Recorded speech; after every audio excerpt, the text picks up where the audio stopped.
Happy Saturday, everybody. Hello, hello. How are we all doing on this most glorious of days?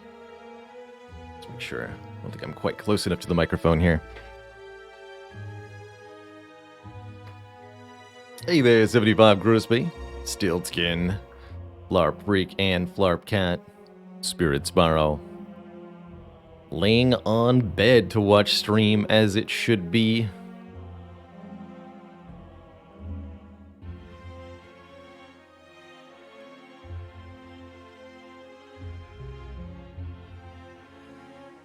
Back when I lived on my own, my setup was that I wall-mounted a 60-inch flat screen to the wall opposite my bed so that I could just, like, watch stream from bed or use a wireless controller to play a game from bed. And it was good times. Happy Saturday to you, Storm. Meth. Hey there, Bailey. Dog Barker. Beards and Bacon using that setup. Heck yeah. Terrible for forming healthy sleep habits, though. I do have to say that. But really enjoyable otherwise. Asta Oaths, hello. Hello, Ivy Blade. Cyrus TD, Malkavian, El Terriel. Everybody else. Hey. So, we did have... Well, we actually had two incidents with the Watcher yesterday. First incident. This one. Oh, I see what happened. Man. We really got Act 2'd here. I hadn't really processed what happened to this first Watcher run, but I just want to point out that at the start of Act 2 here, essentially, we had 3 floors in a row that were Forgotten Altar, Shelled Parasite plus Fungi Beast, 3 Slavers. Back to back to back. Wow.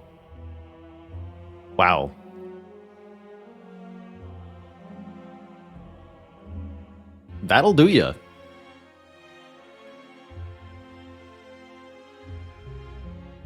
That'll do ya. I honestly wouldn't really expect any run to survive that 3 series of floors in a row. And it's good to see that the Watcher can bleed every now and then. We did, of course, have a 21 streak with the Watcher. Personally, my goal was to get to 20, and we did that. So I'm extremely happy with the Watcher streak that we had, and a little relieved that we've reset it now. I'm absolutely going to be trying to force pressure points. I think I'll be experimenting more with Watcher moving forward. Having what feels like a pretty solid grasp on her core mechanics and a pretty high base success rate, I'd really like to experiment more with her less picked options. Stuff like Alpha, Beta, Omega, stuff like pressure points, stuff like... well...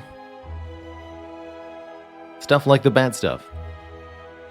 Can we confirm the Ironclad PB? 7 sounds right. Let's see. Currently 3. Let's see what the best we can find in the record is. 5.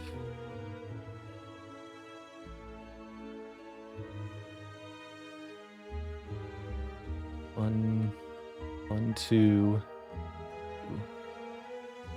4.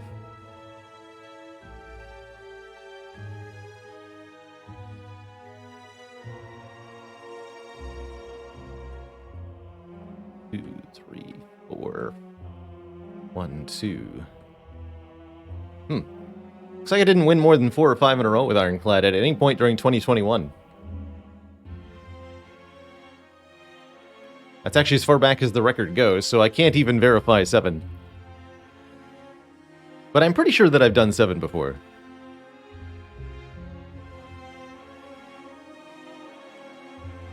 I guess I'll have to set a new record.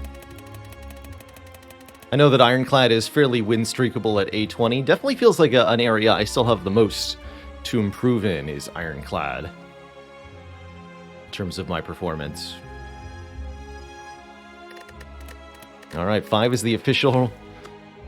Anyway, according to the rules of our own challenge, we have to replay on the same character over and over again until we get a win to advance to the next one. So we'll be retrying with the Watcher here.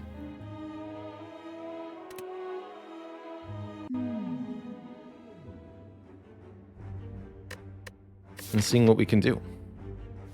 Let's see, transform, choose a rare could be a fun start.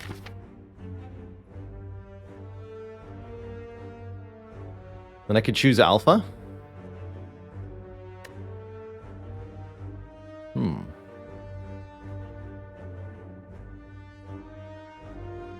That would be highly entertaining to me.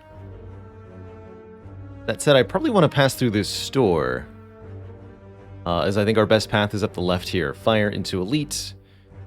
Into either of these. And then take out the Burning Elite late in the act. Otherwise, we're max 2 Elites. So that disincentivizes me from lose all gold, choose a rare card.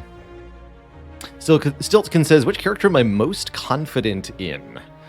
In terms of winning a particular run, that would probably be the Watcher. Though, in terms of feeling like I have a full knowledge and understanding of the character and what it can do, I feel most confident, I think, in my silent play these days.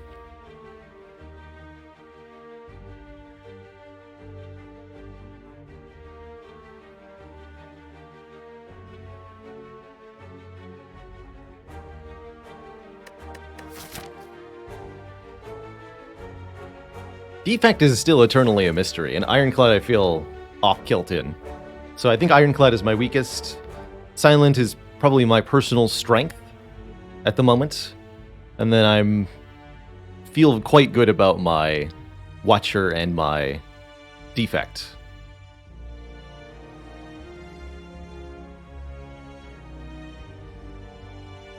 Okay, so do I want to boss swap or do I want to transform a card?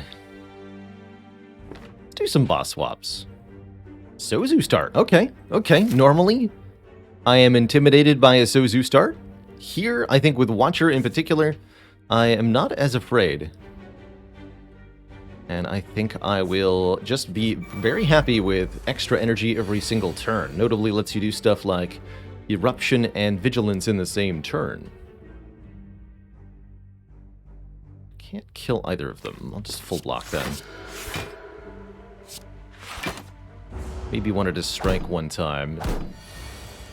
Nope, I made the correct choice. Good.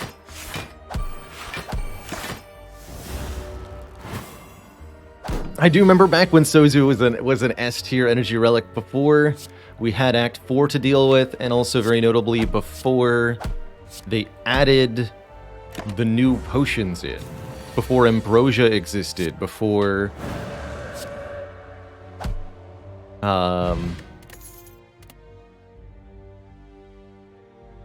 before there was Liquid Memories and Duplication Potion and all of those other extra potions that were added with 1.0.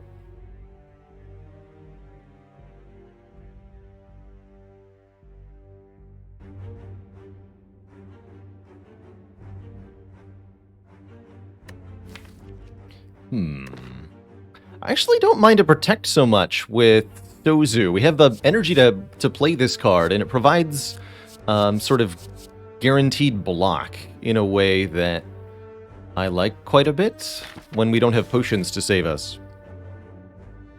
Normally, I would highly advise taking a damage card in your first card reward. However, we don't get offered any, and I do think that this Protect is better than skipping. It's not a bad upgrade either, upgrading to 16. We'll pick it up. And I will happily remove a Defend, too. Excellent. Excellent. Watcher loves removing Defends, at least the first 2 Defends in particular. Feel really important to get rid of. Helps her consistently draw the damage she needs to win. Save 2 Eruption there, as we're either drawing a kill or we're drawing the Vigilance. I think we're always drawing a kill. Flying Sleeve's the only damage card offered so far. We should kind of strongly consider it, given that we only get one more card reward before we're potentially elite fighting. But there's also Meditate, letting us get a card from the discard pile. That could be Eruption, which is very valuable indeed.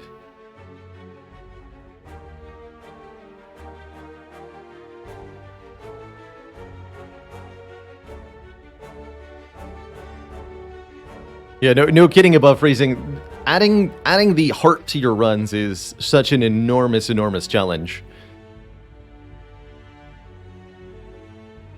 I think the way that I've compared it in the past is that trying to beat the heart on 0 Ascension feels like trying to beat a regular run of Slay the Spire on 15 Ascension. It's like 15 additional difficulty levels. Very, very tough boss.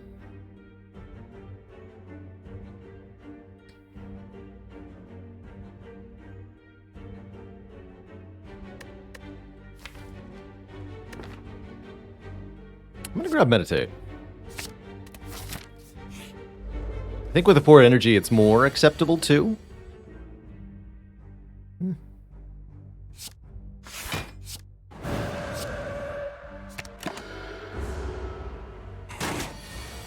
Everybody gets jaw-wormed from time to time. I am technically not guaranteed to draw any damage next turn.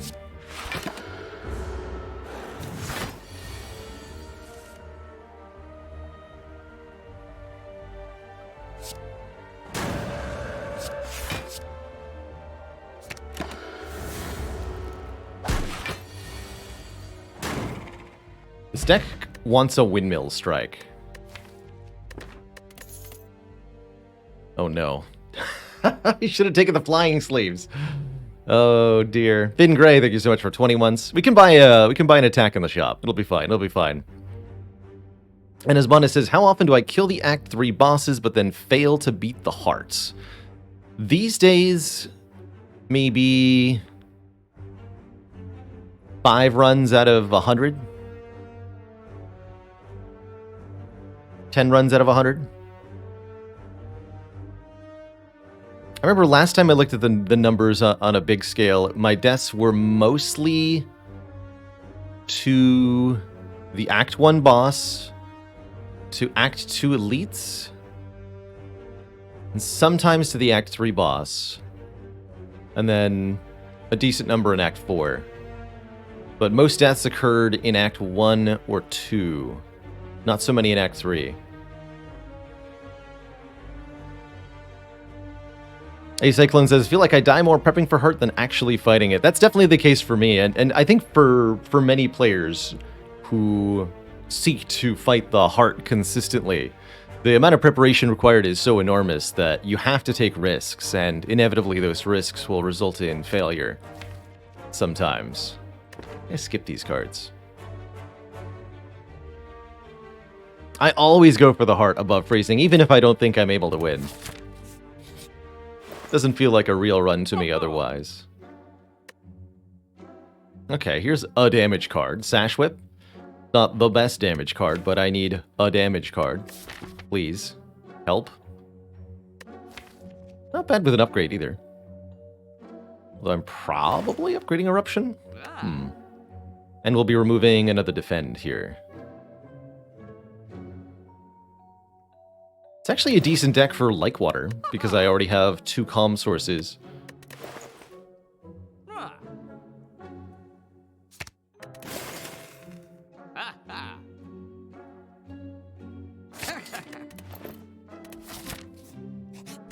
So, upgrade Sash Whip or upgrade Eruption? I'm gonna upgrade the Sash Whip. See if I end up regretting that.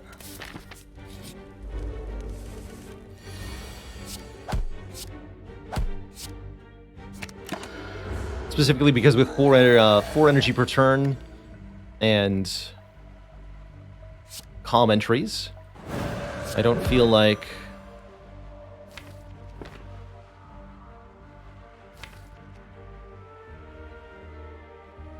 I'm going to need the extra energy. And here, indeed, I don't need that 1 energy.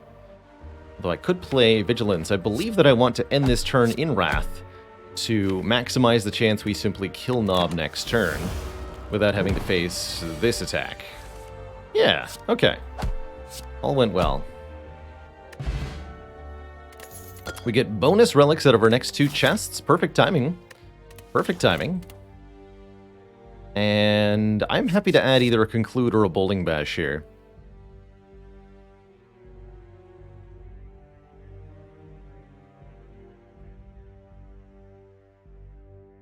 Exactly. Is the Eruption upgrade that important with 4 energy? Question mark. I posit nay.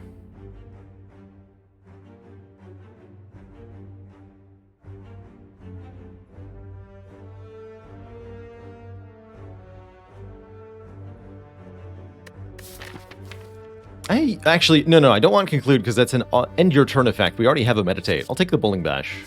Alternately, I just said I wanted a Like Water. Here is a Like Water being offered to me. Ooh. Actually, yeah, give me that Like Water. Oh yeah, and the bot needs to be connected. It is not. I booted it up, but I didn't connect. Oh no, it's connected.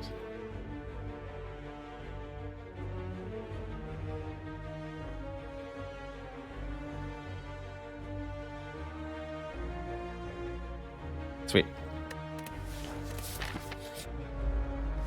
Oh, should have taken the Conclude? Question mark? No, this looks fine.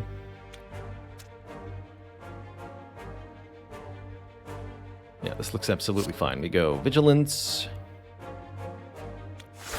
Eruption. Although, here the Eruption upgrade would have helped a lot over the Sash Whip upgrade.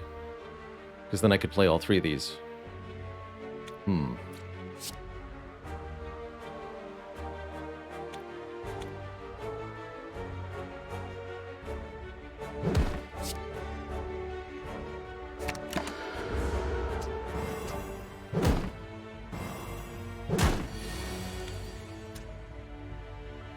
Another new. What do you call a potato that is deep in thought? A meditator.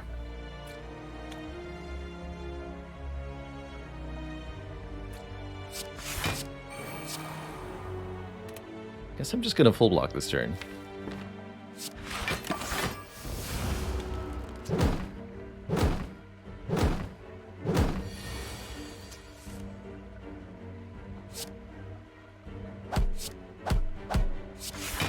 Yeah, we've definitely created a more defensive deck. Between the Like Water and the Protect, we're very block heavy here, which I'm hoping will be a good thing.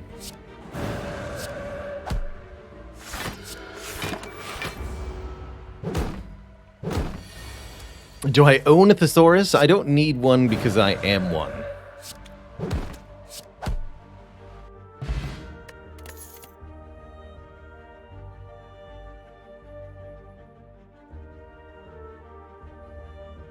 Okay, I guess Foreign Influence is an attack card. I'll take it. Choose one of 3 attacks of any color to add to our hand and exhaust. By the way, I'm going to go with I do in fact want Eruption to be upgraded pretty quickly. And I'm also going to go with I don't want to fight this elite. I would rather go upgrade, upgrade, and we fight super-powered either Lagavulin or Sentries. In either case, the deck is very well equipped to handle them. Bruh. Well, if I'd known that was going to be in the chest, I probably would have gone for this elite. Hype. 2 more cards on turn 1 gets us started really quick. Money in the chest is exciting and could let me afford yet another Carter move if I dip into the store here. And the Preserved Insect will make elites easier to kill. Very good. Very, very good.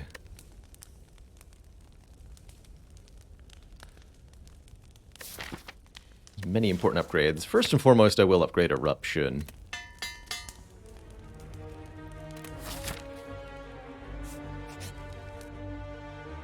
Ooh, even more upgrades. I might even be able to do all of this without resting. Yes, Meditate. Upgraded for free, plus a strike. That's a deal right there.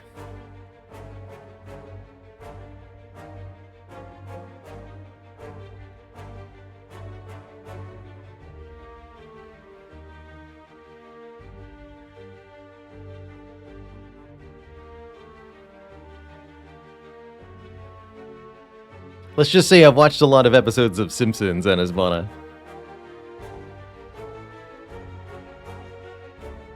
Bart won't get me with those names.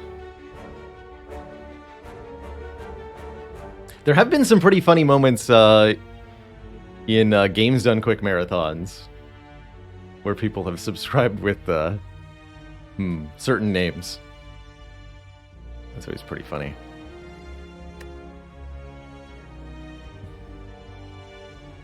Sneed, Speed, and Seed, formerly Chuck's. Classic. So, do I go to this shop and remove, or do I trust my life to the vagaries of fate? It's not a very good store with 116 gold. What do you got, Fate? Oh, Fate is an angry slime, I guess. I feel like I'm losing the plot here somewhere. Go 18 block this way. Get the lake water in play, keep our protected hand. And what do you have? Angry Watcher.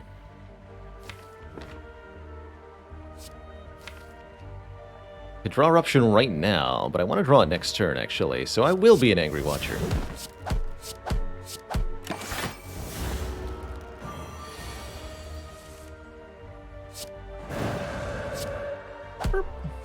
Get rid of this.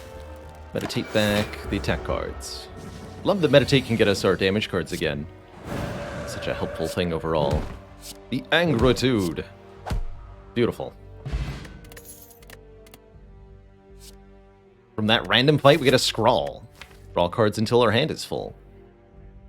Well, now I definitely feel like I don't need to rest. And that I can just upgrade. Foreign Influence, I think, first, and then Scrawl. Yeah, Foreign Influence and Scrawl are my next two upgrades. I wanted to upgrade Like Water at some point, but I guess I'm not going to do that. Okay. A little risky going into a Burning Elite with only 11 health, though. But hey, I like it risky. What's the worst thing? What's the worst that happens, right?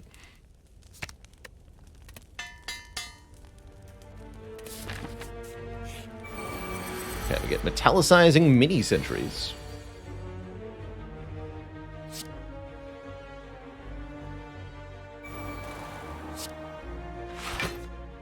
They notably don't gain any block on turn 1.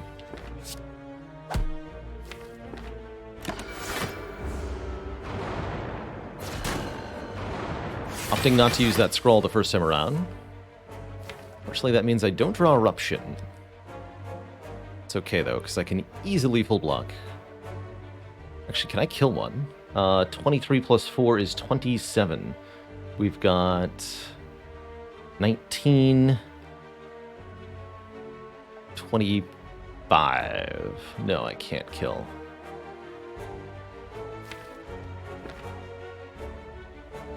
I'd like to hold on to this Protect if possible. So I can double defend. What I feel is the worst Burning Elite to fight? My personal... There's definitely a few you can nominate. Depending, let's actually just go by acts real quick, because it's easier. It's easiest to specify for each of the 3 acts. In Act 1, basically anything on sentries, or max health Lagavulin, depending on your build. In Act 2, it's Strength, Book of Stabbing, probably, but max health Slavers or Strength Slavers can easily qualify too. In Act 3, I'm particularly terrified of max health Giant Head. I'm also particularly scared of Strength Nemesis, because the multi-attack is 11 times 3, and then the big attack is 49.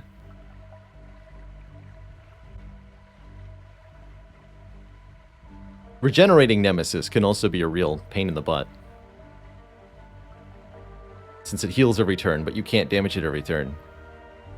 And in Act 4, the Spire Spear and Spire Shield are the most feared of all. No other elite in Act 4 are even worth mentioning, just because of how terrifying Shield and Spear are.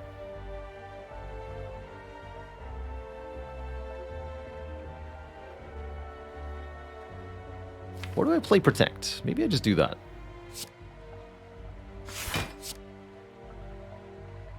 Make my life easy.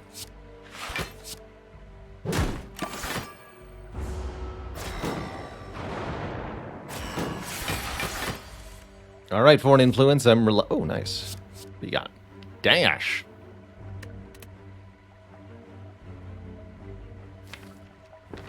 Good. Dash will do 20, so I have to do both here.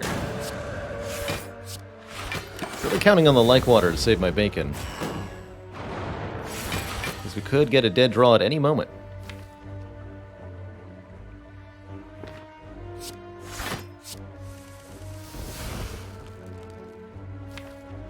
Sweet.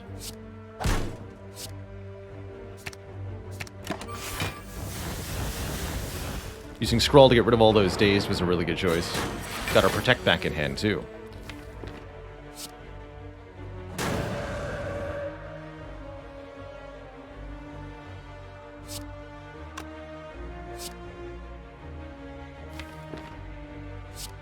I want to kill this one now. Kill you.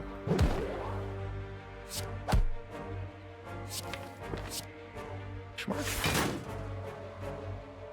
Well, let's see. Worst case scenario, I don't even die.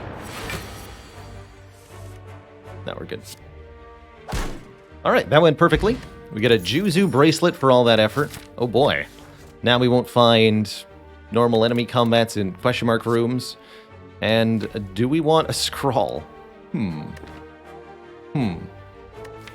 What do you think, chat? Do we want a Scrawl in this deck? Double Scrawl. The Rescrawlitude. I'm gonna take it. Still needs an upgrade, but...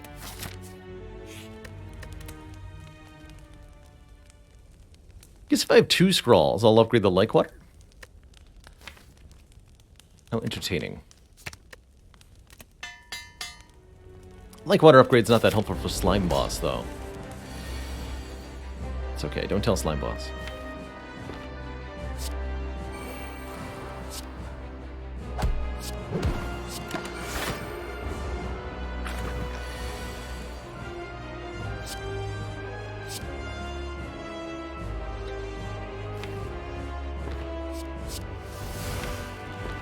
Should have done the math more precisely here. 89 minus 12 is 77. Good, I didn't have to do the math, because the math just worked out. Excellent. Okay, we want to kill the slime boy here. Well, not kill, but nearly kill. Fear No Evil won't put me in calm if I change the slime boss's intent by striking him here. And that's okay. Or is it?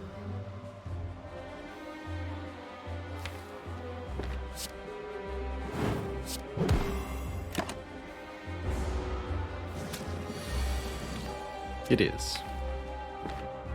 Okay, no frail, please. Get rid of these. Really just being ultimately carried through Act 1 by 4 energy a turn.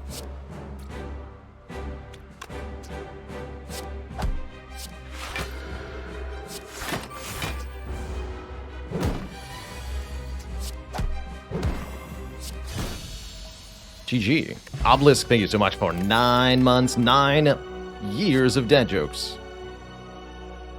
My, and a vault. Devaform's kind of interesting too. A little awkward overall. Vault gets us an extra turn. There's a lot of stuff we can do with an additional turn, although it notably does compete with our meditate here.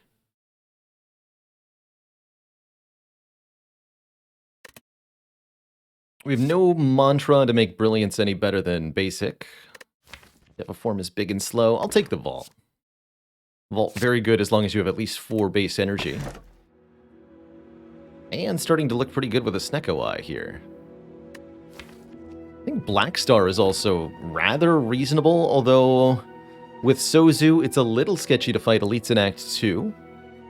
We definitely have the deck for it, with Double Scrawl and Vault, plus a reasonable bevy of offensive cards.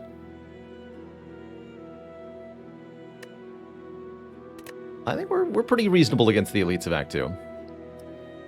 More energy would be appreciated, for sure. I don't know that Runic Dome is necessarily the way to get it, although this deck doesn't mind the lack of enemy intents that much. Or Snekawai makes us confused, but we draw more cards every single turn. Quite nice with Meditate, notably, but also Vault is very good with Sneko.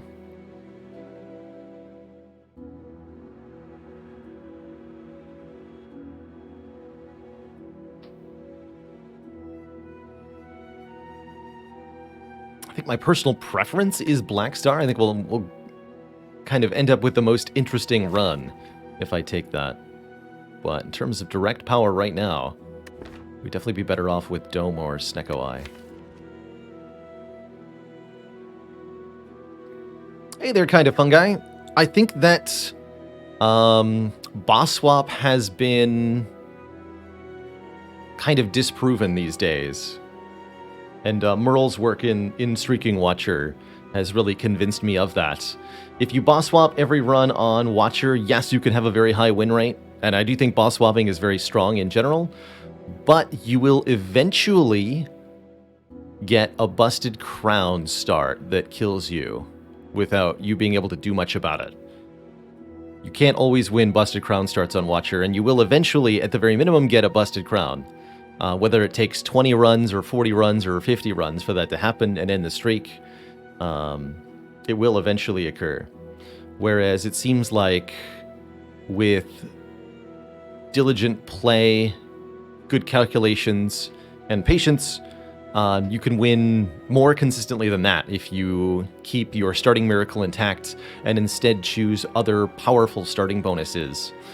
The real trick to the boss swap is that you're paying twofold for what you get. Yes, you get to start with a boss relic, however, you don't have your starting relic anymore, so you're losing that advantage, but you're also missing the opportunity cost of a different starting bonus. So to take the boss swap means lose your starting relic and miss out on 100 gold, and miss out on a card removal, and miss out on a rare card choice. And honestly, I think those things are really well balanced against one another, ultimately.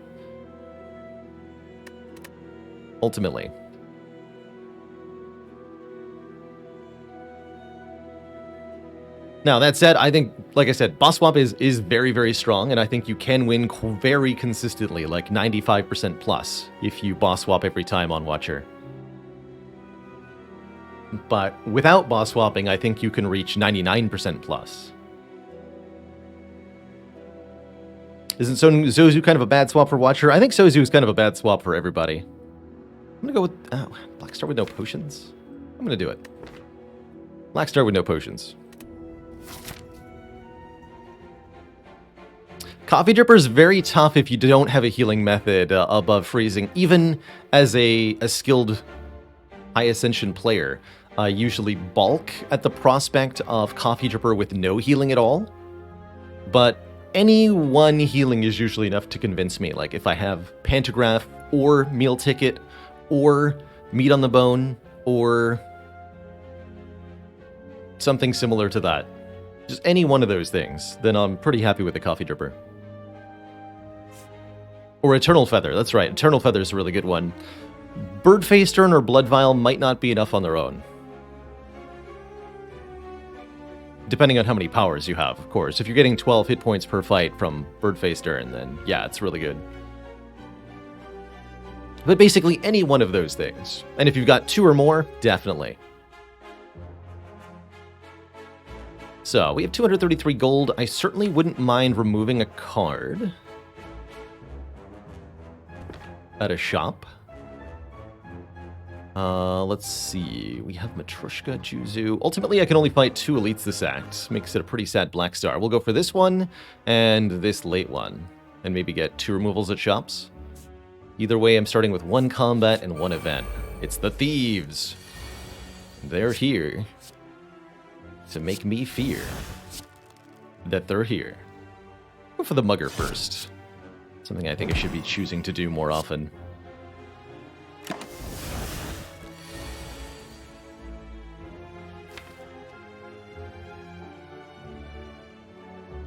Do like Scrawl, Vigilance, Eruption.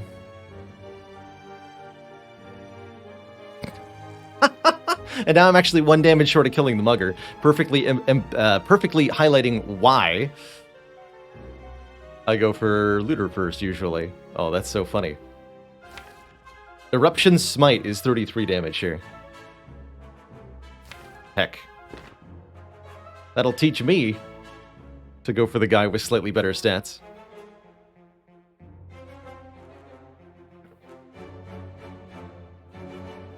And a good reminder of why general rule of practice in Spire is target the lowest health enemy first, or maybe do your math, figure out the exact numbers of damage your deck is going to produce, and then choose your enemy based on that.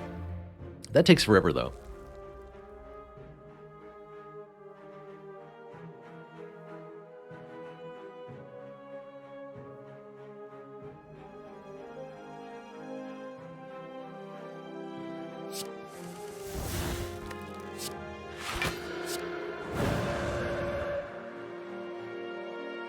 So what's the player? It's gotta be what? Like Water Meditate? It's gotta be.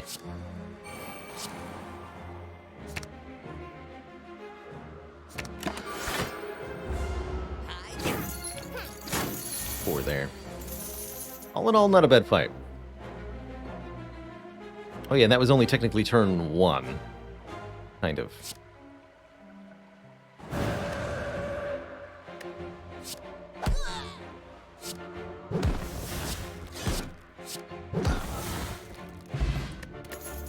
Do pretty good damage there. Ooh, upgraded Sands of Time.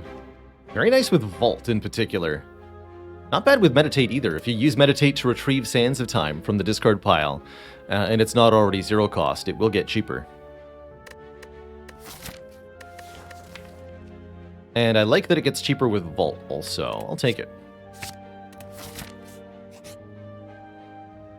Bonus Secret Merchant. Interesting. We're offered a Rushdown. Draw additional cards when you enter Wrath. Pretty hard to turn down a Rushdown in general. One of the strongest draw effects available to the Watcher. I love that Indignation is on sale paired with it. The two could make a very deadly combo.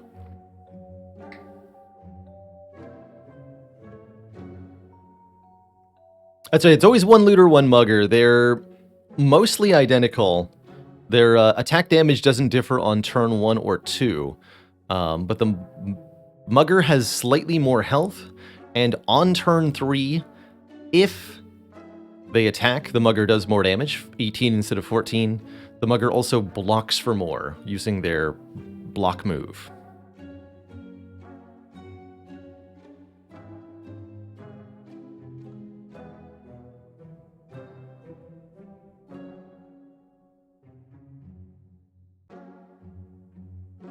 Is Rushdown the only Watcher S tier power? I think I put it in A tier in my tier list video. However, I'm sure other players have rated Rushdown S tier. It is a very, very good card, and it is probably the best on average Watcher power that there is, I think. Yeah, it's always going to depend on who you ask. But yeah, I think Rushdown is probably the best, most easy to use, and very ridiculous that it's free when upgraded. Power. That's part of what makes Rushdown so excellent, is that it can be upgraded to be free. Free is good. Free is a good price.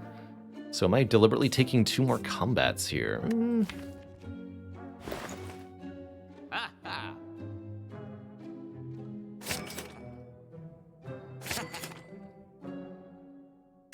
Guess so.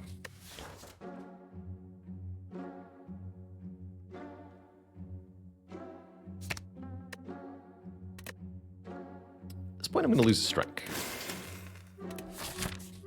Generally speaking, I restricted the S tier to a very small subset of cards for each character. Those that are almost always excellent additions to your deck, and are almost unilaterally useful. Stuff like Seek, like Offering, Corruption, I think we're both in S tier. Adrenaline. The good stuff.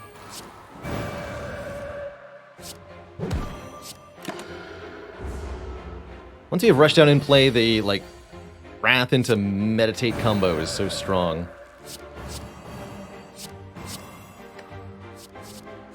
Rebound the Sash Whip. Then draw it again.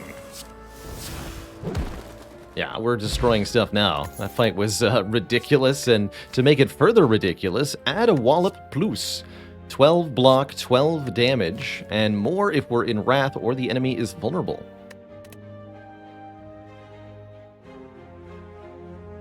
Yes, Corruption is more situational, but Corruption has many, many different ways to become obscenely strong. Which I think is why Corruption ultimately ends up in S tier. More situational, yes, but the payoff is also significantly higher. Compare Corruption, for example, to any other energy-generating card, and you'll find that Corruption usually generates tens or maybe even like 20, 30 energy in an endgame deck versus other cards being, 3 or 4 maybe. With a few rare exceptions.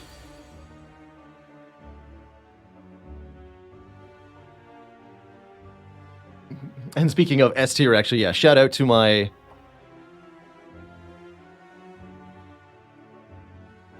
lovely friends over at S tier who helped design the below cam and up top stream overlay elements, as well as our startup screen for the stream. And for helping me get many, many, many, many cool sponsorship offers for the stream. Okay, Sands of Time, hopefully doing something for me next turn. I might not have been able to enter Wrath here, but I think we'll be okay.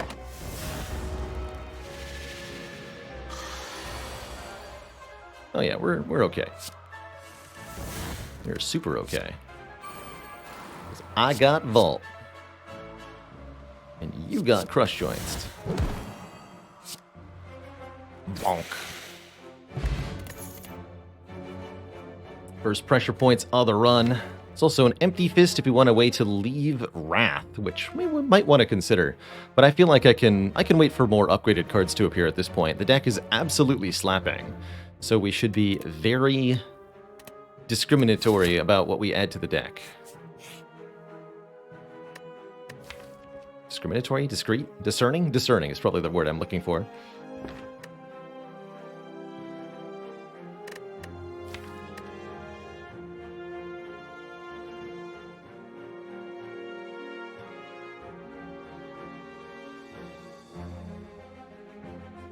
Could upgrade all strikes and defense here, but I think we absolutely, given that we've gotten rid of most of them already, we should just keep getting rid of them. Elegance. The answer was elegance. Of course. Discombobulationist. Exactly. Do I bear left now? Given that I no longer want to go to a shop. I might have enough money to remove a card at that store. I guess we'll see. I do want to upgrade our... well, many things. I want to upgrade all of these energy upgrades. Scrawl, Vault, Rushdown. I just want to upgrade them all. I think I'll upgrade the Vault first, just in case of card duplicated. But they're all pretty comparable in their utility for me. Hyper Beam. Oh. Seversoul would destroy my Protect. Not really about that. I guess I'll take a Flying Sleeves. So, you're relatively unlikely to attack me. which is good, because I can't leave Wrath now. Thanks for not attacking me. I appreciate it. Okay, Sands is in play. Let's get the Vulnerable applied and take another turn. It should just be a kill, right? 78? That's right. Wow. I definitely appreciate more energy on turn 1 with this Banga preparation. This deck is easily capable of spending 7 or 8 energy, really, if we had it. More health is always nice, too. And a pre-upgraded Wave of the Hand. We gain block, apply 2 weak to all enemies. Not actually necessary, thanks to Sash Whip. Mental Fortress might be a bit universally better here, providing block per stance swap, particularly if we do rushdown things. Can really help me block in the late game. Just 1 copy should be enough.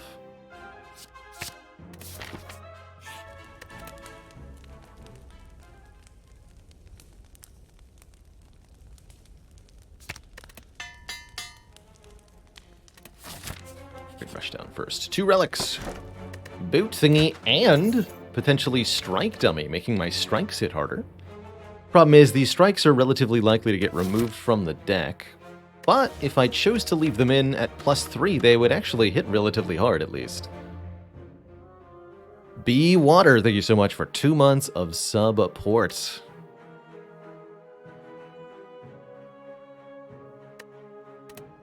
Hello and welcome, Playnox. The stats on Relic Hovering is coming from a mod called Relic Stats, which you can find on the Steam Workshop if you're playing the PC version.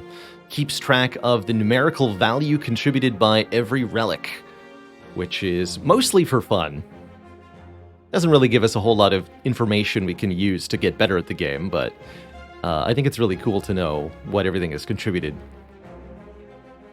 Are we likely to get a more skippable relic in Act 3? Not hugely likely, especially given that I've already found Juzu Bracelet. But there's plenty that I would like less than this. Well, maybe not. And I certainly don't need it in the short term, so. Well, now I do have enough money for a card removal, but not if I buy a relic here. It's unfortunate, because I'm definitely going to buy a relic here. It's a D-set. More energy on turn 1. Now we can really start to do something spicy. And I'll take one more event. It is the Colosseum.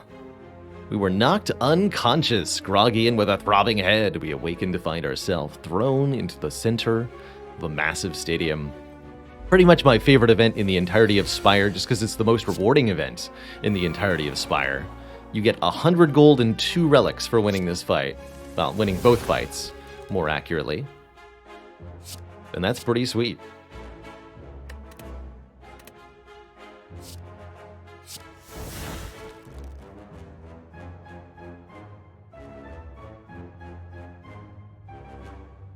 Realize the Enchiridion is an Adventure Time Easter egg. I did not know that, Dillard. So many of the relics in Spire are mini references to other things.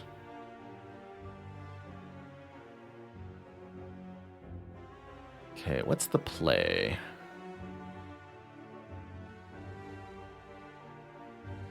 It's 12.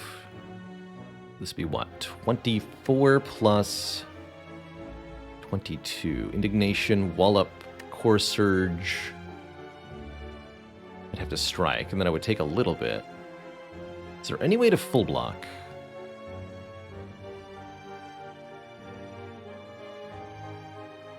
Indignation, Wallop, Core Surge, Meditate. Same problem.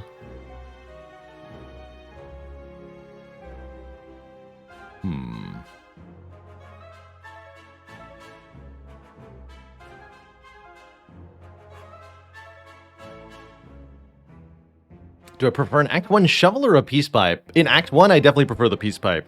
You get an early Peace Pipe, you can really plan around it, and it can be very powerful.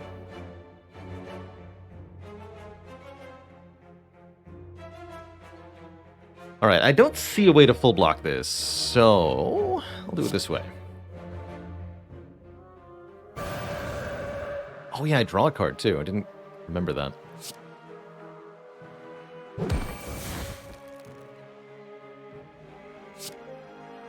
Let me just stay in Wrath here.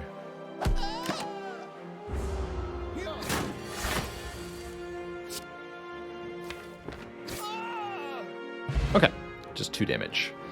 Victory!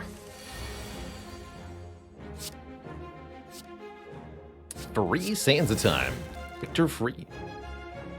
Both of these enemies starting with reduced health from the preserved insect, which does help you in the second fight here.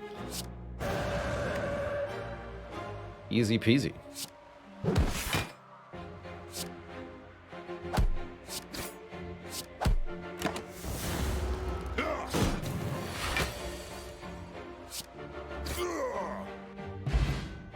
Slaver's Collar does also activate during this fight. Speaking of the Peace Pipe, here's a Peace Pipe. Glad I didn't take the Strike Dummy now, because we're going to be toking our strikes rather than upgrading cards. Probably, although there's a few pretty good upgrades still, too. That allows us to remove cards at rest sites. We also get healed at rest sites with the Eternal Feather, 100 gold, a potion that we can't take, and our choice of card if we want. Yeah, what is the exact phrasing? Elites drop an additional relic. Enemies in elite combats have 25% less HP. Yeah, it is definitely weird that the Black Star doesn't work here, but I'm okay with that. As cool as 3 relics would be. I do remember when the second fight was 2 knobs. Somewhere on this channel is a clip of me killing them on turn 1. But boy, was that fight deadly. Take the card draw over the Dagger Spray here. Good choice.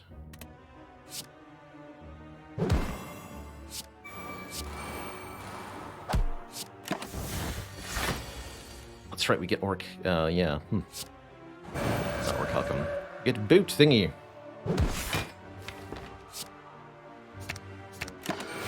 When you vault. So it means we can use our Horn Cleat like an anchor if we want to. But maybe we don't want to.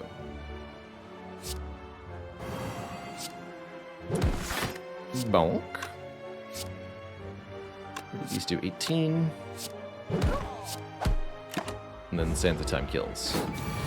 Oh yeah, we're obscenely strong now. Don't even need to think about blocking for the most part. Second Like Water is an interesting option here, but I think with the Mental Fortress we do not need it. We mostly want less cards, not more. That's very much what the Peace Pipe can help us do.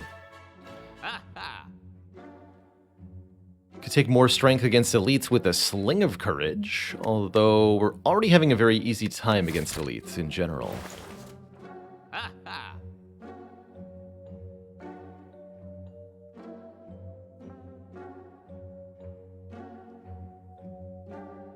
Yeah, the double knob fight was problematic for a number of reasons. I think fundamentally the biggest problem was that it was presented to the player without any real warning as to what exactly they're getting into. And so going into it blind, almost everybody died. Once players knew, according to the devs, once players knew what was behind the Colosseum fight, they just always opted out of it entirely. So because it was so threatening, everybody just ignored it. And that's not quite what we wanted, I think, out of the event. The new version of the fight is still relatively threatening, especially if you've got a slower, more defensive deck. But because they also restricted it to the second half of the act, it really lost a lot of its punch. What really made Double Colosseum Knob super terrifying was that they could appear right at the first question mark of Act 2. Now, Colosseum only appears after the chest in the last few question marks of the act, but in its original incarnation, it could ambush you instantly, and that was very, very threatening. I mean, just the red and blue slaver fight on floor 2 of Act 2 was pretty tough. Now that they've toned down the second encounter, I think it'd be okay to reintroduce it into the general event pool.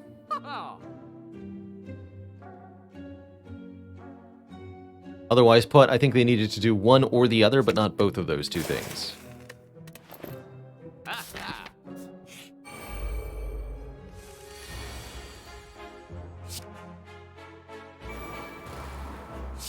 Eruption?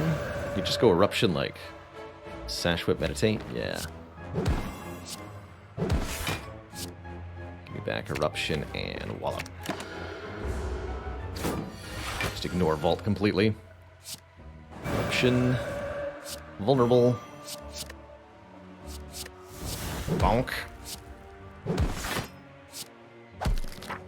Book effortlessly dispatched. I don't have any scry in the deck yet, but GoldenEye heavily incentivizes it, letting me scry 2 additional cards whenever I look at the top cards of the deck. So a Cut Through Fate or a Just Lucky or a Third Eye would all be exceptional now. And the Mercury Hourglass just adds a little bit more damage. Vault makes it do even more, which is appreciated too.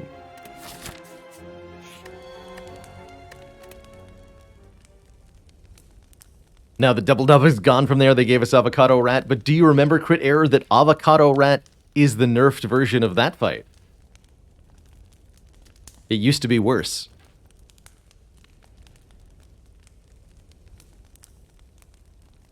It was Avocado plus Red Slaver. And that was horrifying.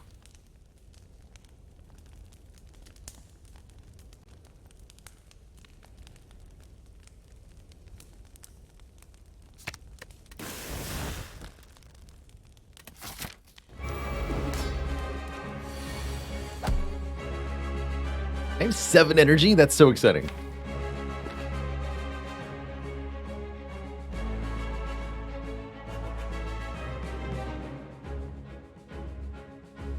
Yeah, so on turn 1, it would be 21 plus 14 damage. Just think about that for a second.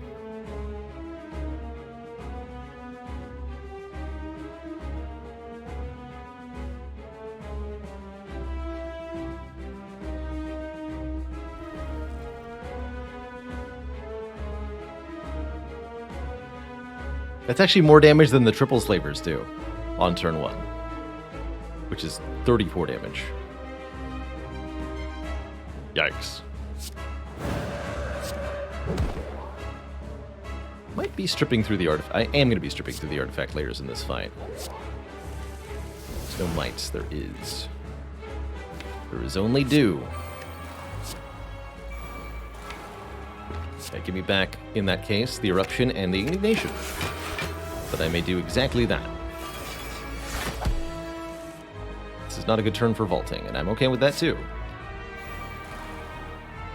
What's the foreign influence got for us today? A meteor strike.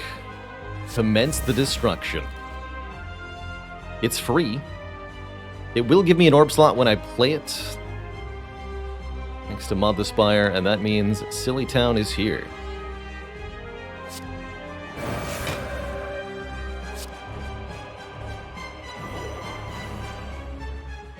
I actually could have applied Vulnerable here, too. That's alright.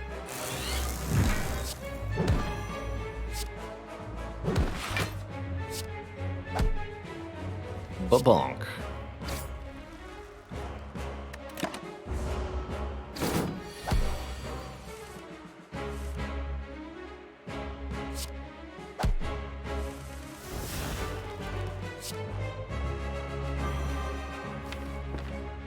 More turns, please.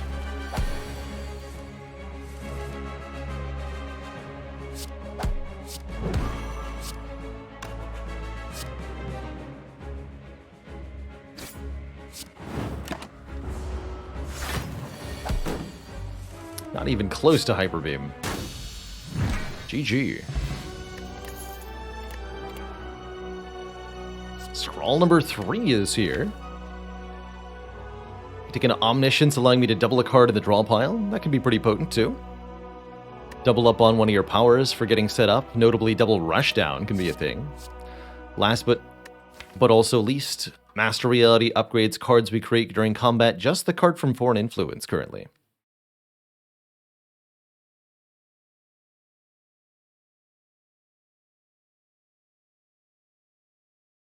Meteor costs 5, but brings back... If you evoke 2 of the orbs, 4 energy. It gives you 3 plasma orbs. If you evoke them all instantly, you get 6 energy back. It's technically a cost-negative card.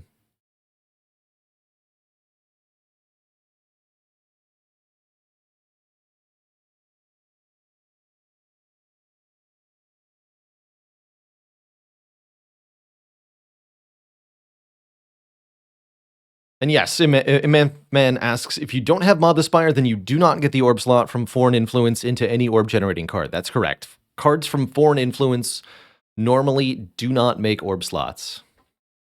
This is something that comes with Mod the Spire. Any amount of Modded Spire, it's actually part of the base mod that changes it. So running Spire with literally any mods will create this interaction. A little bit unusual. I'm happy to accept it. It's mostly fun. Feels like something that should have been in the game anyway. E-Man, F-Man. Nobody cares, but you care. That's important. E-Man, F-Man. That I can remember. Might take me 1 or 2 corrections for any particular username. But I do eventually learn the correct pronunciation. And I do not mind being corrected in this manner.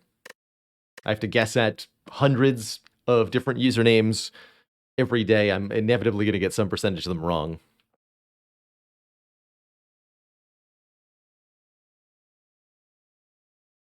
I've always gone with SRF for you. I don't think that's necessarily correct.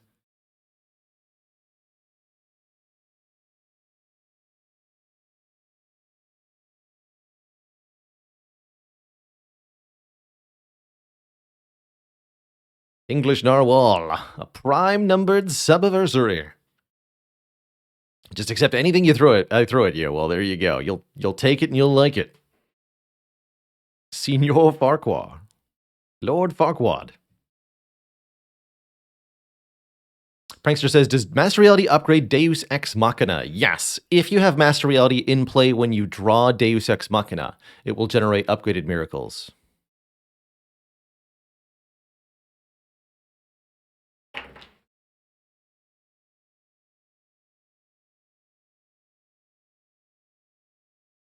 Classic Man, did you hear about the Watcher who decided to get a degree in real estate sales? Apparently, she wanted to master realty. Keiichion, thank you so much for the 5 months, almost to that half year. I think the Watcher is the hardest character to play, Pipson TV. No moment more emblematic of that than the ending of last night's stream, where I made a miscalculation of the number of cards in my draw pile. I was off by 1. I thought I would reshuffle the deck. When I played a card, I did not. And that killed me because I didn't have a way to leave Wrath.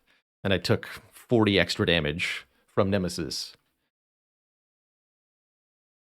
She's a very, very powerful character, but she's frequently put in situations where a slight mistake in calculation or forgetting about a game mechanic will get you killed. And in a roguelite, that's tough. That's really tough. I'm going to grab this Omniscience upon review. I think we have enough scrolls. Choices. I'm not taking a choker. Limiting me to 6 cards per turn, no thanks. So that means we're getting cursed, either to get more energy per turn or to get more relics. And I think with the deck as it is, and that we already have the blue key allowing me to skip taking the curse from the cursed key.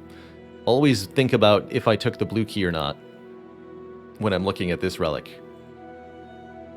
I will take Curse Key.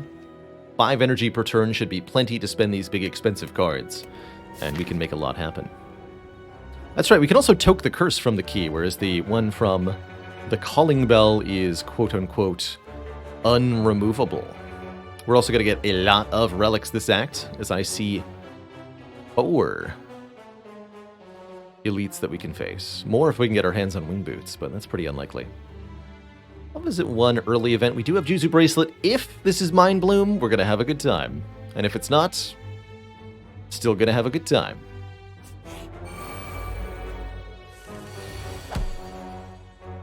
Do I ever pick Velvet Choker? Yes, most frequently on Ironclad Meth, but honestly all the characters are capable of winning with Velvet Choker. Choker goes really well with Snekawai, and it also goes very well with high-cost decks in general, where your idea is you play 2 or 3 2-cost cards and end your turn. One of my favorite combos, Velvet Choker plus Pocket Watch. Pocket Watch wants you to play 3 or fewer cards on your turn. If you build around that, then the Choker won't bother you at all. Oh hey, Meteor Strike is back. Welcome. Welcome, Meteor Strike.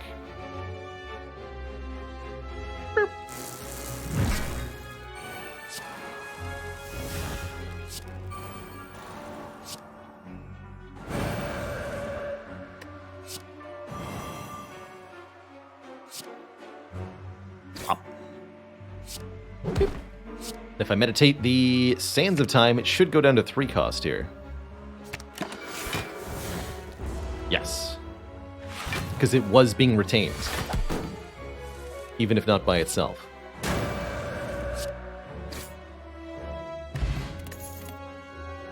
Second rushdown. Cool.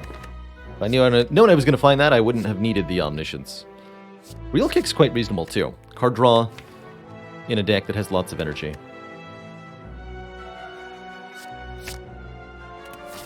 Alright, our event is Mind Bloom.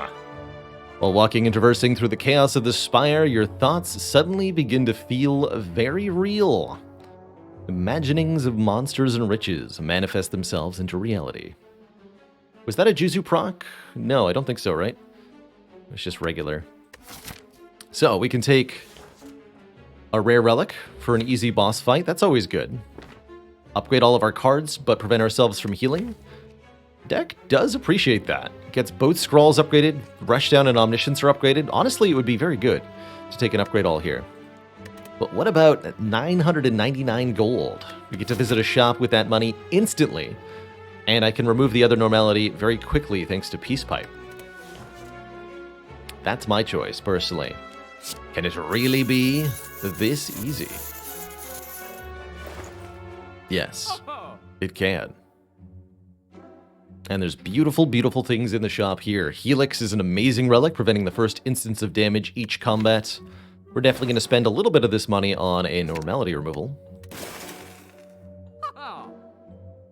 But I'm thinking Helix and Master Strategy for card draw. Feel very good. Could take another Mental Fortress. That doesn't feel necessary. The rest of these unupgraded cards don't feel necessary. For those who haven't seen it, this is the Melange. Gives you Scry 3 whenever you shuffle the draw pile. The smaller the deck, the better Melange becomes.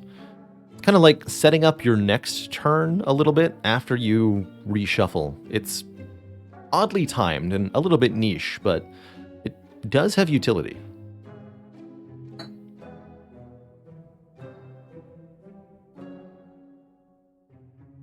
Why not Flurry of Blows? We don't have any enhancement to the Flurry. We do change stances a bunch, but I don't have any strength. I don't activate any relics by playing attacks. That alone means I'm not... Flurry on its own, without any support, doesn't interest me. I need a Shuriken or a Kunai or an Ornamental Fan or something. Some interaction with this card, beyond just the 4 damage, to want it. What exactly is a Melange? Melange is the sacred spice from Dune. Very appropriately timed, actually, given that the new Dune movie's been popular last month or two. But this is speaking of relics that are Easter eggs, this is one for Dune. The spice must flow. Smells of cinnamon.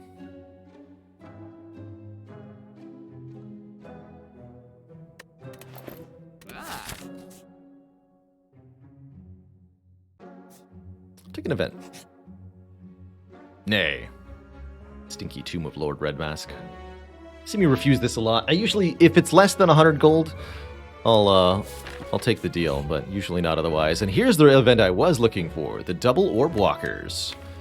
Jutting from the chaotic terrain around you, a bony sphere surrounds a mysterious glowing object. Very difficult fight against these two. Notably, this is not an elite fight, so the Preserved Insect won't help me here. However, we get lots of money and a rare relic if we're able to win. And I think that we probably are, given everything.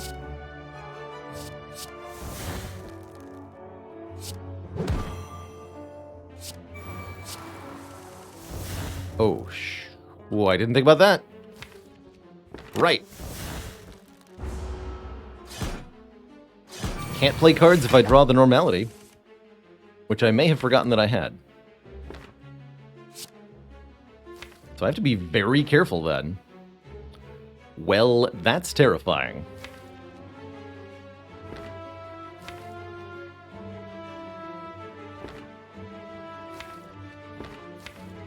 Yeah, I can use the Omniscience to get rid of it.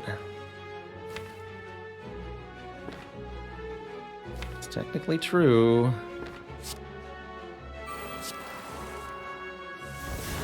Okay.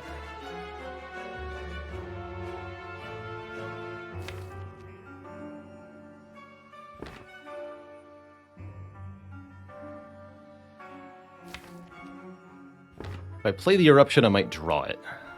That's what worries me. I can't meditate and vault next turn.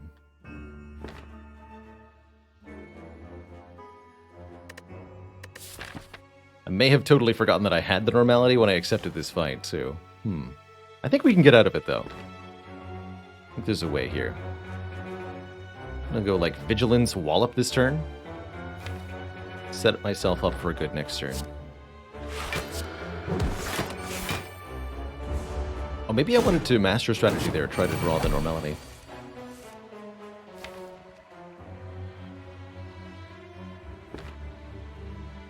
Okay, this is fine. Fine.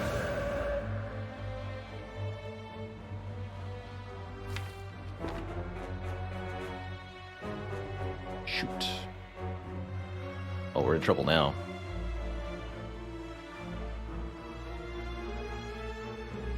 Ah. Probably protect, meditate. This is going to be, what, 16-16? I'll take a little bit of damage. And we get back what exactly?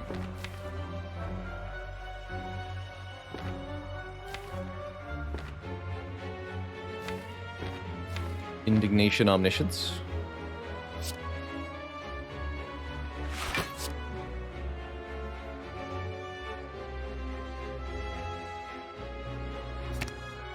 It's going to be good practice for our next fight. Oh, it was 21 each, actually. Yikes.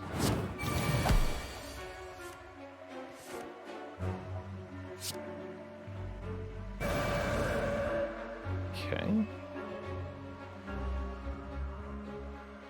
So we just go Sands of Time Vault.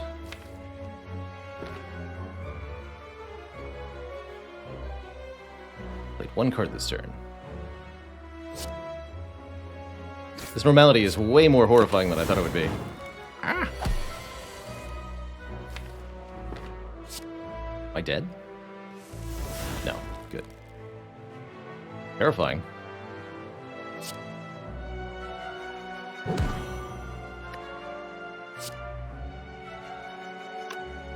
Sash Whip, Protect, Meditate. Or no. Shoot, Strike.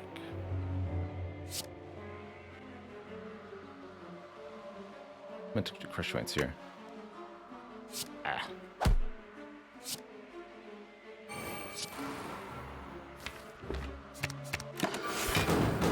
Well, I may have put myself into a delicate situation.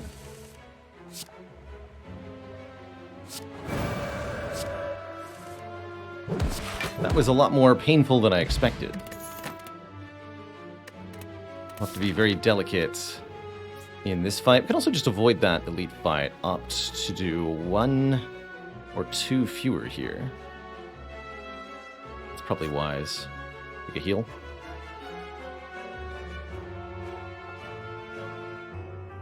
Good practice for remembering how Cursed Key could randomly kill you if you decide to open the chest. Also good practice for remembering why Double Orb Walker is to be taken with extreme caution if you have no potions. And that was, yeah, that was a good demonstration. That said, I don't think we're losing this run, since we did survive there. I'm just going to pop over here. Actually, we'll toke the normality instantly. That's probably the most dangerous thing. And we'll go this way.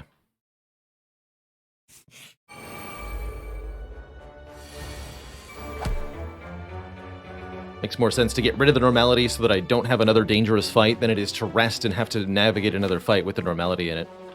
In the deck. That's my logic anyway. Sticking to it. I can actually just go like Indignation, Sands of Time, kill one of them, buffer the other, but we'll put the stuff in play.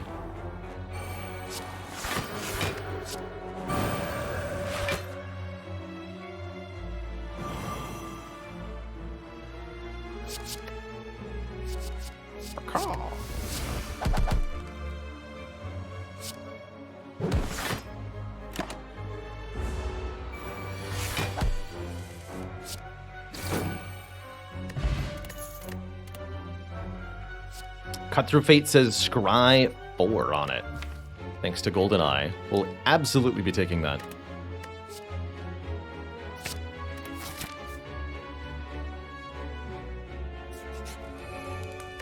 Let's see. Here we're going to toke the last strike. Got rid of 3 cards so far. Curse Key says... Are you sure you want to open this chest? It is a big chest, so there's a uncommon or rare relic inside it, and the potential for a lot of money, but also a random curse, which could be another normality, or a pain, or something equally devastating.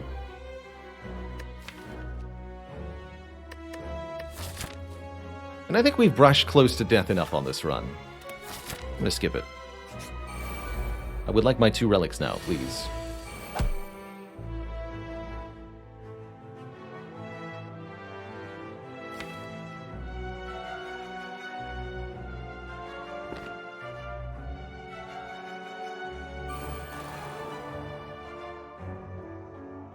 Ridiculous amount of energy to get on turn 1. Beanfire, I'm in. Let's go.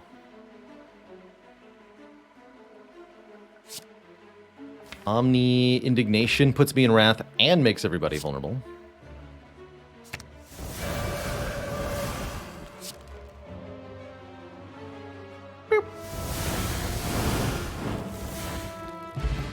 Beautiful.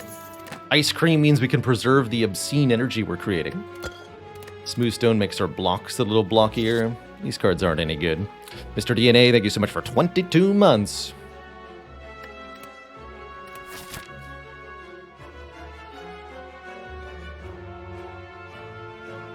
If you skip a chest, then the relic that would have been inside AK South will drop from the next time you would get a relic of the same rarity. So potentially the next elite you face, but not necessarily. It could be a little bit out of order. But yes, you will end up encountering that relic later on because the... Although I don't remember if the contents of the chest are generated when you enter the room.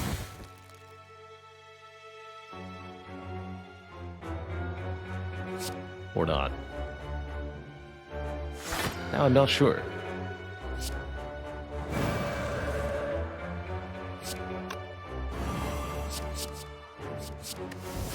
Meme line.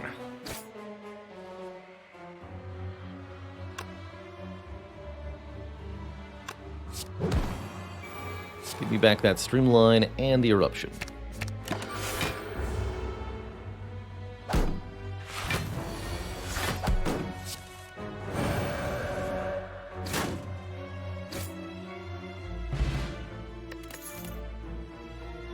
Third Eye is also Scry 5. So I will take that. Get to look at 5 cards in the draw pile. Choose any to keep, any to discard. Pretty good.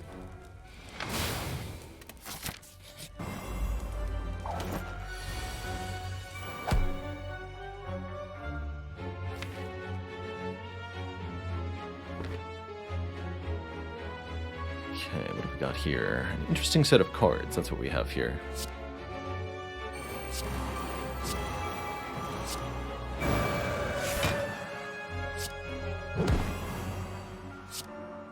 Vulnerable, scry for a Begrillion, draw the protects.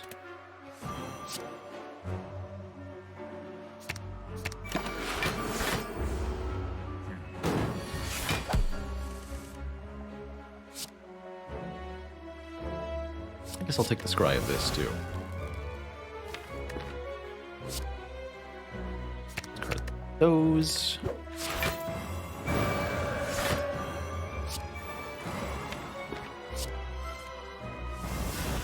Trying to draw back into our best damage cards now. Looks like we're doing that successfully. And then meditate at the very end to do it all again the next turn. Thus our damage output is significant.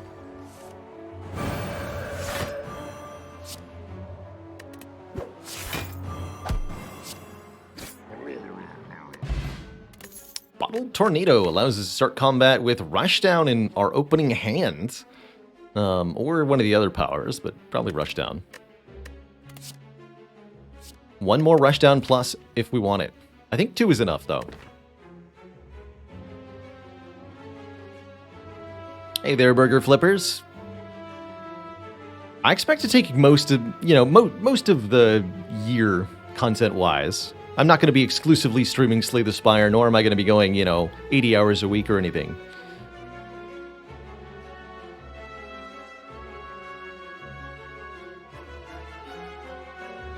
But I think it's going to take a long time.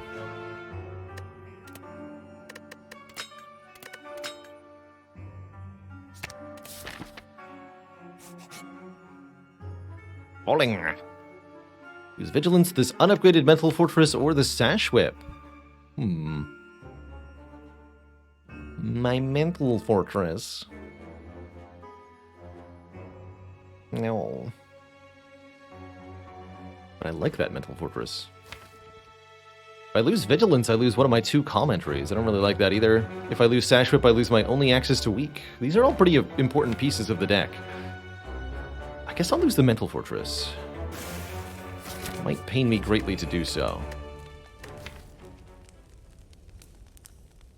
But that's my choice here. And we're going to have to find a new way to block the late game. So do we energy upgrade, or do I third eye upgrade here?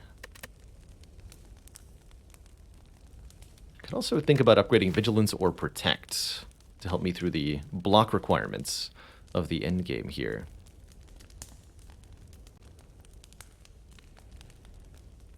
I think I will upgrade the third eye. That makes this a Scry 7 with the golden eye.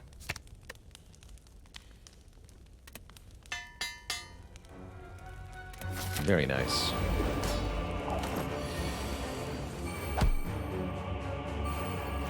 What do you got? Claw? I'll take the free Carnage. And let's cut through Fate before I do any fancy card draw.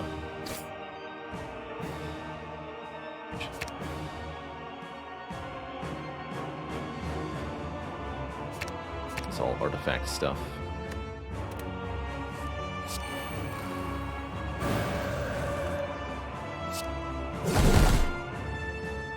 Omni can double a card. Nothing in here I want to double. We could Omni for Vault maybe, but I can just draw Vault regular style. You know? For now, I'm going to Wallop and then Meditate. Gives me a really good Blanc. Take back the Eruption and the Wallop, quite frankly.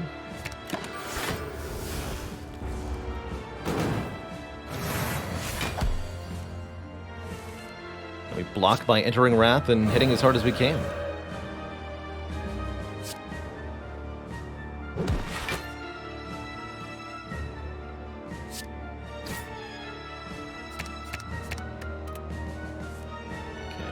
Artifact layer here. Do some more damage here. Head Nib is ready. So I'll try to enter Wrath with Indignation next turn. Am I allowed to meditate Carnage? Let's find... Actually, no. We're going to be using Wallop next turn. Let's find out if Carnage works with Meditate, though. Yes, it does. Kind of expecting it to exhaust immediately.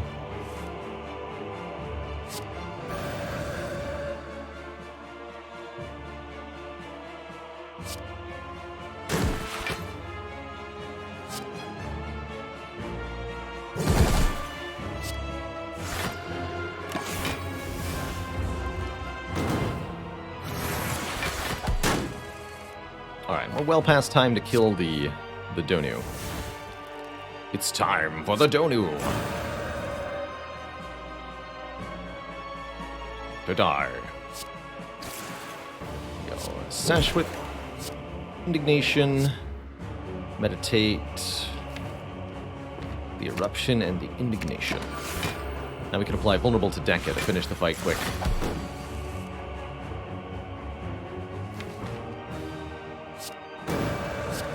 Worst case scenario, I've got Vault. So, Scry 7 seems strong.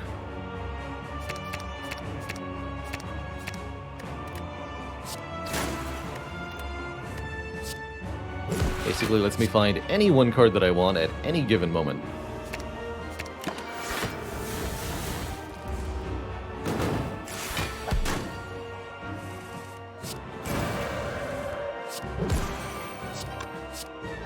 $156 from a pen-nibbed Sands of Time. Holy moly. Next up, Time Eater. I don't think Time Eater's going to fare much better than the prior boss did. Body Slam. Okay, I'll take a Body Slam for this fight. Have some Vulnerable. By the way, what's on top of the deck? Rushdown, Scrawl, Master Strategy, Like Water. I'm looking for calm sources.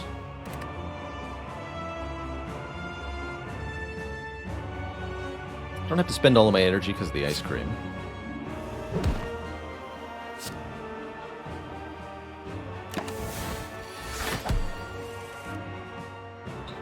Good.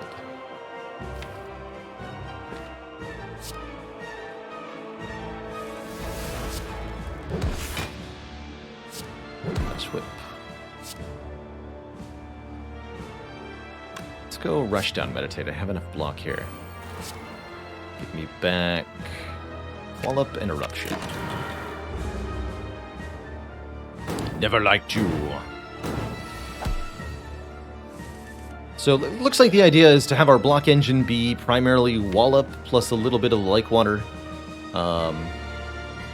while ensuring that we maximize our damage with Vulnerable and minimize incoming enemy damage with Weaken. Because the deck is so small, we can get it all in play pretty consistently here, which is very nice.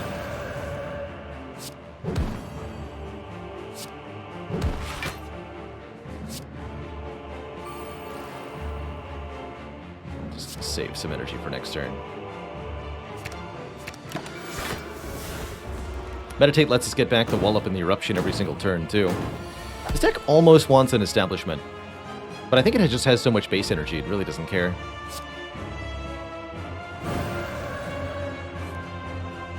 Pen Nib the Body Slam after the Wallop?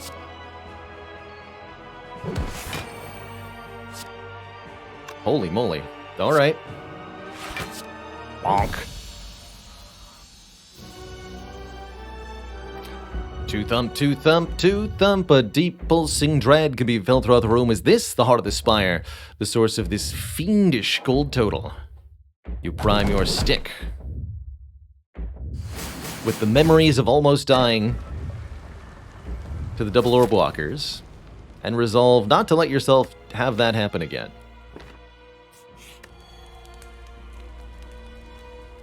Guy Made a Bee says, remembering what I said yesterday about you could beat two hearts surrounding you like the Spire, Shield, and Spear. Any boss you couldn't beat that way. I think Double Collector would probably be the hardest boss to beat that way. But there's no boss you couldn't beat that way. Oh, actually, another one that would be really challenging, Double Hexaghost, because on turn 2, they would both attack you for a percentage of your health. And because one of them is going to be attacking with a backstab bonus, if you couldn't kill one of them before turn 2, then no matter how much health you had, they would always kill you. Because the combined damage would exceed your health total, no matter what.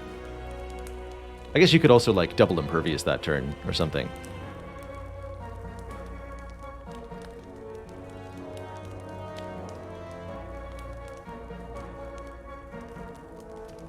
Or a Piercing Wail, just one Piercing Wail. Yeah. I do think I'm going to be relying on the block cards, so I'm going to upgrade Vigilance here.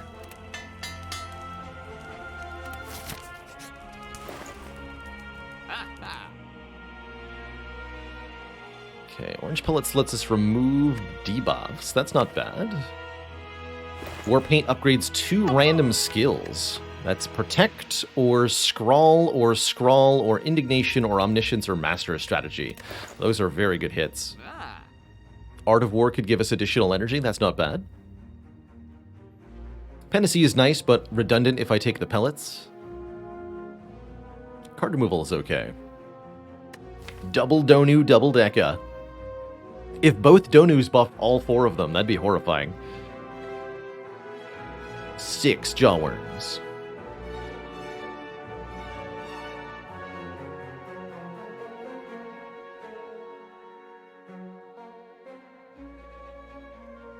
There's actually a mod for that. Twitch forgot my account. If you want every enemy in Slay the Spire to be a slime that splits in 2 at half health, there is a mod for that. Is Omni even useful here? Yes, we can Omniscience, double Like Water, or double Rushdown. Or in a pinch, we can double Wallop or something.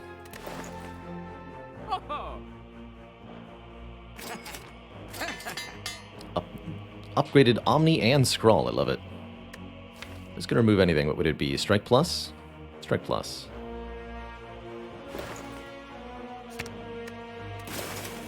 Which means I don't get the Art of War. I'm okay with that. Do I buy Wheel Kick? Maybe. Do I buy Like Water? Number 2, not really. Panacea would be a take here, except because I have Orange Pellets, it's not a take anymore. The Orange Pellets can do anything that the Panacea can. Buy some potions. Would that I could. Oh man, would that I could. I'll take a Wheel Kick. It's more card draw.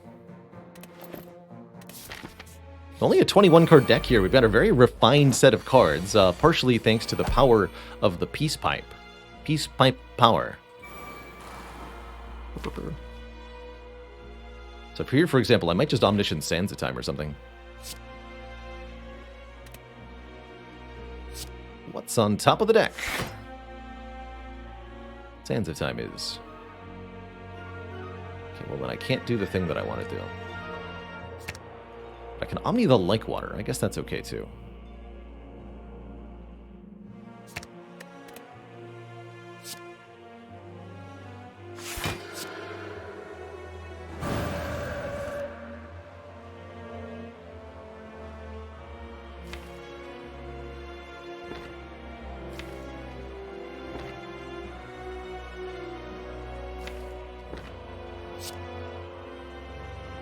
I'm just going to not play the Omniscience.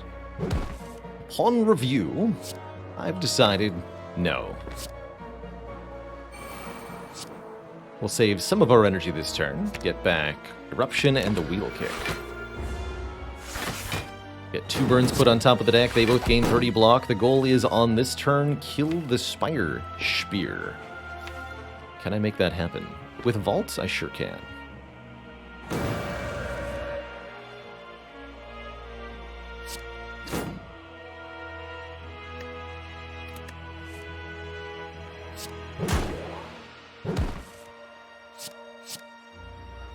Good old Meteor Strike. This is actually also a playable signature move, just doing 60 damage outright. I like that. Get him. Play this. Play this.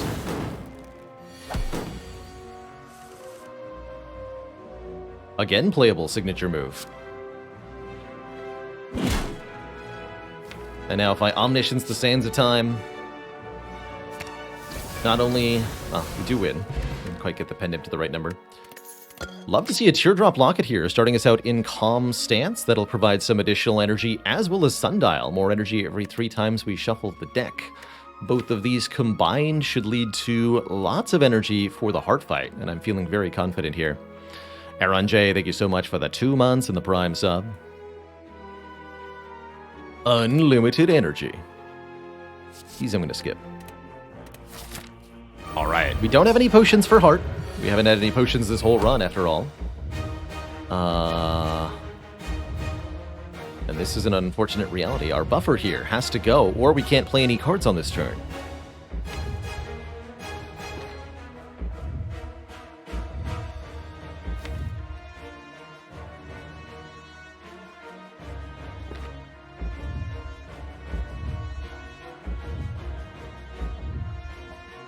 If I end turn and let the Heart move, it might give me the multi-attack first, and that would put me in a hopeless situation.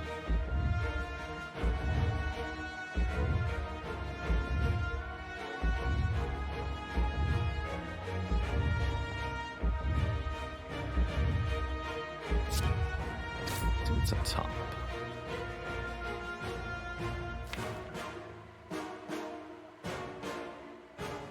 Omni the Like Water.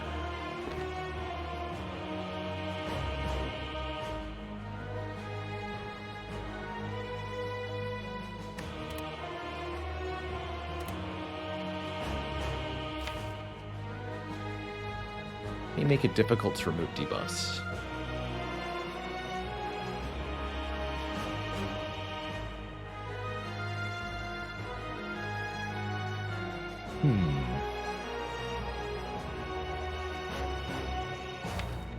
I really am going to want the double Like Water, though. I think.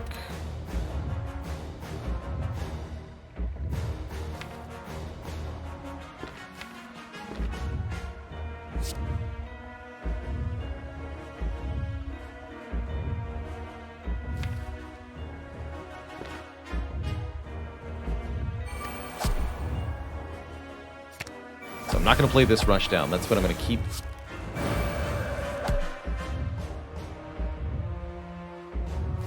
As an insurance policy.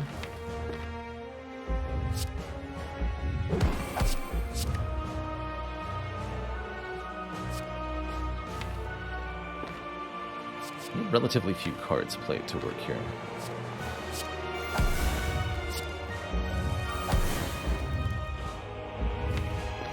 Perfect.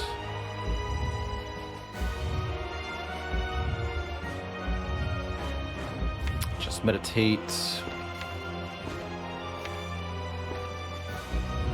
You know, indignation for vulnerable, meditate the wall up and the eruption.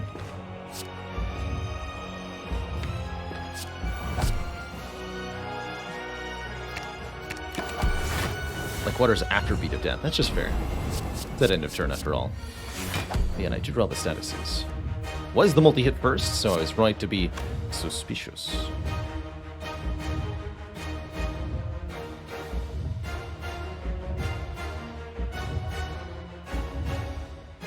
This feels like I don't want to play Eruption here.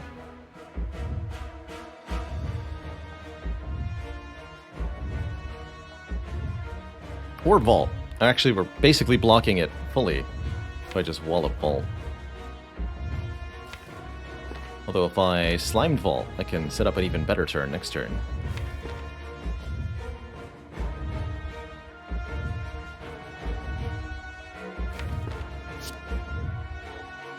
Let's try something like this.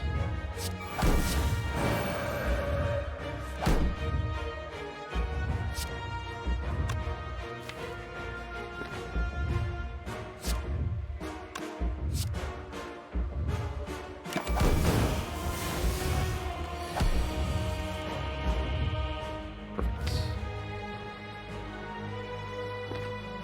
So only a 2x15. Here's the turn where we play Power, Attack, and Skill to get rid of the debuff. So it's only going to be a 1x15.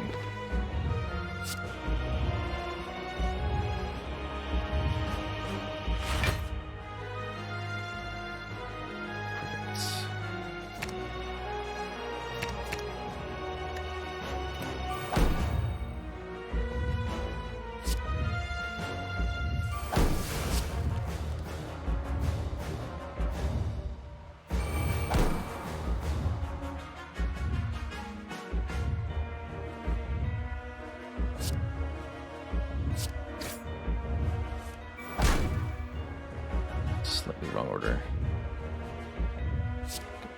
Keep the weak up.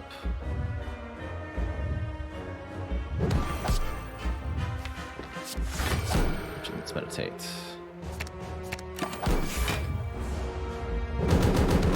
Okay, we should be pretty good defense-wise here. Rom here. That is my sincerest hope. Sundial pitching in. Give me the pen-nibbed wallop, please.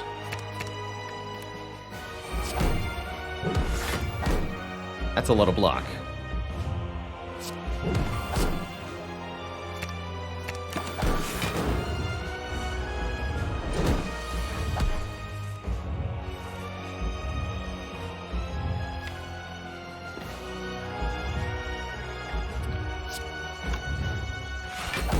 That's a lot of block.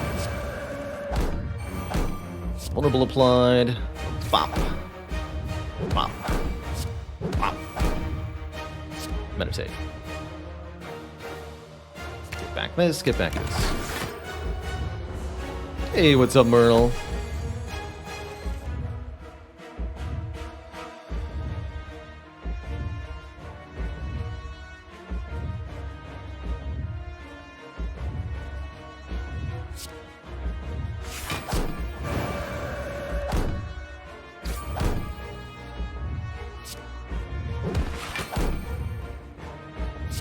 Scry here. I see attacks. I guess I didn't end up playing that signature move after all. That's okay.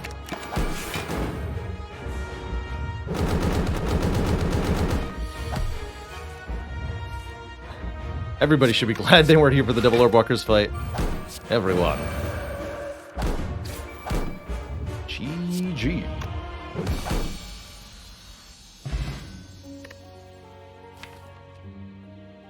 GG, everybody. Finally get there with the Watcher.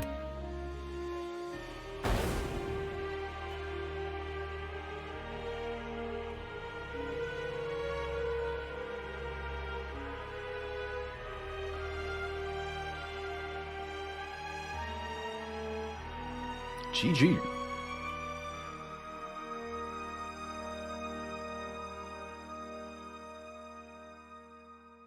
GG.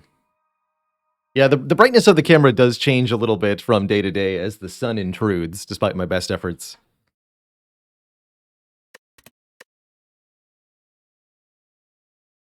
GG, no potions, no problem.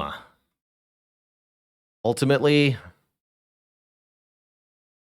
Glorox Heparin, how do I feel about this boss swap? It was so-so-zoo. GG. RNJ, thanks so much for those 100 bits. Add another win to the board.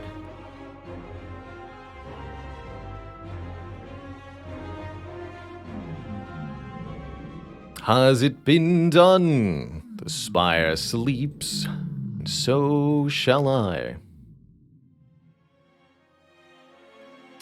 Yeah, we lost the big cozy chair when I moved house a couple months back, swapped to a standing sitting desk, which I'm seated at currently. And I found that that's really been helping with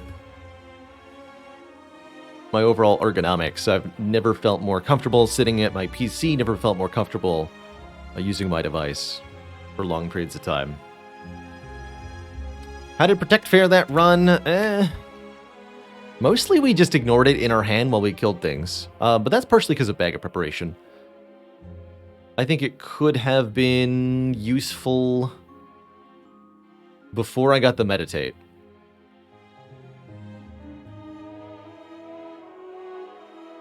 It was alright.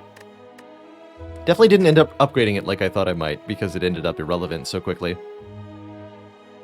It was also nice to have in the Sentries fight in Act 1.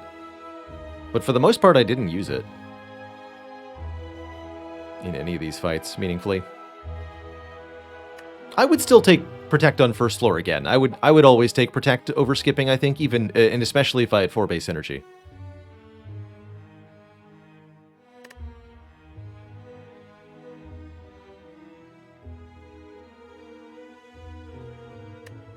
But yeah, it was it wasn't that impactful, is how I feel. Okay, next up is going to be one with the Ironclad. I'm looking to get to 15 kills today. We're now at 14.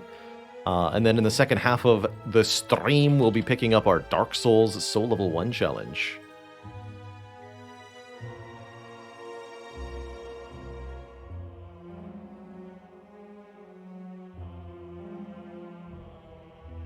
There's definitely a fight here or there where I'm sure it helped a significant amount. Anyway, I'm going to take a quick break before we go into our next run. When I return, the Clad strides forward. BRB.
Okay. We have returned, my children. And it is Ironclad who is our father today. Dad, please win this run. Counting on you.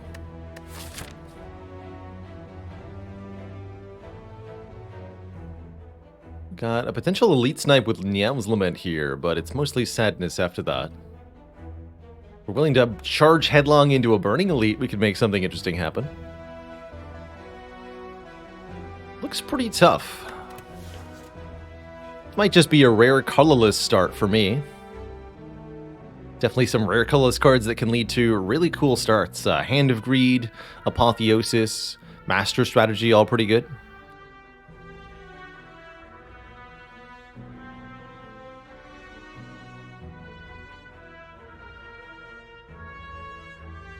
Disciples Liberation. Haven't heard of that one. Alright, what do we get here? Ooh, Hand of Greed indeed. Deal 20 damage. If it kills the target, gain $20. 20 bucks. Not only is that really good damage, but the gold gain is fairly absurd throughout a run. Small business loan of 1 million gold. Could potentially make going to this shop worthwhile. If I land my Hand of Greeds in both of these combats, and one of the two fights is a multi-enemy fight, I should be able to afford a relic here.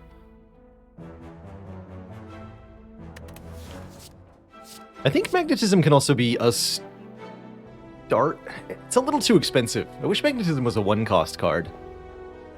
I love what it does, functionally, but in practice it's so hard to make it work. Gotta love me a Greed run anyway. Got a full block Jawworm. We'll actually take the 2 damage here. Deliberately play Strike over Defend, since we are healing 6 health at the end of this fight anyhow. Likewise, on this turn, I'll try to set us up a kill here. This is how much block? 5. So yeah, Strike plus Hand of Greed is a KO. And I gain $20. I think Twin Strike is a pretty respectable first floor card. It does 10 damage to an enemy of your choosing. Very valuable for weakening things. Could also reasonably go a Flex on floor 1. Flex is a card that very much needs an upgrade, doubling its effect to 4 strength, but Flex drawn with any decent attack is mighty powerful, as is its ability to interact with the artifact. You take all 3? I'll take the Twin Strike to start. Get ourselves one more decent damage card. We did not roll a multi-enemy fight, so probably not going to go to the shop. And I won't be able to Hand of Greed next turn either. We'll be just shy. But not if I don't draw it. Beautiful. I haven't watched any of GDQ yet, but I'm definitely open to hearing about the runs people thought were excellent. I do usually go back and watch pieces of it. Oh, I could have taken Limit Break to go with that Flex. Now that's tragic. I think I'll be very happy with a Shrug here.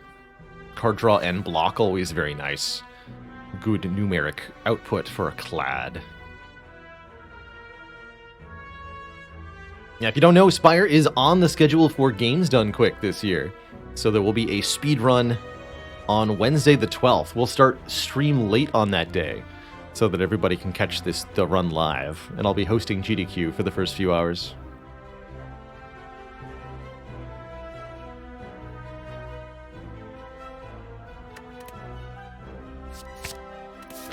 Okay, the official doesn't even start till tomorrow. Understood. 166 is enough to afford some common relics, but not all. I think I'm going to opt out of this store. Go here instead. Now the goal is to land Hand of Greed on both of them. That might not be able to happen.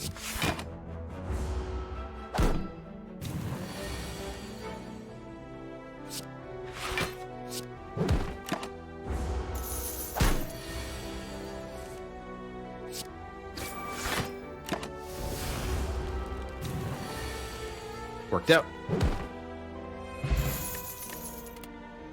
Now I'm rich. Get asked about Metallicize a lot. This is definitely an acceptable time to take a Metallicize, giving you 3 block at the end of each turn. It's a pretty good one at Act 1 card in general. I'm also pretty cool with a Bloodletting. Bloodletting is an energy generator for Clad. 3 health for 2 energy is the exchange. We already have some expensive cards. Bloodletting would let me pick up bigger and more expensive cards and more card draw and start to feel really good about it.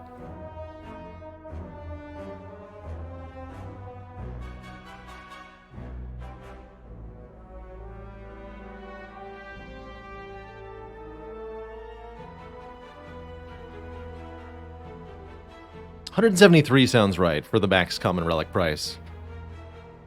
I would believe that. 10% price increase from A16. 5% variance on relic prices. There's definitely a mod that tells you that number. Oh boy.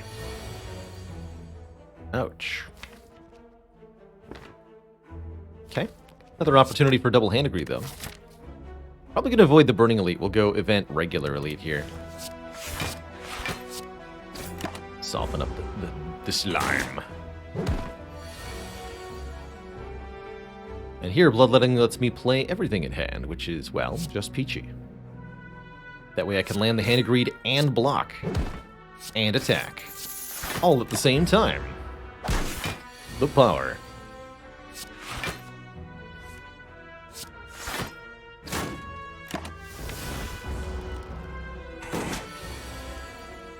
Perfect draw order. Okay, this fight was much easier than it could have been. We get a blood potion, which is a great early find, just a little bit more health. And oh man, do I love more card draw when the bloodletting is involved, particularly the Pummel Strike, which can be upgraded to be even more card draw. Lysozyme, thank you so much for the 14-month. Is 14 months an Imperial year?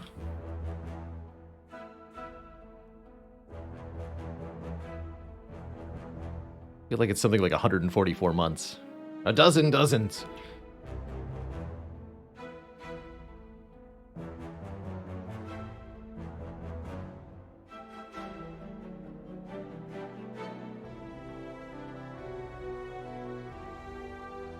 I think Merle has pretty good odds of getting significantly further in his win streak, Evil Muffins.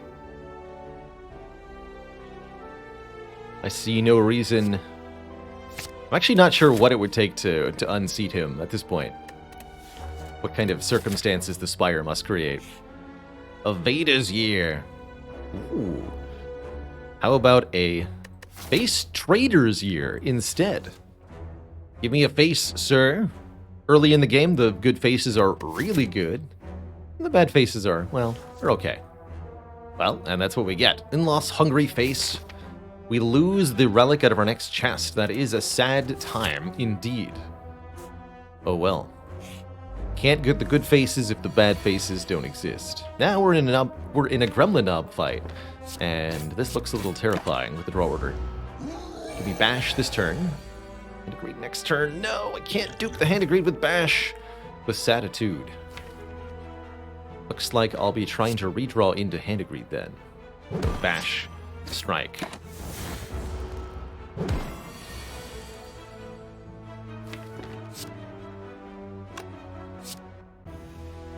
see, how much can I do currently?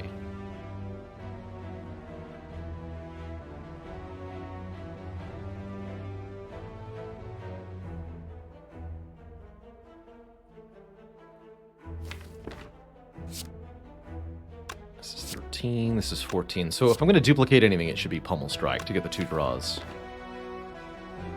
And I should play the Twin Strike before I do that. That would be 26, 40 damage. And I would see 1 new card, Strike in hand. So Twin Strike would kill, Hand Agreed would kill, I think even Bash would be enough. Okay. Oh shoot, no, I did that wrong. Well, supposed to play Twin Strike before I did that. We don't get there, unfortunately. As 9 plus 9 plus 14 is not a KO. So, ouch. Followed by money. Hooray. Alright, that wasn't too bad. Ultimately, we could have gotten through with less damage, but there's plenty of rest sites, and I'm not concerned. Now I can upgrade the Hand of Greed. It's my first priority. Do I take an early Dark Embrace? I don't think so. I think the Bloodletting wants us to take another Shrug here. But we could consider Dark Embrace. Whenever card is exhausted, draw 1. Not too bad. Do have to vaguely consider if Hand of Greed means the regular combats are actually worth more than rest sites. Every combat we take is a sizable amount of money, so maybe we'll be avoiding this fire, for example. Unsure at the moment. What do I want to upgrade right now? I want to upgrade Bloodletting, Hand of Greed, and Pummel Strike. Take the Shrug. Starting with the Hand of Greed. And then we go to this Elite. Yes.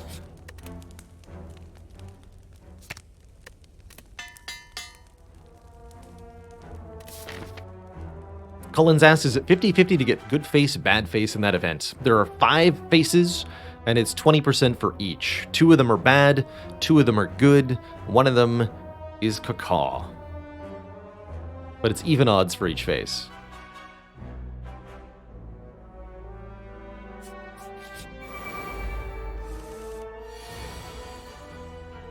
Alright, that's 35 damage. I'll probably just yeet the Distilled Chaos to hit whatever I can hit here for a better turn 1. If I can Hand of Greed one of these nerds instantly, that'd be the best way to start this fight. What do you got? Shrug, Strike, Bash. Hey look, 35 damage. Although, I'd rather weaken this one. Given that we are securing the kill in this fashion, I'll do it.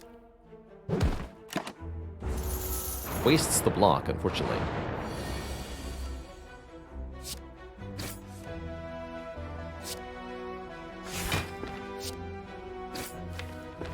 Really unfortunate we didn't see the Shrug there.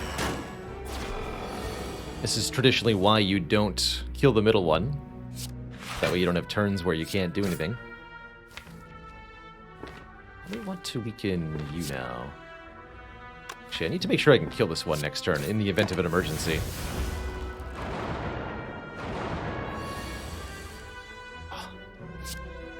No emergency. Good. Does mean we wasted a bit of our damage, but I think we'll be alright. Take 5 more next turn, go down to 10. I'm cool with that. Good news is we managed to land... Well, hold on. Shouldn't claim premature victory here.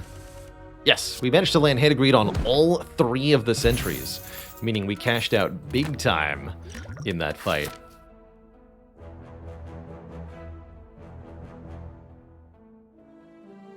Beautiful.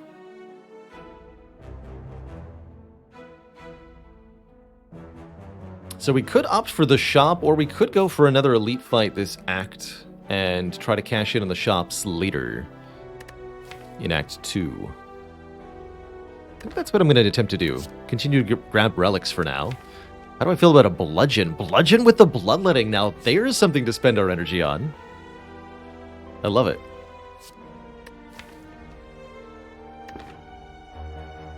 I really like it. Yeah, and that'll definitely get me through the early combats of Act 2. Makes for a pretty good Snecko Eye, also. If we should get it. Probably going to rest here. We'll see what's in the chest first. Well, let's go this way for now. Oh, right. Well, now that I've seen what's in the chest, I suppose I'll rest?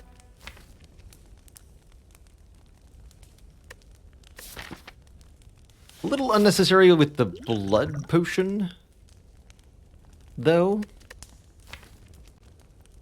Let's upgrade... Bludgeon.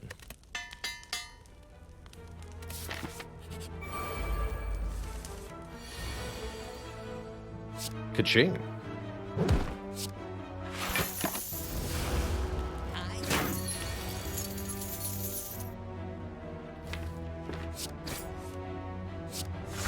So close. Excuse you, sir.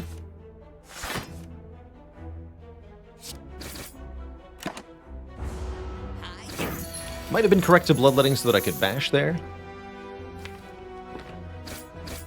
Just get him down into hand-to-greed range. No dice, but we do at least kill him. Get back some of the health. There's some card draw. Battle Trance. Draw 3 cards, but we cannot draw any more cards. A little sad with kind of the chain draws, but I think in general going to be very, very nice.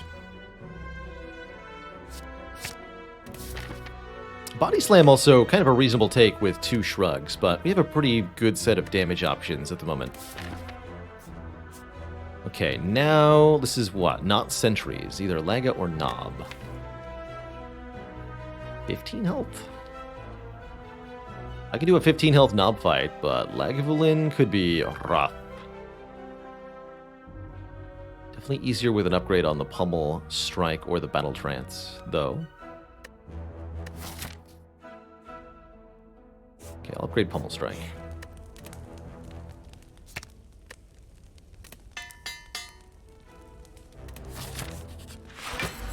He is Lagavulin, alright.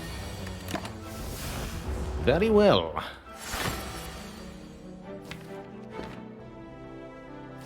Bludgeon next turn, let's go.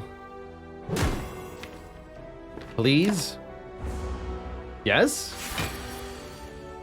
Yes? No! Alright, fine.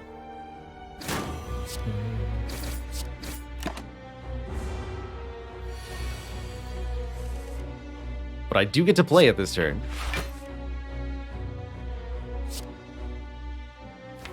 And I will.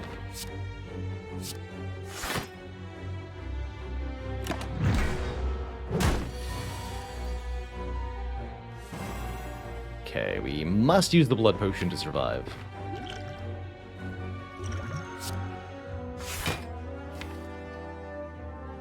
Do 35 damage. So I guaranteed to get a hand-to-greed if I strike twice. Which puts me down to 3 health. I don't really want to be at 3 health. Swift the hand-to-greed. Stay at 19 health.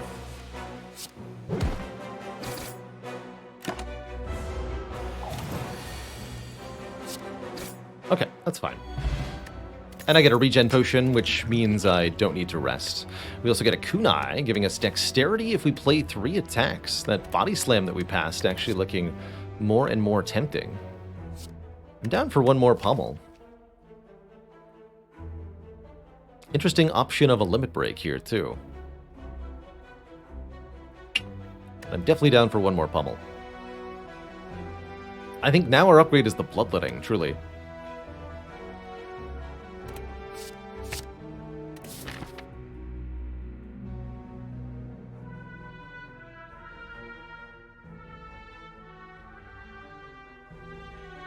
With Omamori and Juzu Bracelet, pretty tempted to take an event here. That said, the hand-to-greed does speak to just taking another combat and harvesting the results for cash. Sweet, sweet cash. Could also heal me, too. And I don't have 2 potions, so there's further incentive.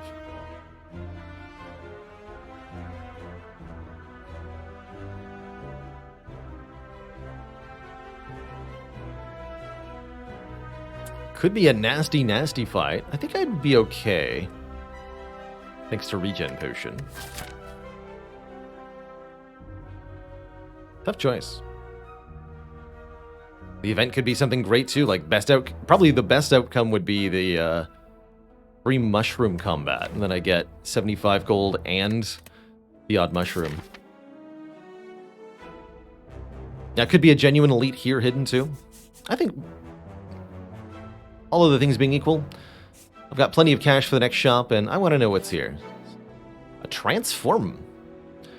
Transform one strike into Immolate.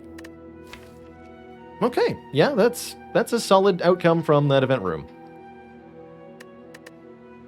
Better Immolate than never, after all.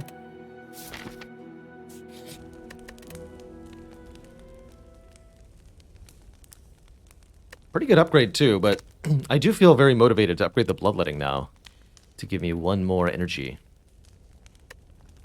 Other upgrades that are great include the Battle Trance and the Pummel Strike.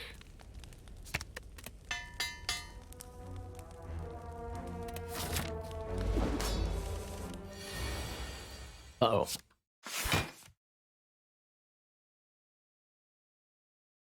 Pay 3 to potentially...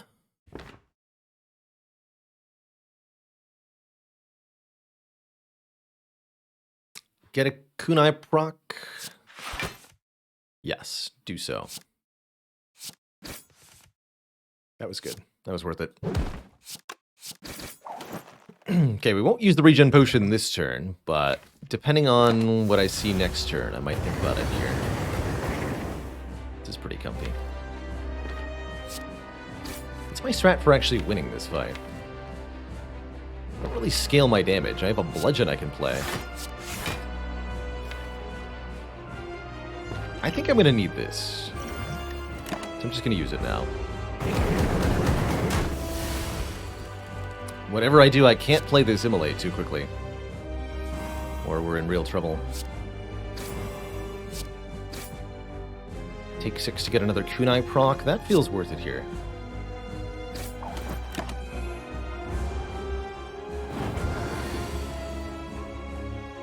I view this fight very much as a damage race, and I do. Okay, that's a great hand next turn. We can play Bloodletting, Bash, Bludgeon. There's our damage. And we're only getting attacked for a small amount next turn. Perfect.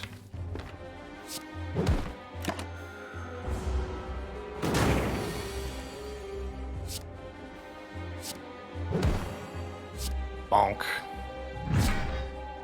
Look at this Bloodletting go.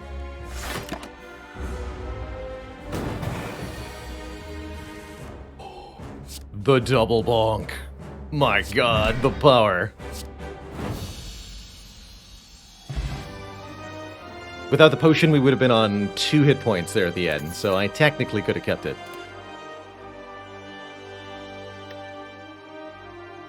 Do love a feed.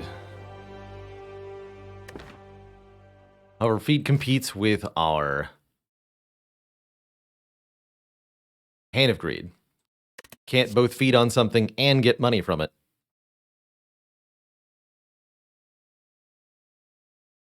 Corruption could be quite nice. Makes all of our skills 0 cost. Shame I didn't take that Dark Embrace earlier. Though I'm not sure I would have beaten Hexaghost had I done so.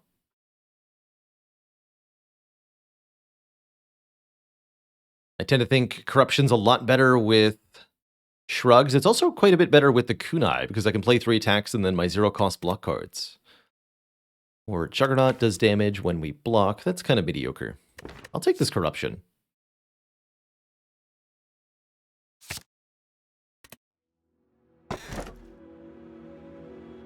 Okay, and we're offered mediocre energy sources. I would love more energy in this deck. I would definitely love more energy in this deck. As cute as Astrolabe is, I really don't think we can afford it over one of the other options.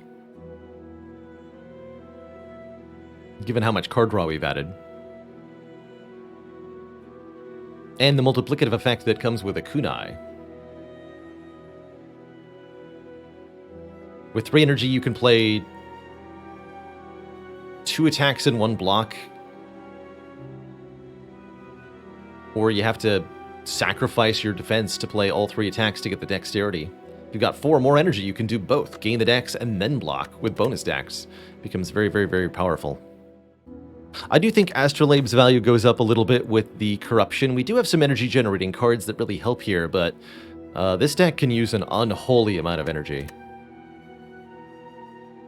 Am I willing to give foes additional strength? I mean, we could find a disarm. I'll do it. Not scared of birds with this deck, am I? No. Maybe I should be, but I'm not. I'll take the Philo Stone. Give all enemies 1 strength. But we get more energy every turn. There are some early merchants, thank goodness, available to us. What I'm not going to do is charge straight into this Burning Elite with our plus strength. Do we hunt for certain events here in Act 2 or 3? Maybe. We could definitely consider looking at these 2, or maybe even 3 events, trying to find the Colosseum. Just like last run. That could be worth doing. Bites would be appreciated. I would take bites at this moment. Probably I would also take apparitions. Our attacks are the real energy sinks.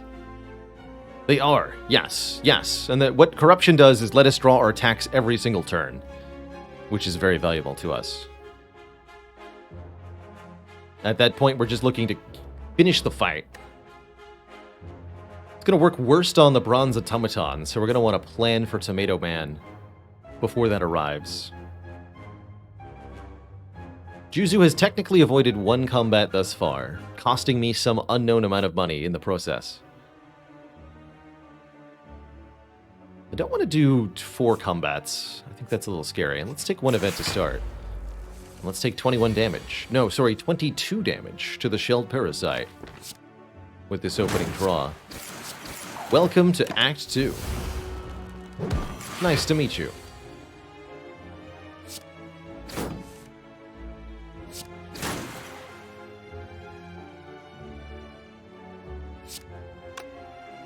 Let's rank it all bloodletting here so that I can shrug, defend. We do at least get some of this health back, but ouch.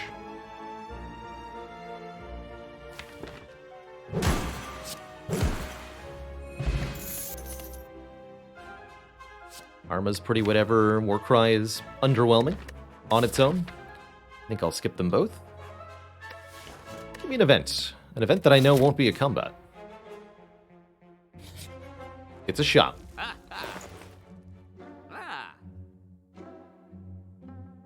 Double bludgeon. The bludgeoning. Just an X, thank you so much for the 8 months and the tier 1 sub.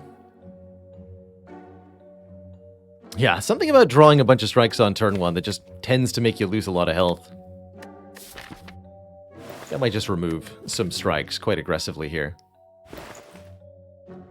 It's definitely one of the ways to make this deck stronger most quickly is removing strikes. We could also consider here taking a look at Orrery. We'll see 15 cards. Might help me find something like a Dark Embrace. Might also buy this block potion.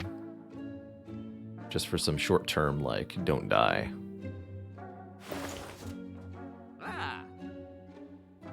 But lots of money, after all. Apotheosis is not bad. Actually, I like it a lot more than I think about it. Let's go Ori, and depending on what I see, I may or may not buy this Apotheosis. Very likely that I will now. Body Slam is here as well. Uppercut Plus, that I like. Power Through.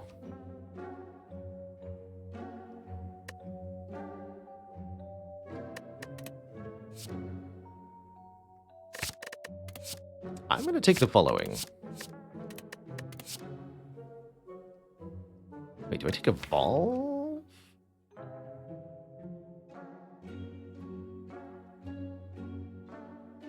Almost seems essential, actually, now that I think about it.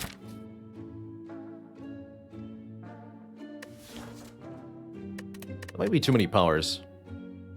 I really want this Barricade.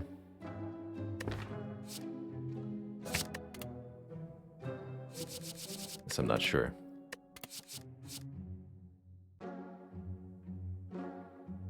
Evolve has a real bad habit of getting you hurt on turn 1. Let's skip it for now. Maybe I'll take one in Act 3.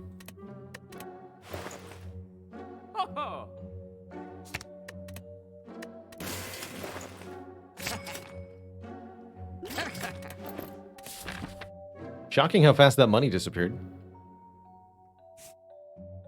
2 more events or 2 combats? 2 combats could make me more money for the shop. I feel like I have to go for the combats. Hopefully they won't hurt too much. Let's see, 48 versus 46.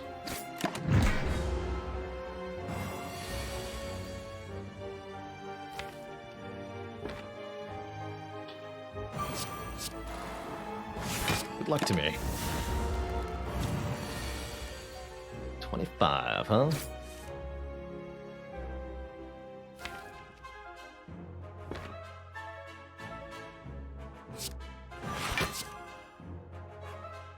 Maybe just paunch. 5.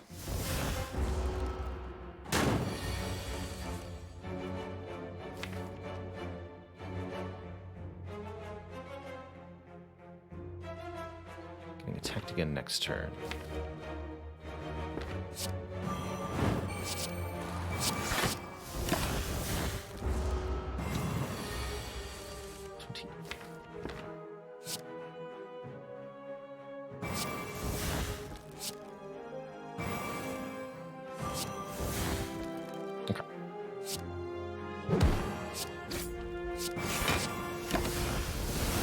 Spooky fight. But we get the money. And a potion. One more Pommel Strike is an interesting option here, especially with the Apotheosis. Feels like I don't need it though. We have 2, and that's really all you need. So you can just play the 2 of them endlessly. Double tap could be quite nice with all these big hits. Actually, double tap is really ridiculous the more I think about it. Want more card draw, but we have pretty good card draw. Give me that. Doubling Immolate, doubling Hand of Greed, doubling whatever, right? Possibilities are endless. Or so I would have you believe. Okay, just get them into 25 range each. That's the idea. Probably can't Hand of Greed all 3 of these nerds. They simply are too aggressive. Oh dear. We're already in a pickle here.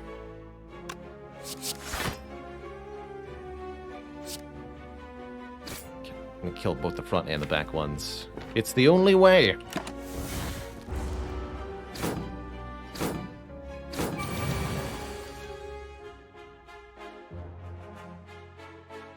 Ah, nuts.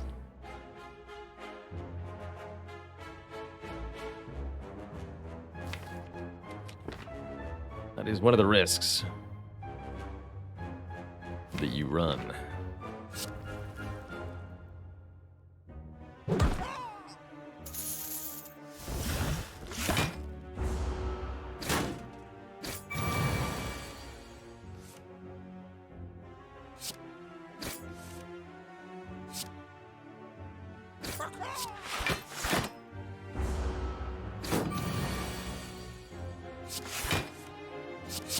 The news is, I think we got the money.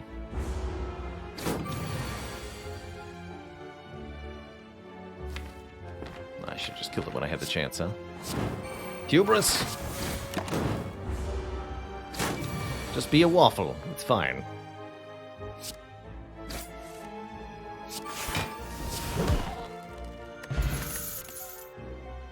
Yes, more shrugs. Shockwave's not bad, but more shrugs is life-saving here. Waffle? Not a waffle. However, Dark Embrace is here, Shockwave is here again, and card removal is also here. We can get all 3 of them, and that is an extremely good set of pickups. Could also consider perhaps purchasing a blood potion here. But we're definitely now trending rapidly towards the so-called Ironclad Exodia.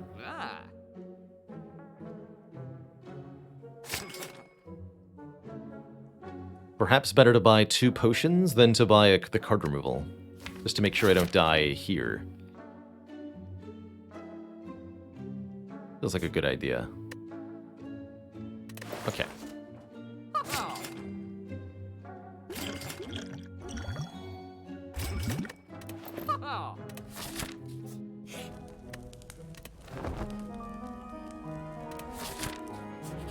44 health is enough to survive almost anything.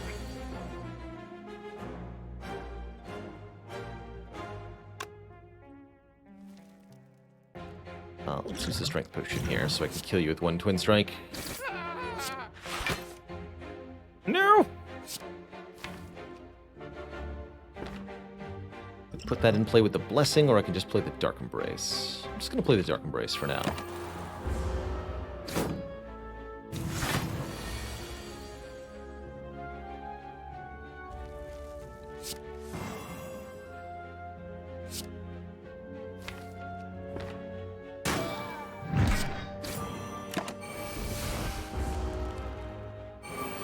Double shield gremlin. All right.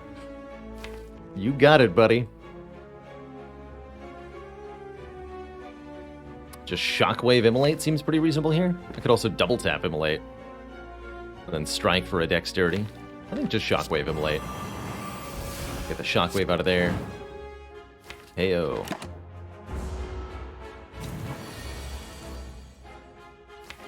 Okay, please draw the Shrug. Dang it. Brutal. Ah.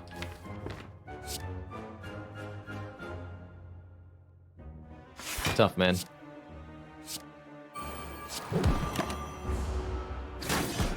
Well, that's why I drank the blood potion.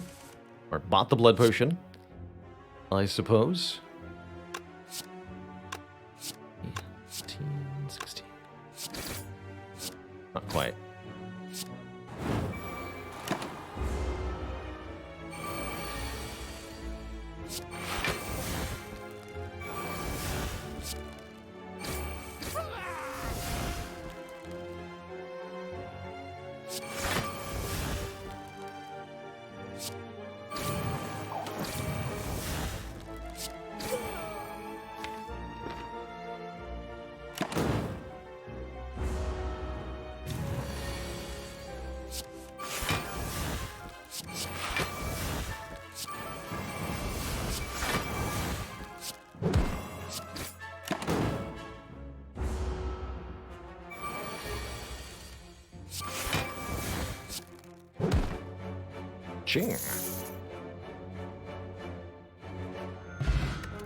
Dreamcatcher at least offers us a card reward when we rest, which may be again soon.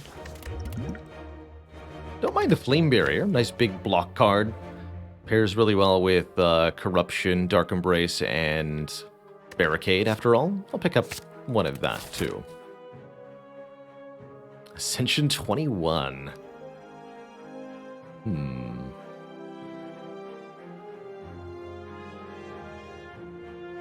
You start the game with another strike in your deck. Take a page out of Monster Train here. And I'll take a Relic for free here. Thanks to the Omamori. Pick up an Ornamental Fan, giving us block for every 3 attacks played. And a Sundial, giving us energy when the deck is shuffled. Or we can skip that one. That's what I might do. Skip. Skip. Relics are worse. Ooh. Every relic that can be nerfed numerically is.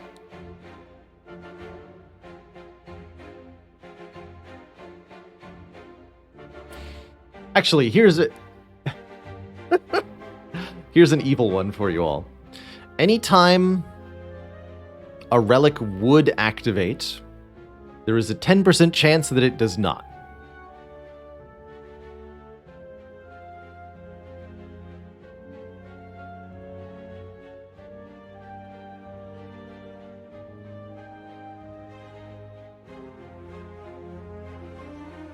Which would basically just break everything.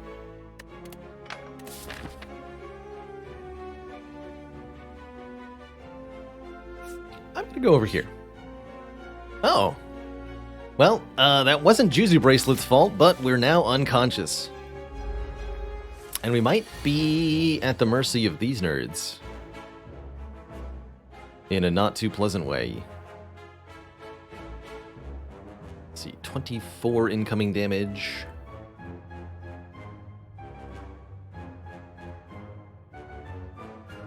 I can do Shockwave and block. That's better than getting damage down, right? Go Shockwave, power through defense. That's gotta be it. Maybe even strike once, but I don't think so.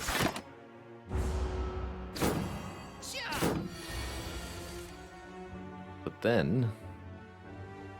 Disaster. There's no way to mitigate this at all.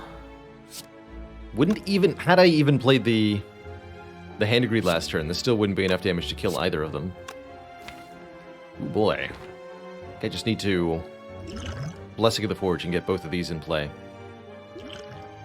For now. This could be a rarely seen... Death to fight 2. Actually lose to the knob. I'll tell you though, I'm not going to lose here. Not now that we have gotten the combo in play.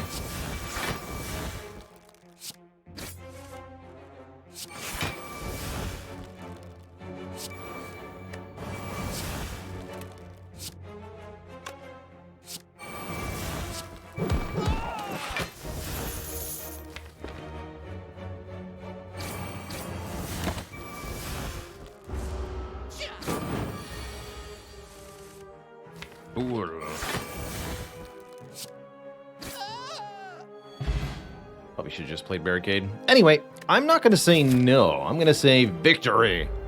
Even if it costs me everything. Especially if it costs me everything.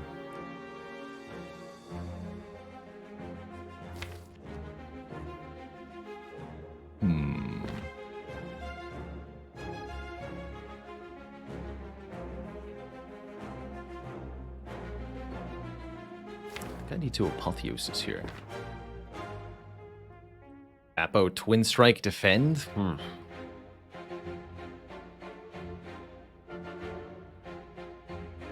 This is a dire situation, I'll tell you that.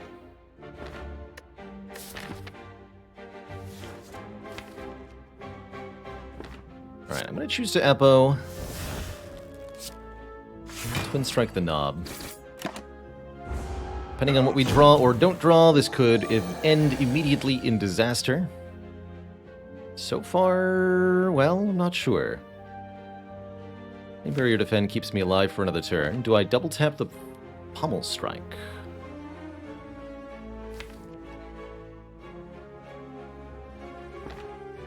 I don't think I do.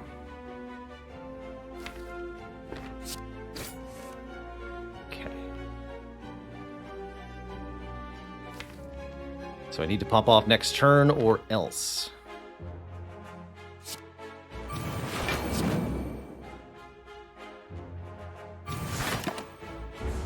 Here goes.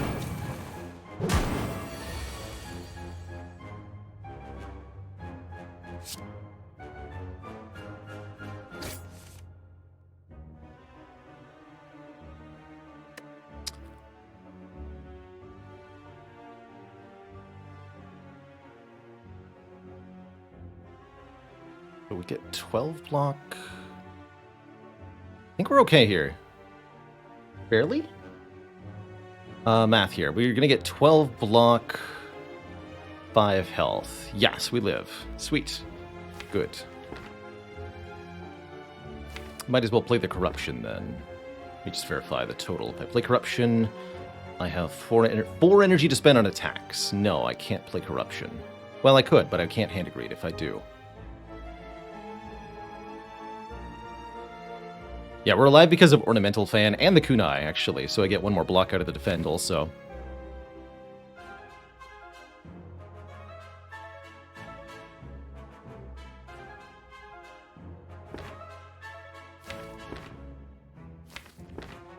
If I play the Corruption, I just win, though. So I'm going to sacrifice the 25 gold now, too. Try not to die. Well, am I?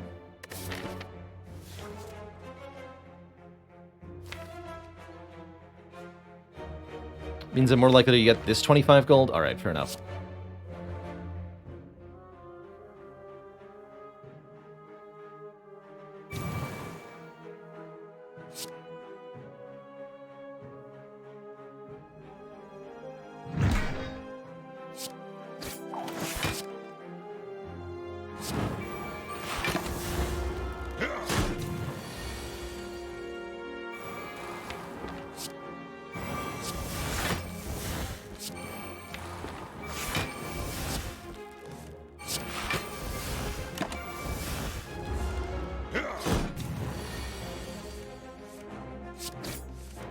That's what I call a close call.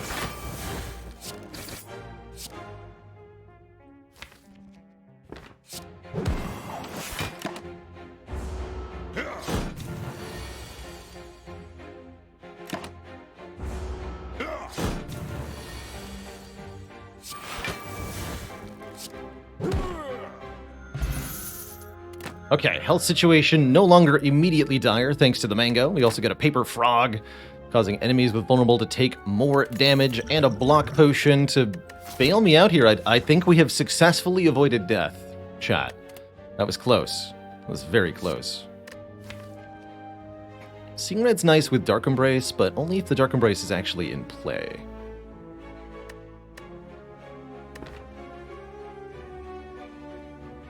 Skip all this. Okay, let's go to the shop. I think it would be ridiculous to fight an elite now. Halt! Today is the day I must settle the score with the murderer. My beloved pet noodles. Until then, you may not pass. Now, I think this is very much a situation where it's actually correct to bet on the murderer. Big reason for that is that if we win the bet, we have enough money to buy Dead Branch in the shop, or any other rare relic that we might want. Whereas we don't get past any particularly important threshold betting on the owner and winning. Now that said, I'm a man of honor, and I'm a man of noodles, so I today bet on the beloved pet noodles. Give me strength. We lose the bet, but at least I wasn't gouged by a lance. Alright, no good relics for me, I suppose. Oh well. What's the more important upgrade, Corruption or Apotheosis? I ultimately want them both upgraded. Start with the Corruption. That way I can play the Corruption and the Dark Embrace if I draw them together. That is indeed a relatively rare event. Oh man, could have bottled the Dark Embrace. I would have loved that. I do love Master Strategy here. I also do love Toolbox here, letting me choose one of 3 random colorless cards to put into the opening hand. Toolbox can be stuff like Secret Technique, Find Apotheosis, or just a new Apotheosis. But let's just remove a strike. 1 fewer attack cards, please.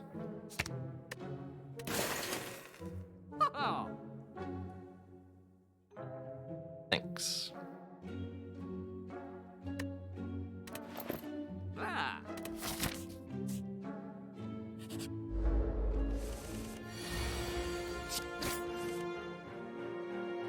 Go Bash Strike here. Since we have Paper Frog, the vulnerable is pretty valuable. Confusion! Confusion in the ranks. Oh, hot.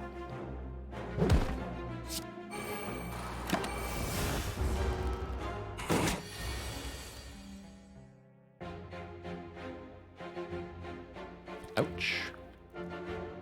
Uppercut plus defend? Question mark? Defend plus defend, double question mark. Or hopelessly battle trance. Try to draw a 0 cost or 1 cost corruption. And then defend and cry when it doesn't work. I think I'll just take the defend uppercut line here.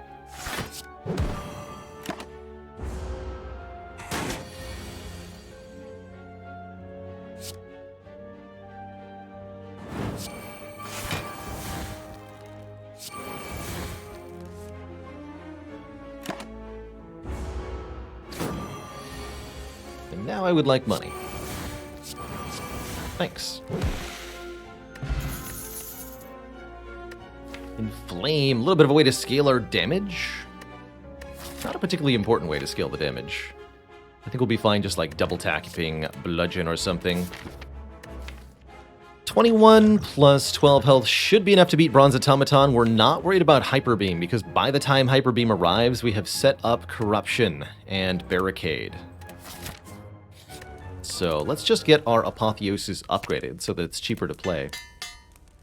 With Vuln and Frog, Hand of Greed should be whatever 37 times 1.75 is.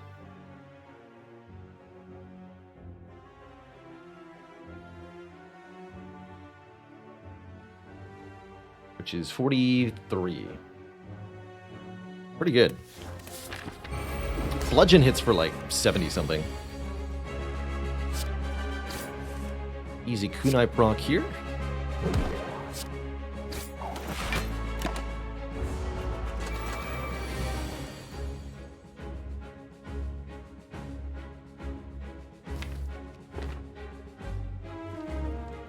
We'll go Dark Embrace, Power Through, Defend. Skip the barricade for the moment. Getting our card draw developed is the most important thing. Okay, there's our Corruption. I'm actually okay with that being held for now.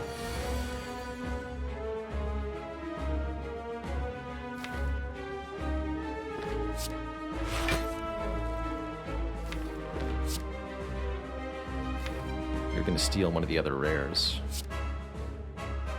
Next turn is the one that might hurt.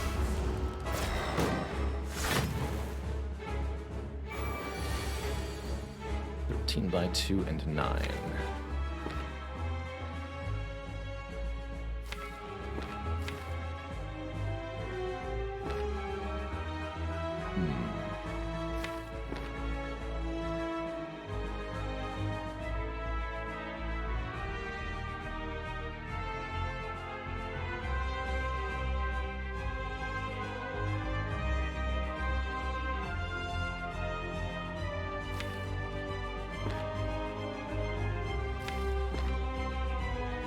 I'm not ready to put Corruption down yet.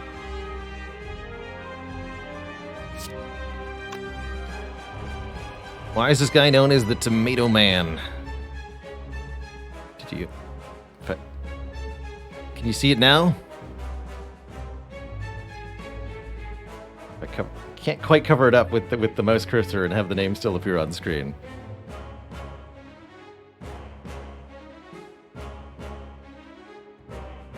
Bronze Tomato Ton.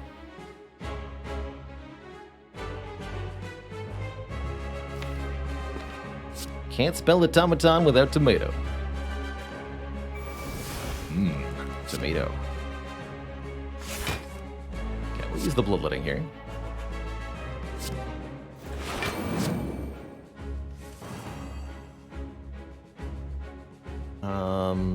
By hand agreed, you don't do the thingy.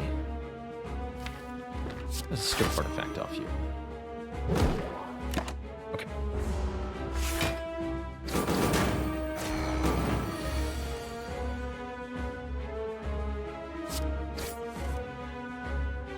It is time.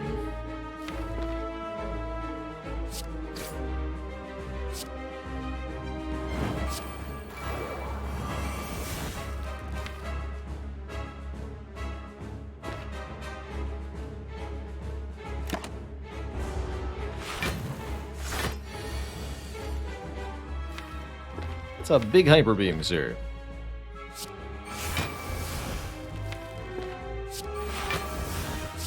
Let's just get rid of the bloodletting. So I am looking to kunai here.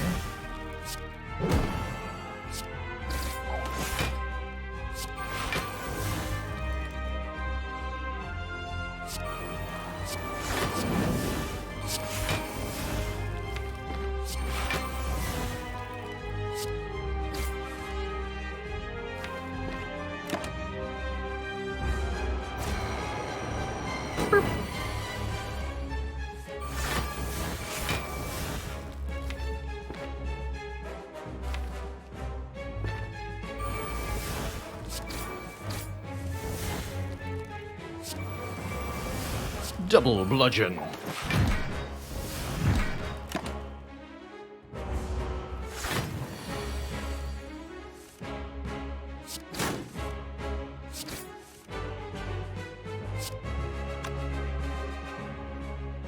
Actually, more damage.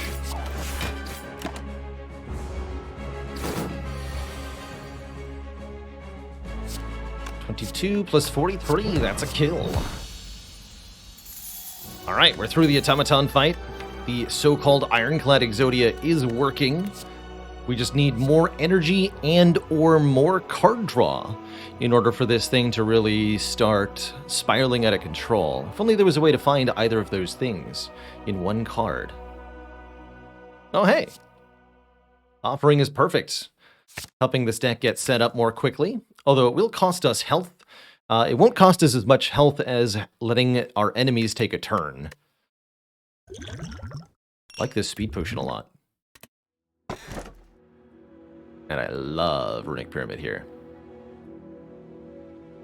Could also make a very good argument for the Calling Bell. Calling Bell does not give me a curse, it's just 3 relics.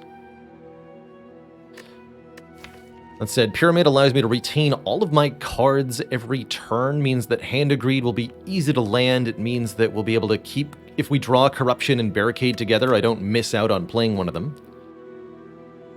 And in general is going to make my life a lot easier. I will definitely take a Pyramid here.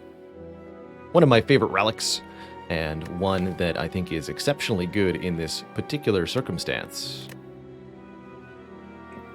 Is a little scary with the wounds from the Power Through. We'll try to get our hands on a copy of Sever Soul or Power Through. Or not Power Through, or Second Wind, excuse me, to deal with that. Have to go for the Burning Elite here. I guess I'll route through a shop so I can remove one more strike. Looks like we can get many good elite fights, though.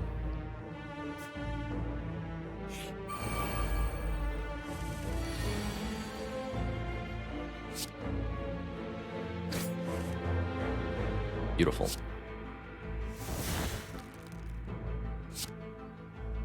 I'll pay the price. Glorious.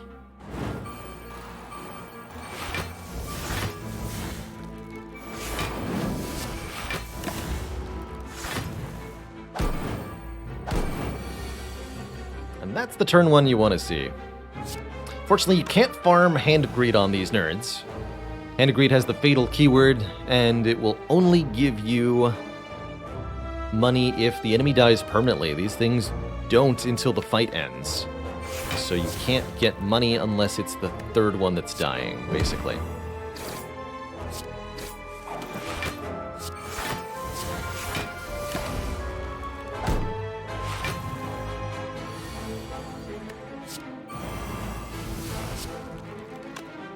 Bonk.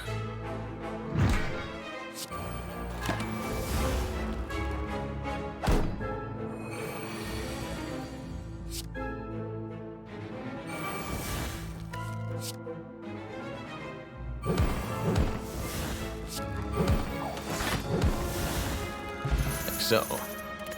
$25 reduce.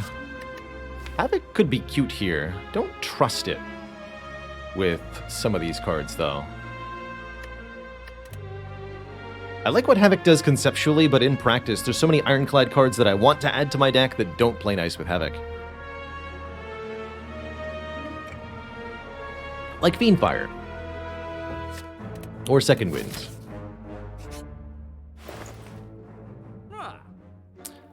Somebody called this Reaper. It is here. Deal damage to all enemies, healing health equal to unblocked damage dealt. Not too bad. We could get a point of strength to go with it from Vajra. Or we could buy a souvenir to let us start with an artifact. Princess Ram says, when you exhaust a card, does Dead Branch trigger first or Dark Embrace? Dark Embrace first, then Dead Branch. And if you exhaust multiple cards at once, they alternate in hilarious fashion. Dark Embrace, then Dead Branch, then Dark Embrace, then Dead Branch, then Dark Embrace, then Dead Branch. From, for example, Fiendfire.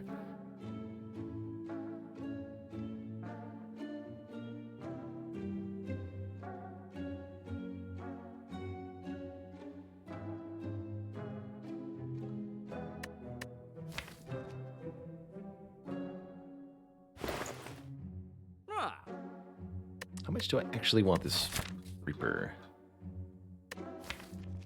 It's okay. Bandage Up's not bad either. Actually, Bandage Up might be better than the Reaper. Although I could double tap the Reaper.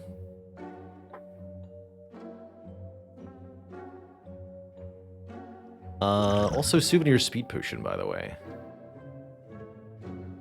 Take the Souvenir here. Skip the Reaper. Heal me.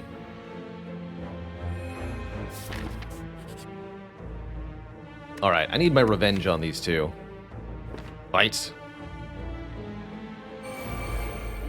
Almost killed me last time I faced them. Won't be happening this time. We're gonna destroy these nerds.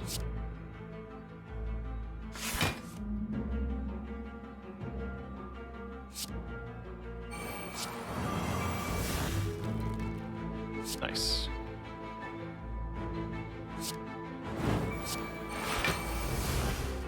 The destroying begins.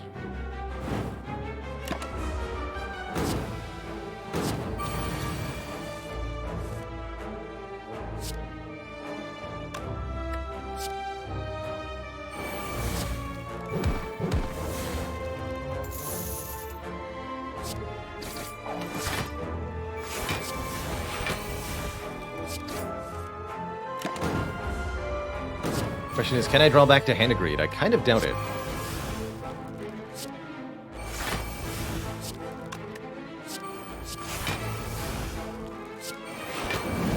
But I'm gonna try.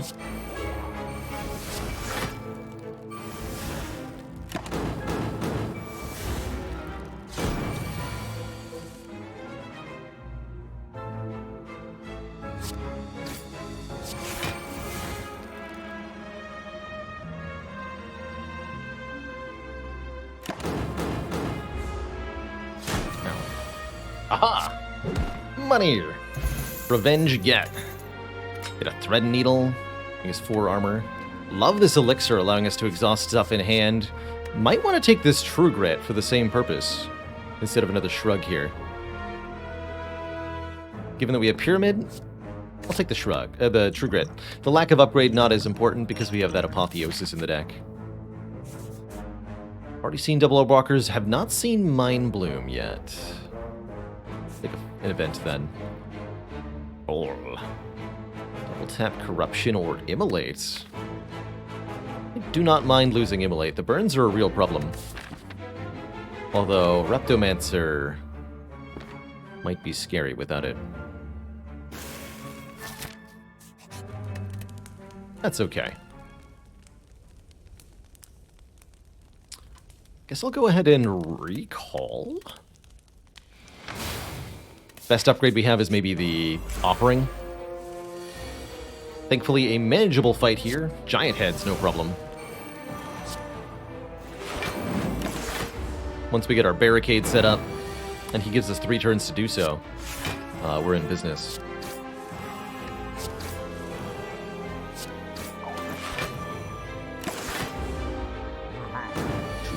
There's barricade.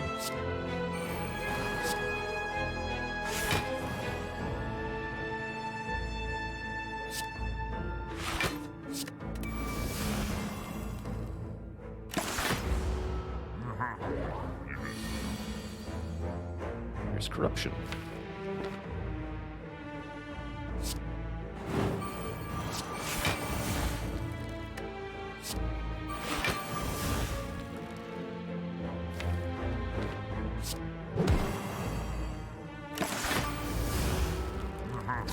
Just gonna have one really big turn here.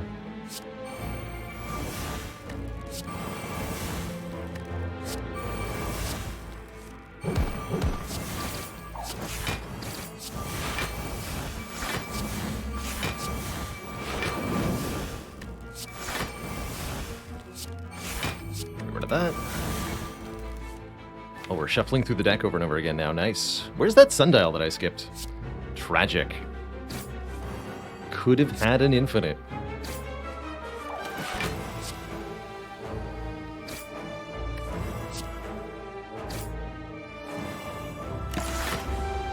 Still seems pretty fine.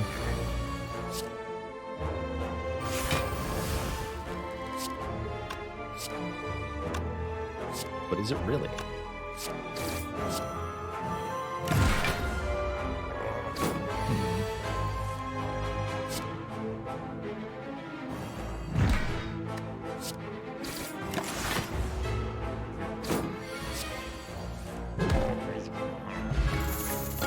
Happy Flower at least gives us more energy.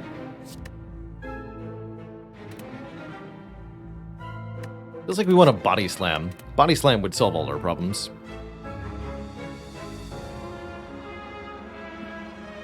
We saw a body slam earlier in the run, but we weren't ready for it yet. Now we are ready for the body slam. It would be a hell of a slam.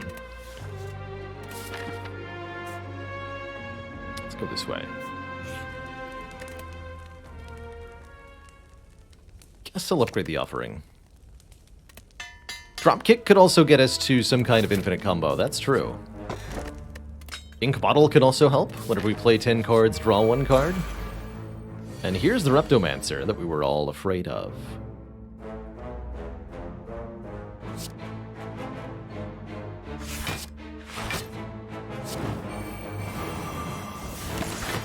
Okay, this turn 2 could be real spicy for us.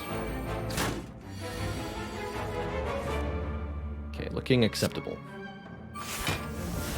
Unfortunately, we know that there is no...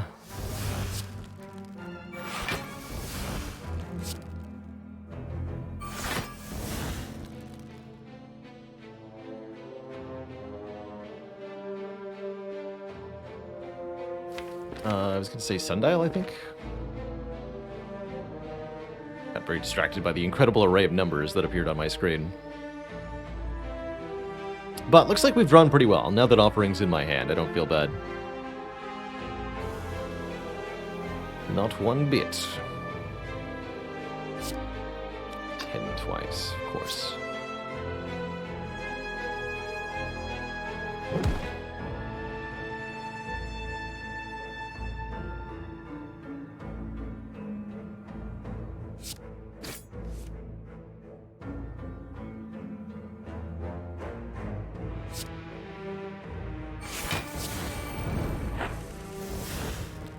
There's our last attack for the kunai.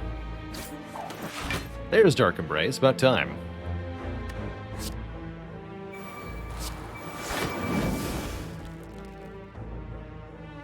Okay, that's in as much block as we need for the moment.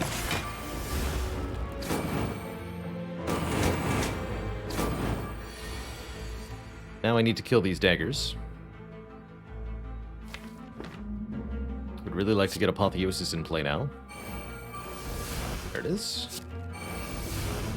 Sweet.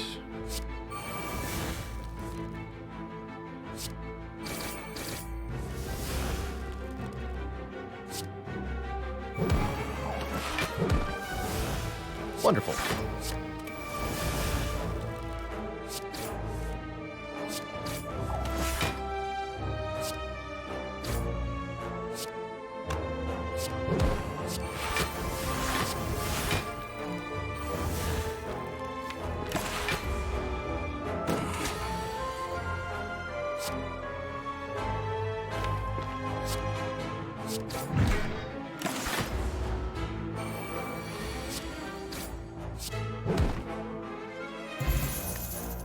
BSG Apollo says, ever tried to extend the heart fight for as long as possible?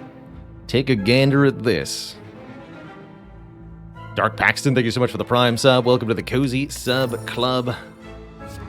Love this Sentinel for more energy with the Corruption and the Dark Embrace. Love it.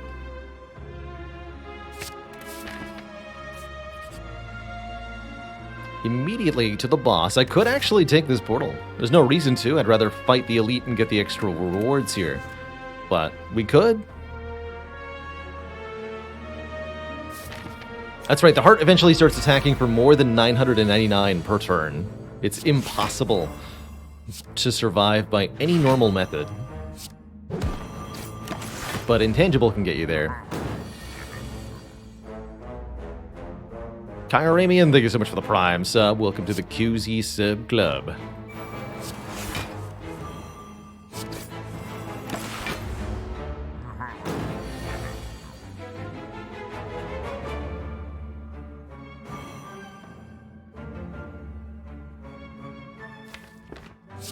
Might double tap that legend though. I'm gonna do it. Let's see what happens.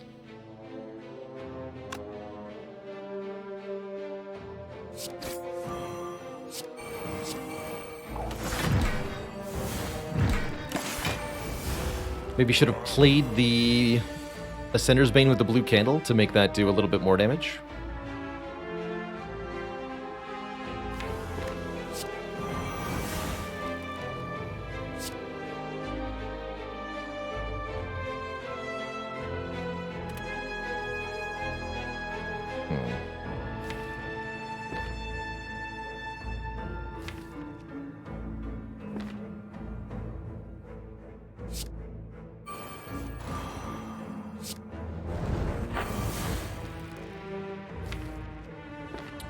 So what's the play now? Elixir? Given the situation I just got myself into, I can also just go power through Shrug. Keep the potion. Take one.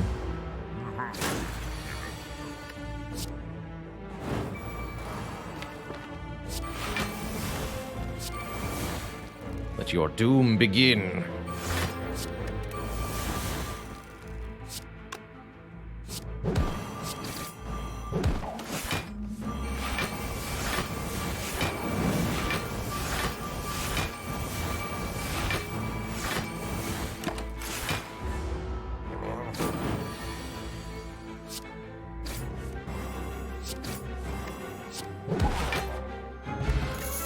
Glorious.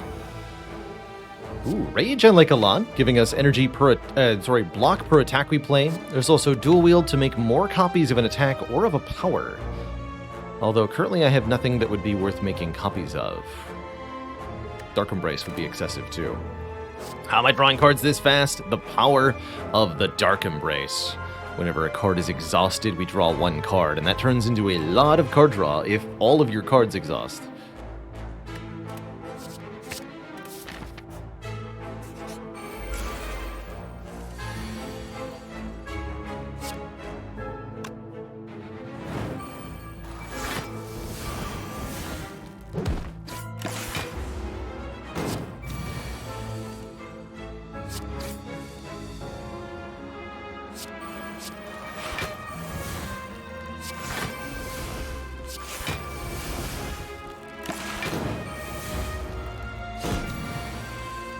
Shouldn't have played Hand of Greed so early on.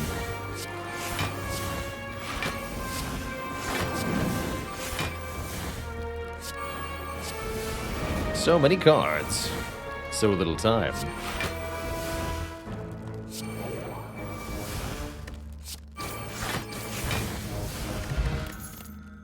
Whiffed it. There's a Sever Soul if we do want to get rid of wounds and they're really stuck in my hand or something.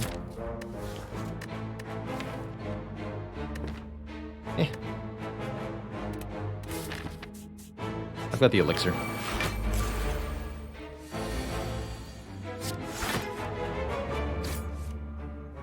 Draw me cards. Yay.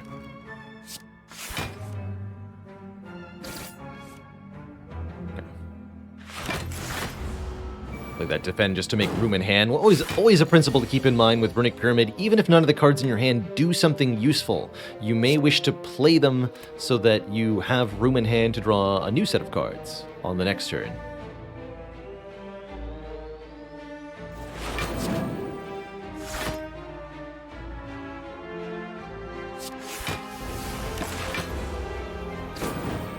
A little bit short there.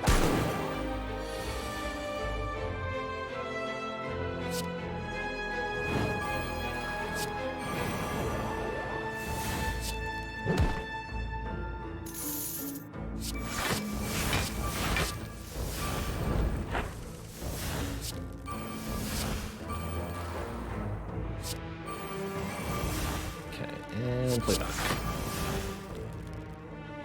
We'll go for the Spheric Guardian next, I suppose.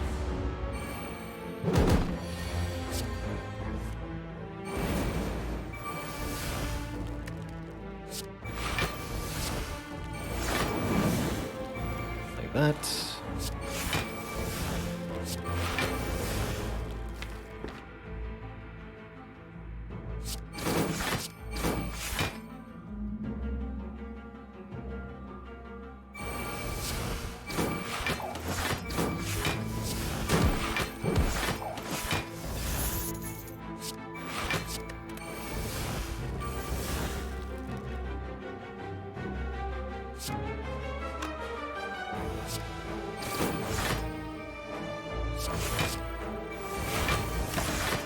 Okay, rage has really helped, actually.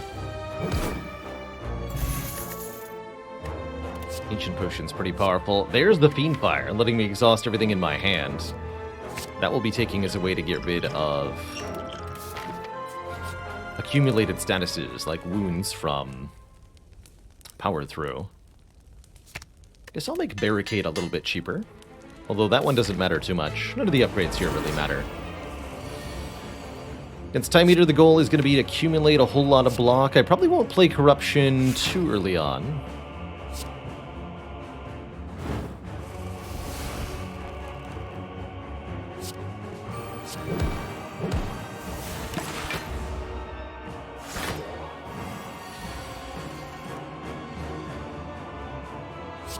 First goal needs to be find the Apotheosis and or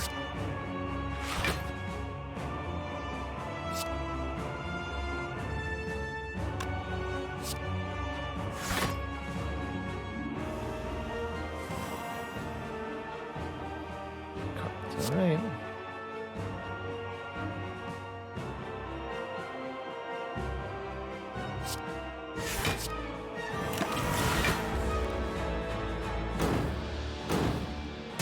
And or the barricade. Where's the barricade?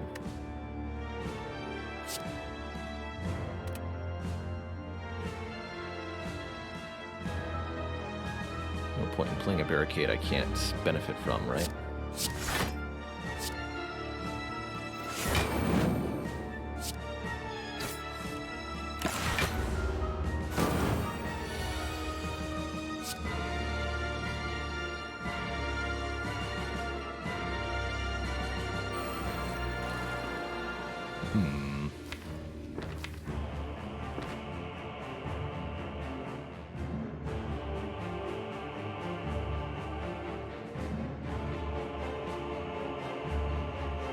I count this as hello and welcome, Inna loves you, by the way. I count this as a win if I beat the heart. I'm always going for the heart on all of my runs. Here on the channel, find it to be a very well-designed and interesting boss. I guess I'm just taking some damage here, unfortunately. This is play.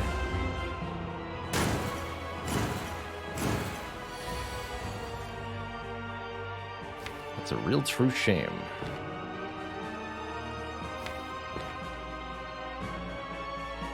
Okay, what do you got? Who's bludgeon? Works for me.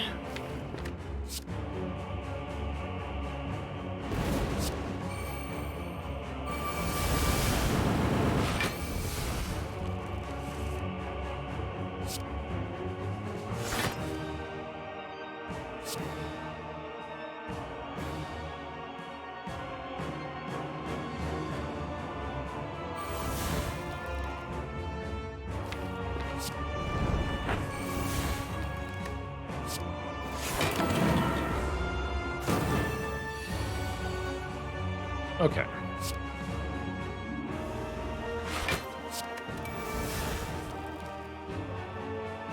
So we can slowly scale up with, like, the kunai or whatever.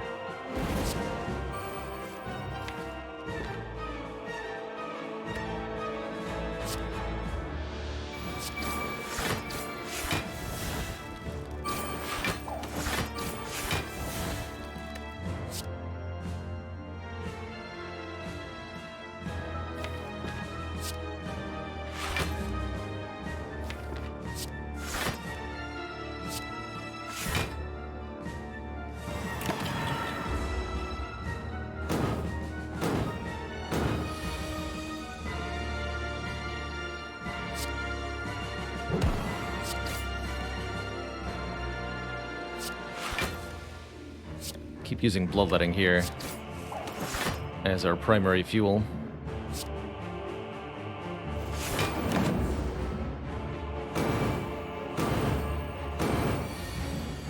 Time Eater takes this turn to accumulate, well, to heal itself. We'll take the turn to accumulate block.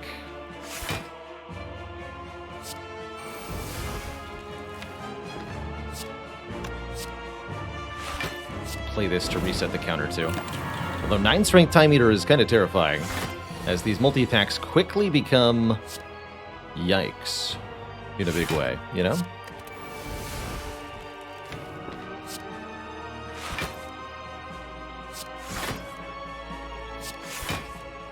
Alright, fair enough.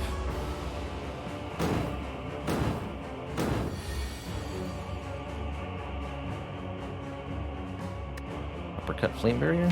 I could double tap it. Probably should.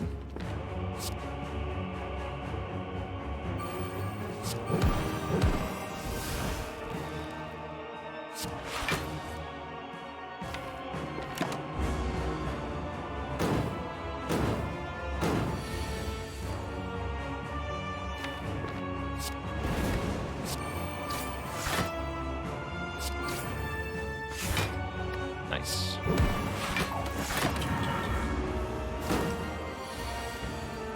Okay, slowly but surely, we find the way.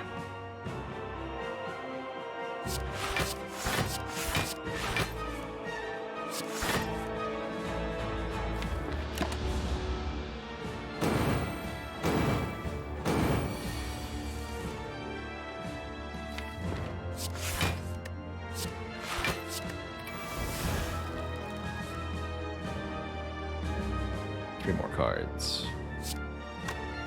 1, 2, 3.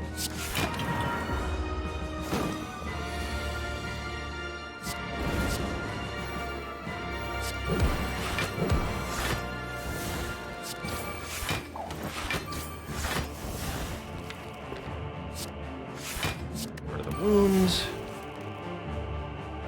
Don't need to play bloodletting anymore. I think we've solved this fight now. Slow and steady wins the race.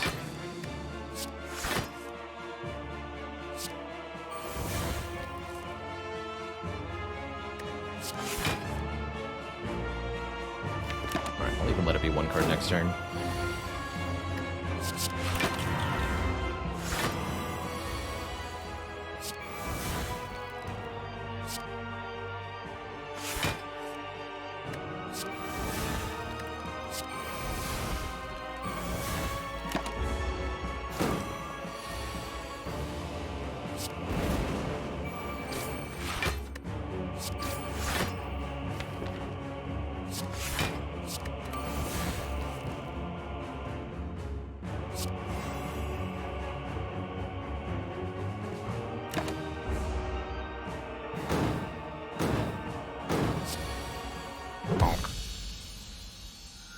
Okay, and we even set up the relics for next fight. Good as chances we're gonna get.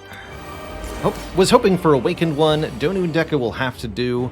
Donu and Deka with Offering on turn 1 will do. Just fine, I suppose. I'm wasting draws if I play this Offering.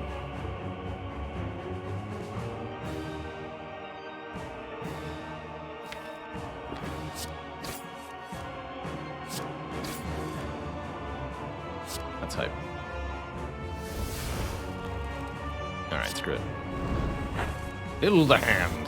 Alright, we got Dark Embrace and Corruption both ready here. We'll probably be using those a lot earlier in this fight. Although we do have to watch our damage output. It's certainly something we could run out of.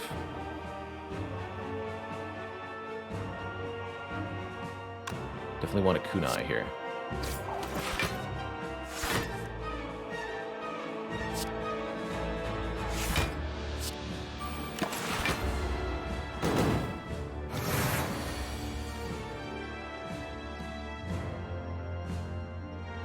Could exhaust Sentinel right now to have a better turn.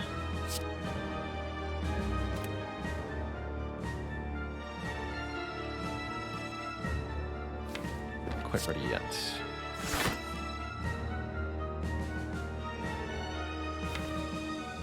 Give it a bash here.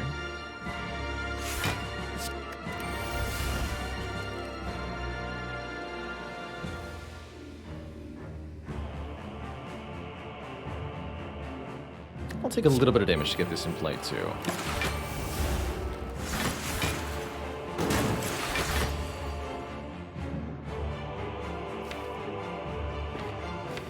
Now it might be time to pop off.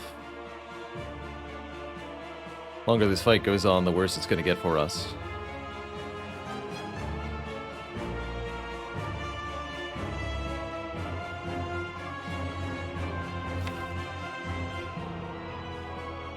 double tap.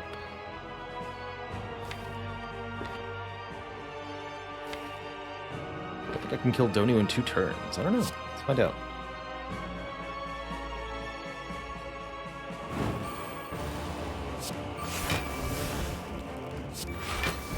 I'm not going to use that Fiend Fire yet.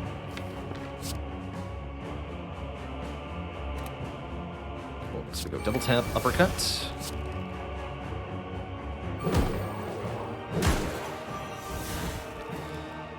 Play Sentinel, double tap the bludgeon. Hot. It means we'll kill Donu before Donu attacks next turn. That's ideal.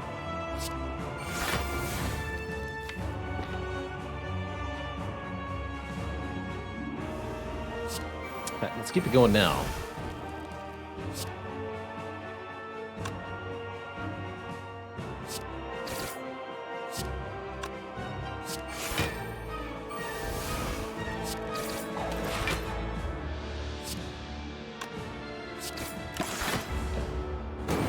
Definitely should have used the rage on that turn.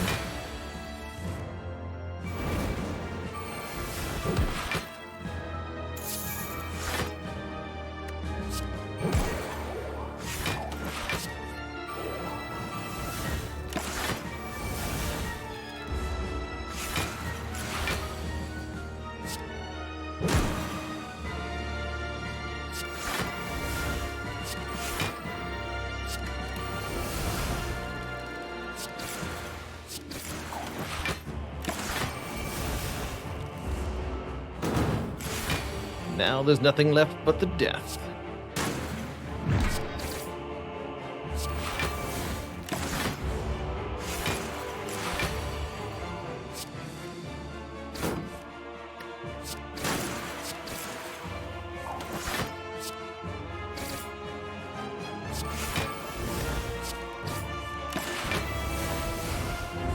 GG.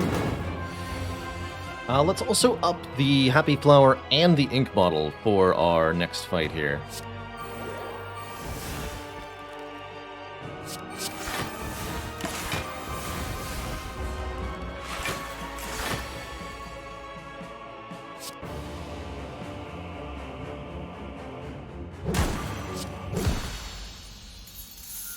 There we are. Two thump, a deep pulsing dread can be felt throughout the room. Is this the heart of the Spire? The source of this evil. Okay, we're missing enough health that I think it's probably a better idea to rest than it is to upgrade, doubly so, given that, you know, we have an apotheosis and all that. So yeah, I'll just sleep to full HP here. Ooh, I love a Burning Pact. I'd like the anger more if I had strength of any kind, but I don't. How am I going to hurt Heart? Shop, give me damage.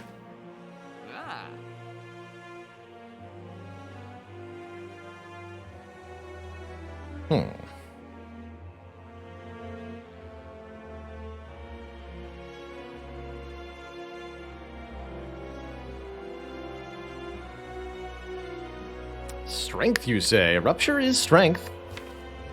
Strength whenever I play Bloodletting, Offering, or the Blue Candle. That's okay. Doubly good if I take Mummified Hand here. I think Disarm is also exceedingly good. Can I afford all of that? Mummy Hand, Disarm, Rupture? I believe so.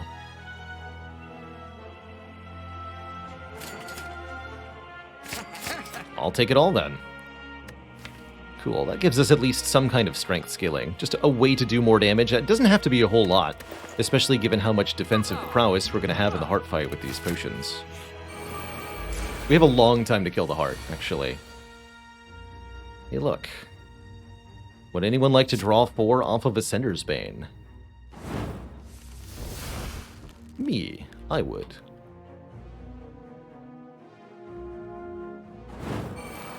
Oh, and that made Hand of Greed free. Beautiful.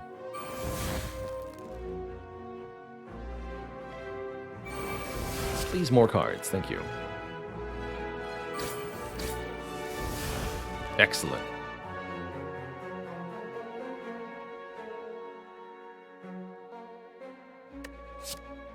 This also gets played 2 times.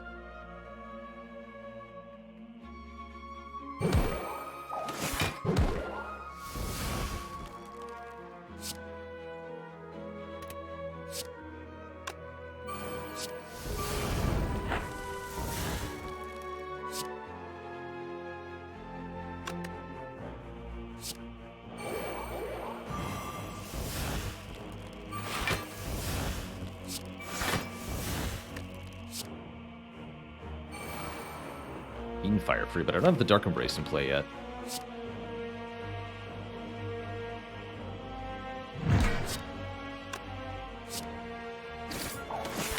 Exacxies.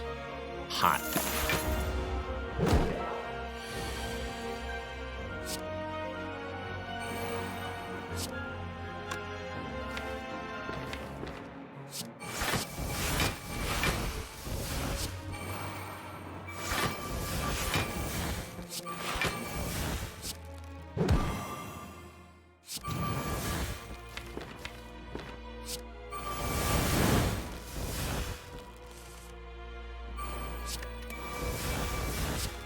Money. Pick up a bag of marbles, making enemies vulnerable on turn 1. One more shrug for the road. Especially with all the decks we're going to have.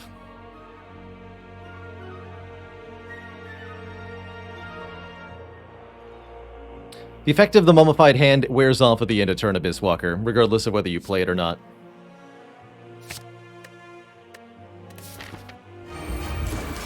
Alright. Interesting turn 1.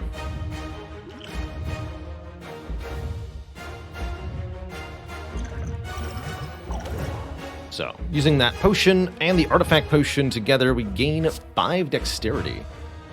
That we get to keep for the whole dang fight. It's pretty sweet.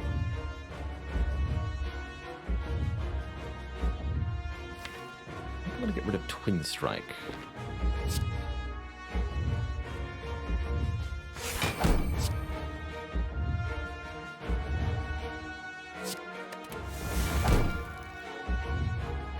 We also block the vulnerable, thanks to the other artifact we had. So we're pretty well protected here.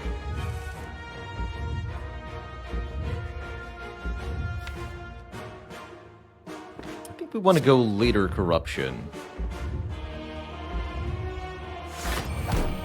for this fight. Oh, there's Barricade.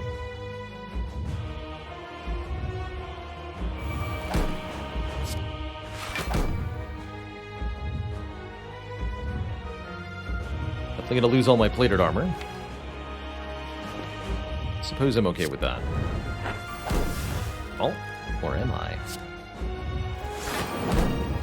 Lose 1 plated armor. Ha!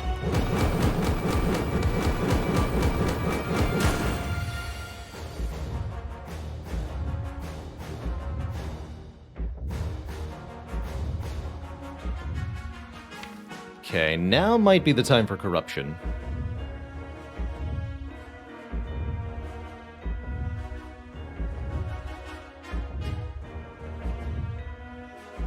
Might be. If I don't get rid of my blocks, though, we can stay in this fight for a very long time.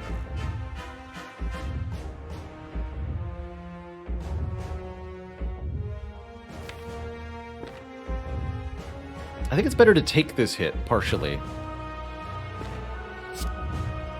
Don't play Corruption yet.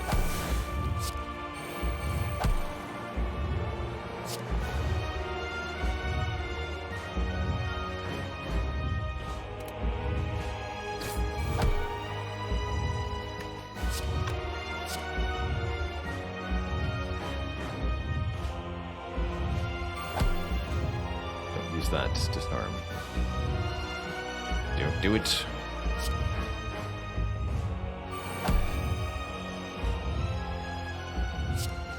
And you're not weak after all, okay.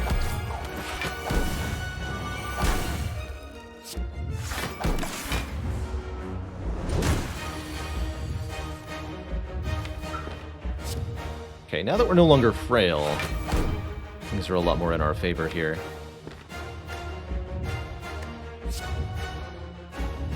Might need to play the corruption just from a hand clog perspective, though.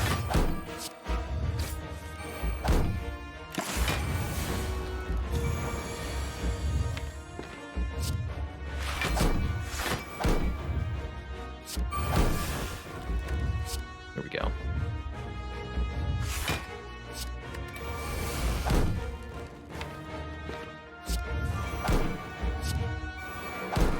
Sure made the power through free, but if I play the power through, I don't get to block.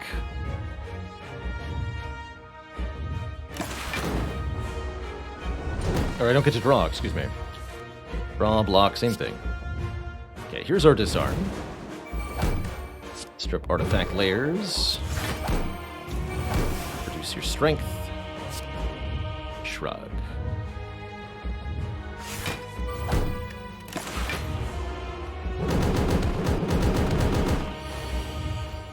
Okay, and now I think is the turn for corruption, right before Beat of Death increases its magnitude.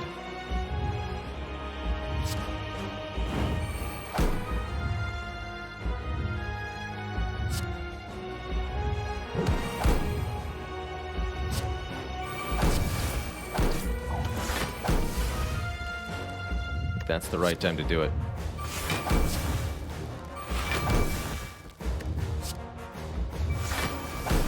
Double taps in effect. Bonk.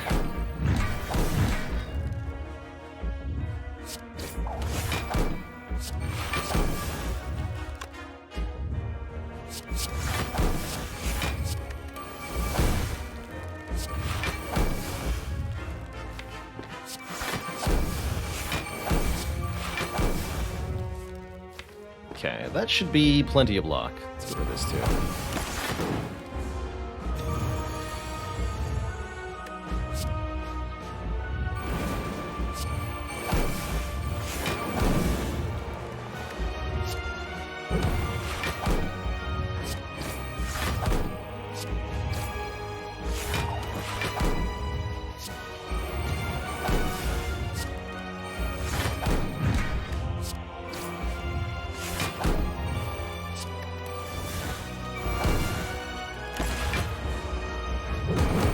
Toasty.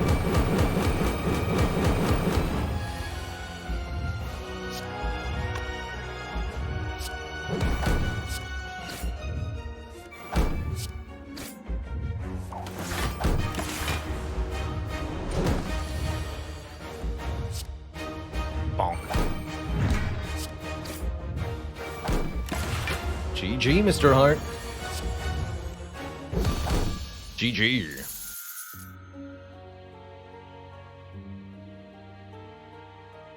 GG.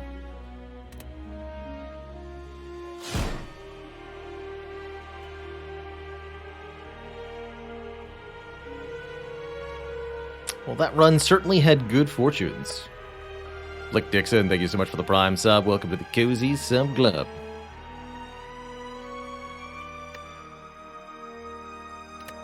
GG. Yeah, we definitely had a tough Act 1, partially because of the face trader giving us the bad face. But ultimately, it worked out fantastically. GG. Early Hand of Greed was a golden opportunity. Really felt like that run was handed to us on a gold platter.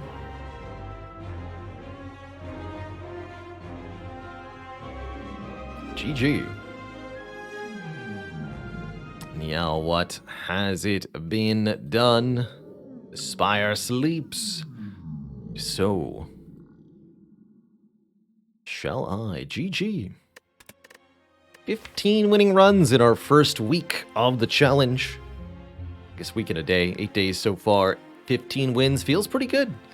This is definitely a maintainable pace, feels like.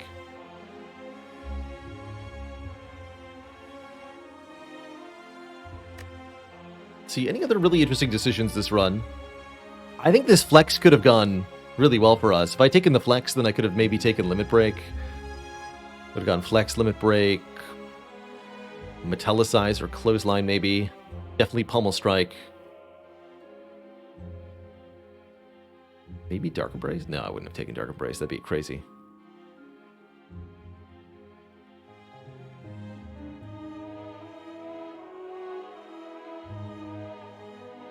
They say money corrupts.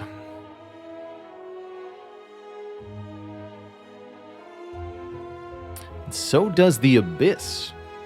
And that's where we're headed next, is to the Dark Abyss of Dark Souls. I'll be tackling the Ulasil DLC and taking on some of the hardest bosses in Dark Souls 1.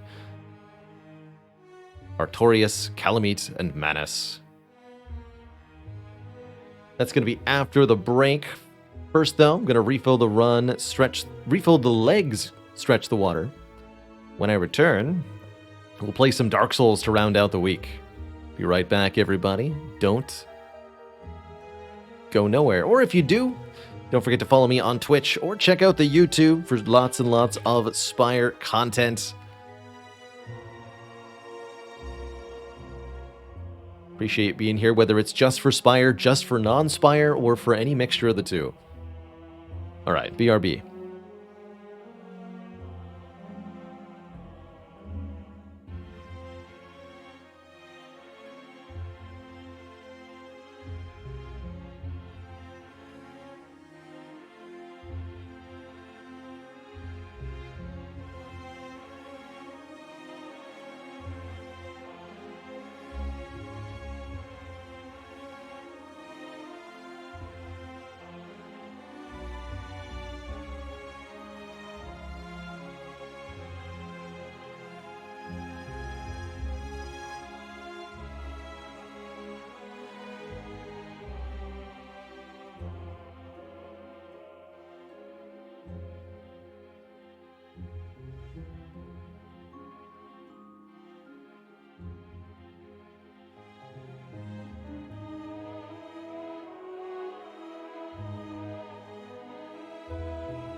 Alrighty, folks, we are back.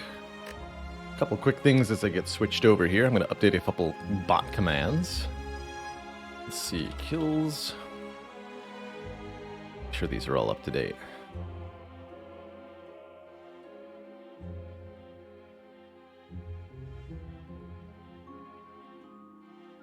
Really on a 4 streak with a clad. I really like that. I'm quite pleased this clad run won. When I took the Philosopher's Stone, I wasn't sure if we were going to make it through Act 2. I also really wasn't sure we were going to make it when this Gremlin Leader attack occurred. I was planning on fighting more than one elite in Act 2, but it didn't happen. That said, the power of the Exodia is real. It sure worked out beautifully. Let's see. Okay, that's up to date. All right. And we have our Dark Souls command, too. The depths.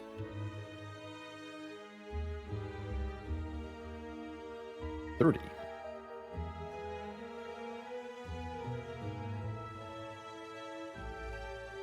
Oh, because the bot reset? Wait, what do you mean 30?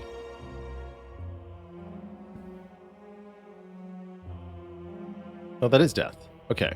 Let's click start. And then this is 44. Why do I have a 30 command? What?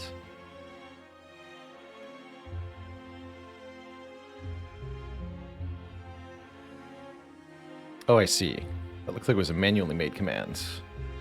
Okay, so now we only have one. One accurate Dark Souls command. Beautiful. All right, let me get the title and category updated.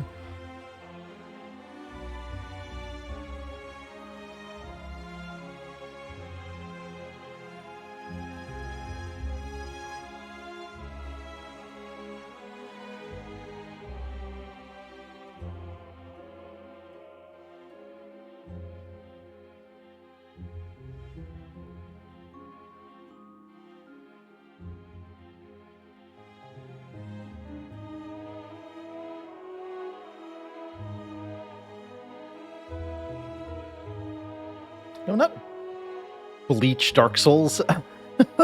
I swear, the Twitch category picker always chooses the least possible relevant game that matches the search criteria.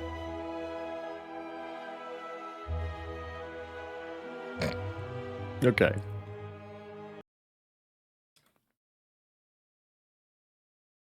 Dark Souls. The Resolzening.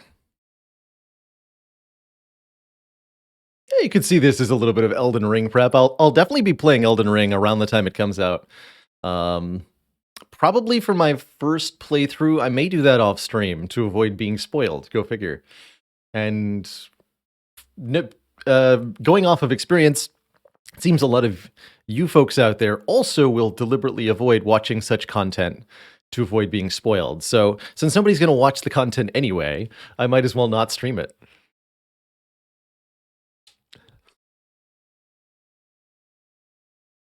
Oh, controller on. There we go.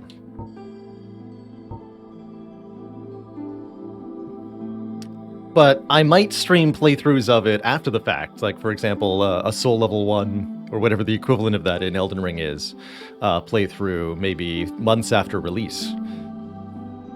That could be perhaps ideal.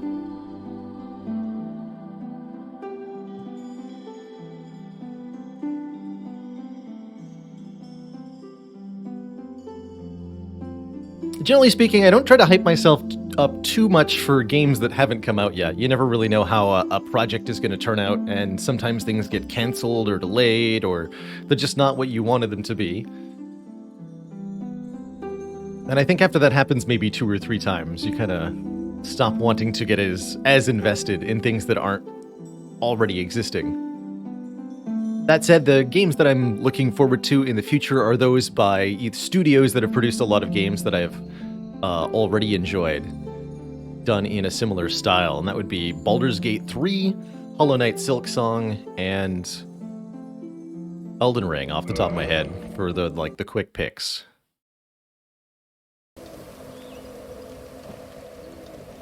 So our level 1 character now stands in the Garden of Ulasil. After beating the Sanctuary Guardian at the end of the last stream. Was a toughie, but we got there.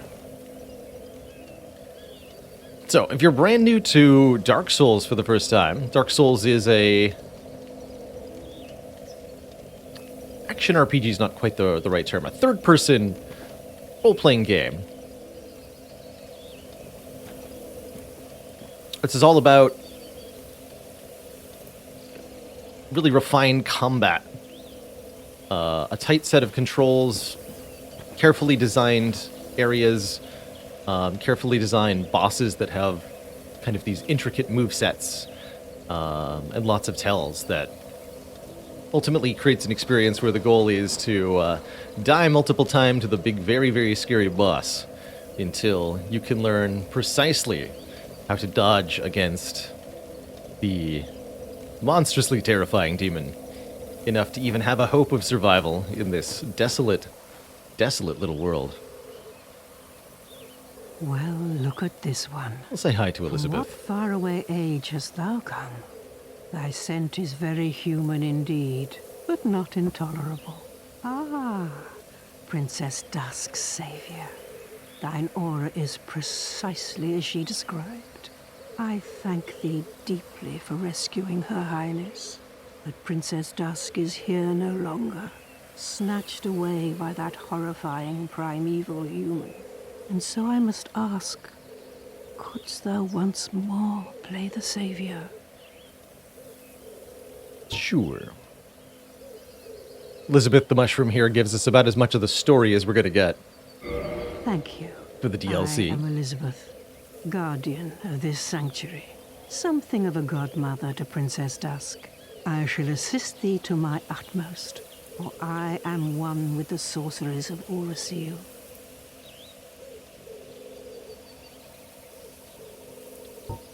Thou shalt see further on, an abyss was begat of the ancient beast, and threatens to swallow the whole of Ulasil. Knight Artorius came to stop this, but such a hero has nary a murmur of dark. Without doubt he will be swallowed by the abyss, overcome by its utter blackness. Indeed, the abyss may be unstoppable. Still, I have faith that Princess Dusk may be rescued yet. Thou shalt see... Alright, she says that again. Okay. She also sells, what? Repair powder, old pine resin, a few spells. Basically everything that Dusk used to sell. Okay. May the flames guide...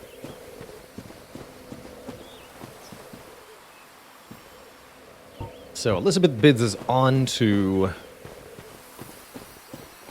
the forest.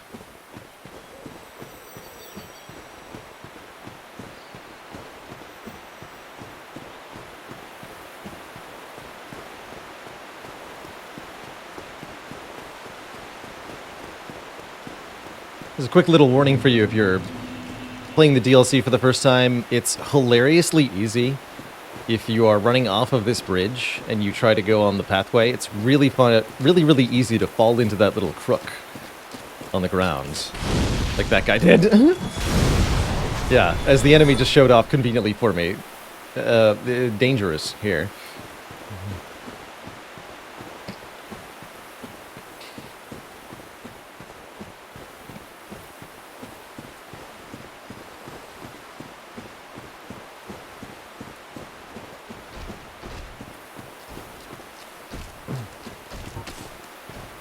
These giant stone guardians are a bit of a problem.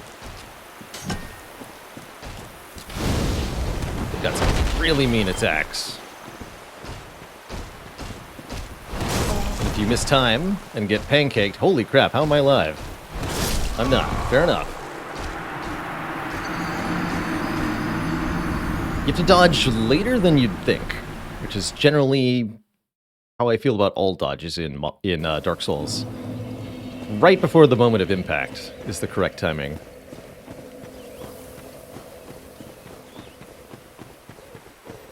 Well, let me give a Death's Plus then. I think I'm the only mod alive at the moment. So I'll just manually up the thing. No, I did that wrong. It is without the plus, or without the S. There we go. Okay. I'll try not to die so that I don't have to do that much.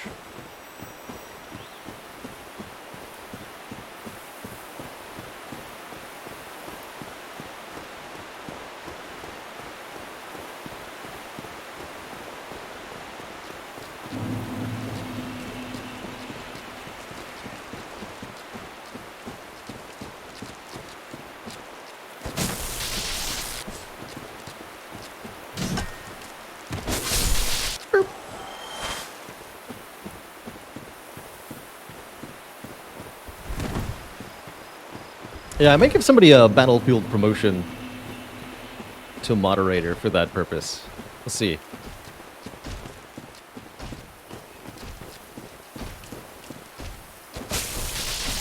God.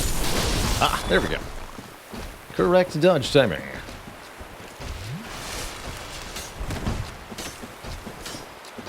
Always tricky when multiple enemies are after you in these kinds of games. Depending on how their swings line up, you could have a very easy or a very bad time.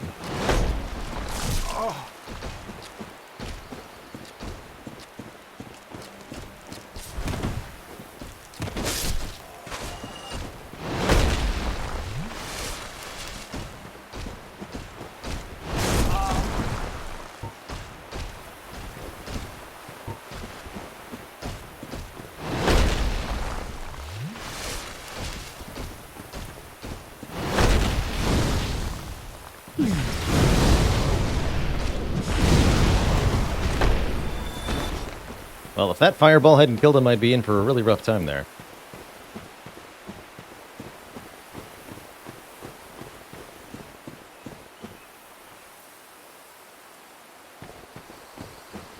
Yeah, we did fight the Sanctuary Guardian at the end of last stream. That took, I think, 3 attempts for a victory. Okay, there's way more enemies here than I have any right to fight. Mostly we're looking to access the shortcut to the other half of this area. In true Dark Souls fashion, usually running by things is going to be your best bet. Especially if your character's very weak.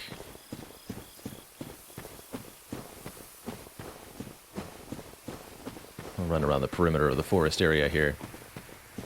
Did I get the tail weapon? Yes, I did. Let me actually show that off. Don't have the stats for it. But essentially, it's a giant scorpion tail whip. It is rather hideous, in a word. It's also very ineffective as a weapon. It does poison targets hit, though, which is pretty cool. Flexible, spiked, and highly poisonous tail would make a rather obnoxious weapon. It's a good description, too. It is, as far as I'm aware, one of the worst weapons in Dark Souls, as are all the whips in Dark Souls 1. They're just bad. Now, they made whips a lot more viable in Dark Souls 2. Particularly, I think, in fact, because of complaints about how bad the whips were in Dark Souls 1. So, that's cool, at least. Okay, this is not where I want to be, though. I want to be over there. And I don't want to be stabbed.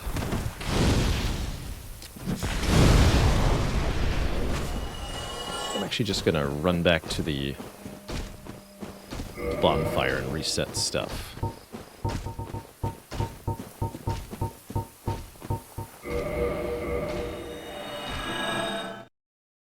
think I'm also going to kindle this bonfire, give myself some more Estus to work with.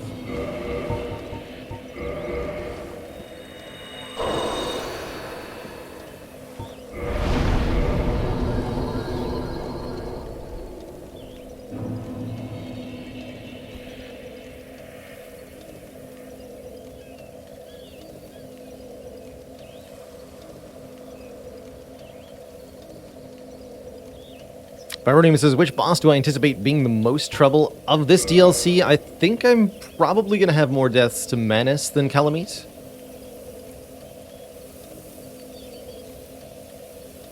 It's my guess. I feel like I'm more... I don't level up. Like, what stat do I want to level? Oh yeah, none of them.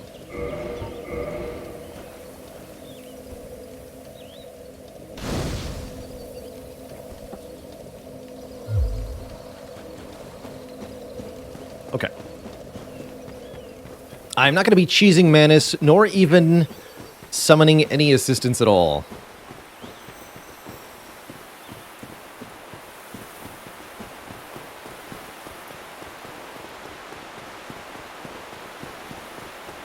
So I'm not going to use the Sif Phantom in the arena either.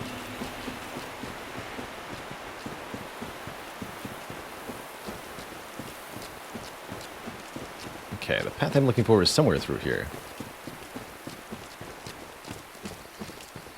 Yeah, got this big area with all the scarecrows. Avoid that golem. Get to the bridge. Not too close to the bridge.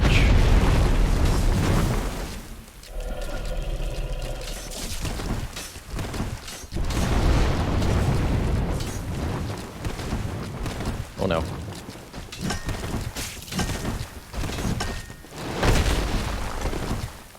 Okay. I am somehow not dead. Yet.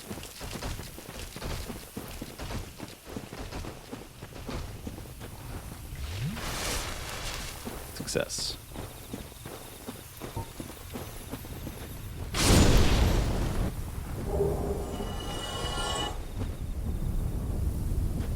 So here, deeper in the forest, there's more obvious signs of abyssal corruption. We have this pit, kind of like black goop, extruding everywhere. That's on the soil as well.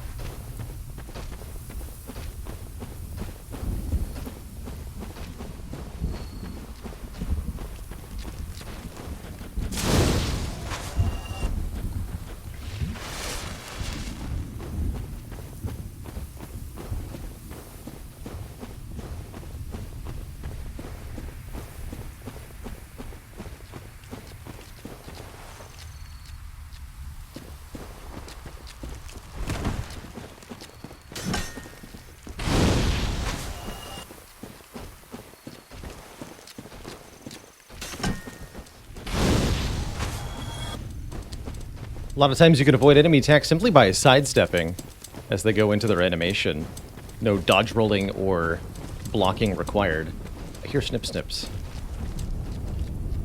Oh, we're pruning. I see. Oh dear. We're doing more than just pruning.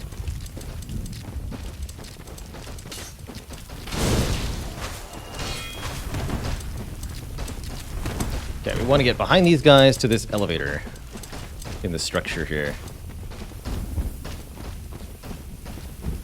Run!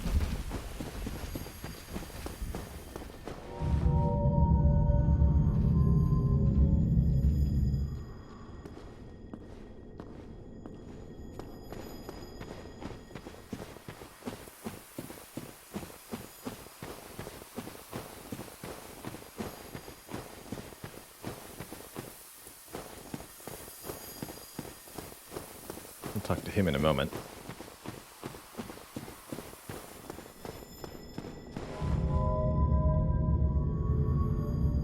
This elevator now leads more directly to the bonfire that we most recently rested at.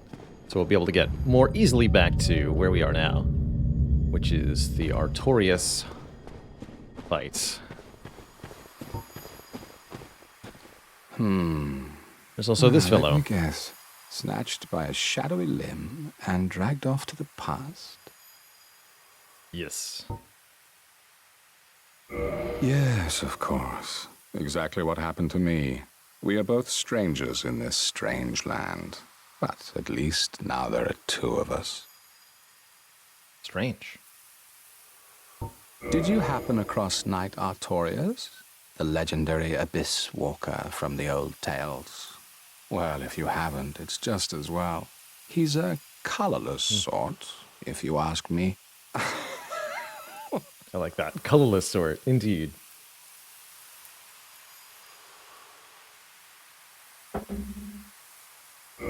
Chester also sells items. These green blossoms can be rather useful. But I'm not going to worry about it. I'm not going to buy anything at all here. Actually, wait, yes I am. I'm going to buy more homeward bones. So long. Bye.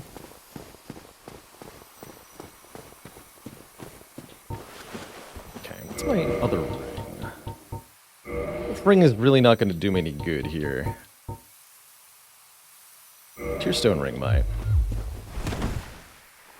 Chester doesn't have any armor or weapons, I don't think. You can get the armor that he's wearing if you defeat him. I'm not sure if you have to kill him here or just the phantom version of him that shows up later. But you can get this armor set and wear it yourself, which should be quite nice. An improvement to our base appearance would be welcome, definitely. But not required. We're here for something else entirely. The Abyss Walker. Artorias.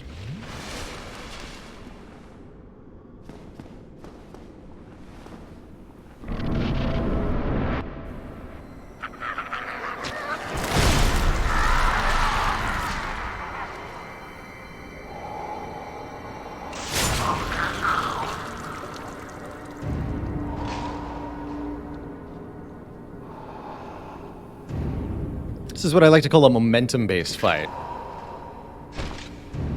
If you're winning, it'll look easy, but if you're losing, oh boy. You're gonna have a bad time.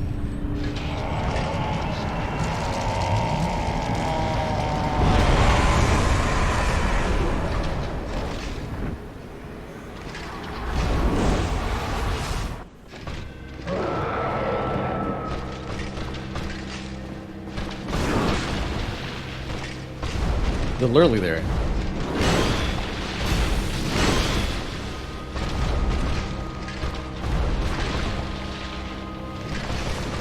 Fair enough. I acknowledge that that was greedy.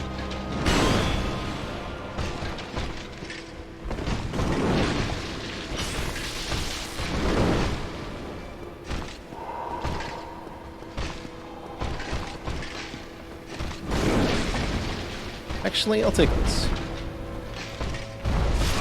Never mind. I'll die. Fair enough.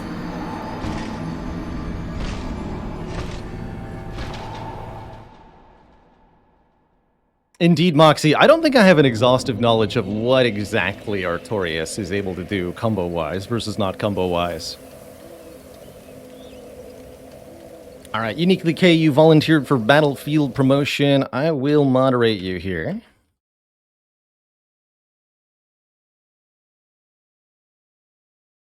Wait. I don't think I can do that in Streamlabs, though.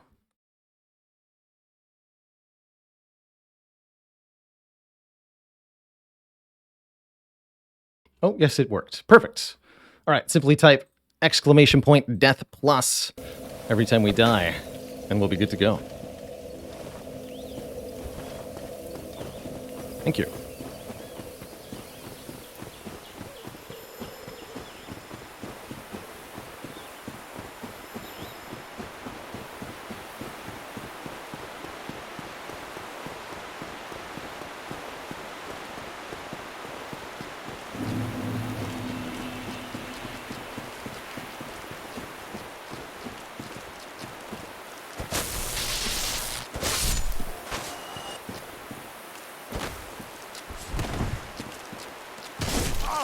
Fair enough. Blacksmith's hammer is a little slower than I want it to be, pretty consistently.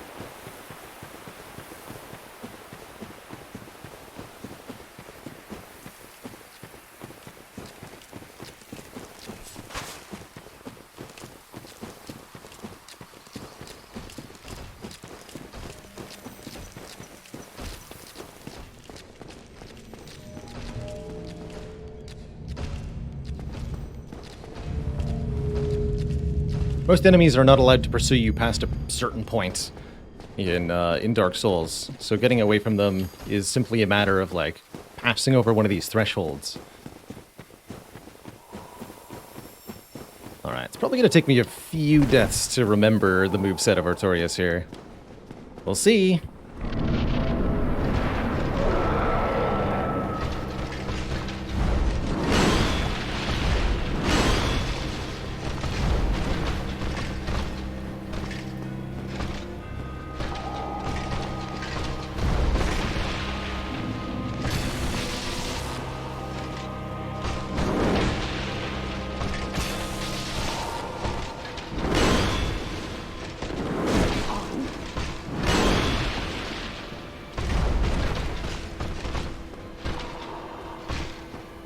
I have no idea when it's safe to drink an Estus, for example.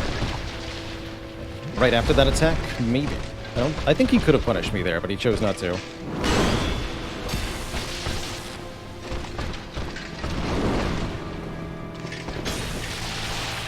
That worked out well for me.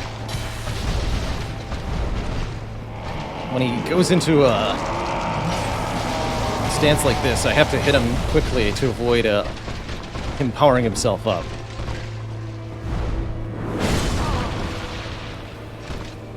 I disagree, but okay. You're the boss.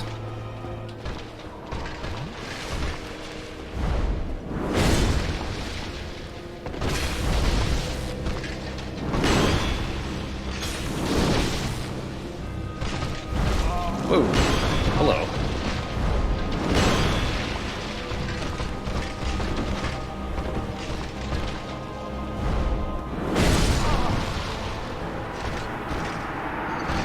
I'm gonna press that hit me despite the roll.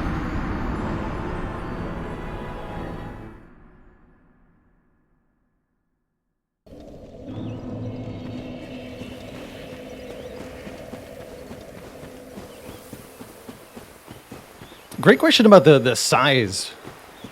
Entities in the Dark Souls universe seem to be sized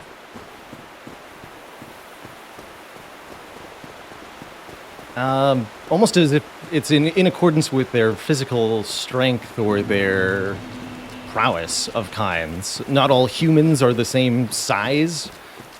At least many of the bosses you fight especially seem grotesquely oversized for somebody who's supposed to be the same species as you. And giant kind of gets added as a label. Sometimes it's a race, sometimes it's a statement. But there definitely seems to be a correlation between the physical stature of an entity in this world and its impact on the world around it. Hey, Ziz. Call it a battlefield promotion. Probably take it away after the stream, just to help us keep track of deaths with the mod commands.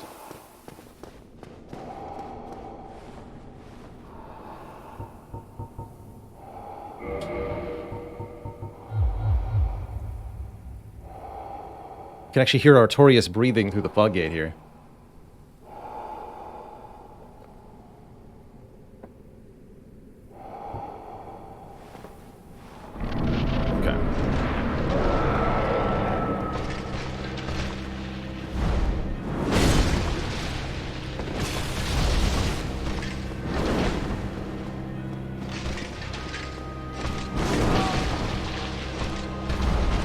Incorrect dodging.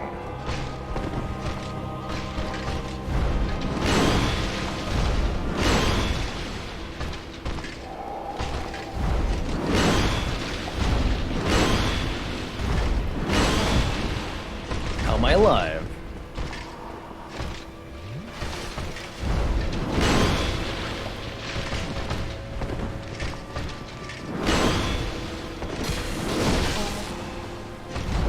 Like you can combo out of that one. Good to know. Alright. Better not to try to dodge backwards from that one again.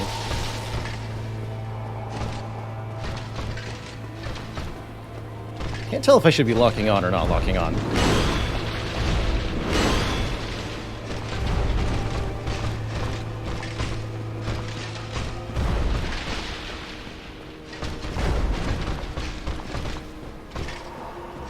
sir. Oh, jeez.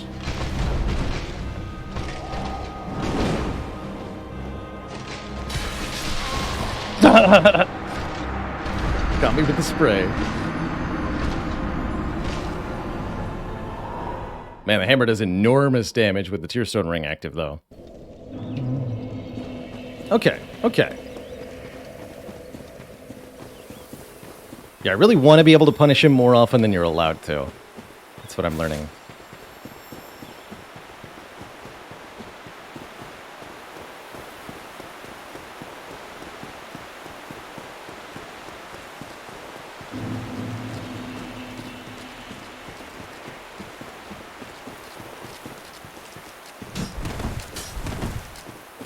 Yeah, I remember that Artorias normally wielded a great sword and great shield.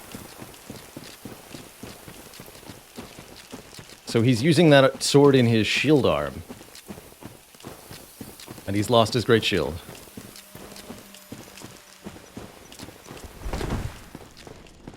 That dude was strong.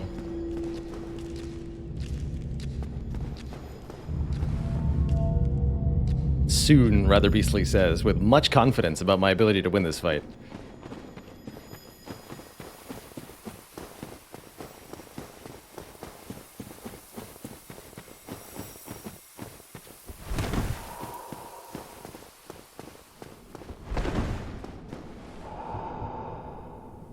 Okay, I'll go combustion.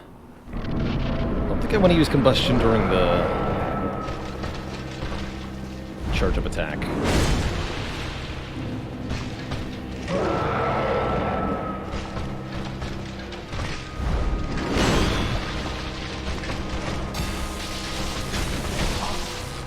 Just one hit.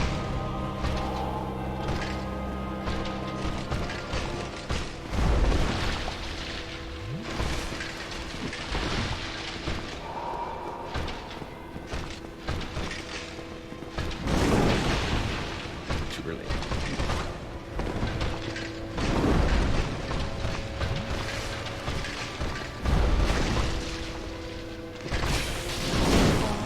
Also too early.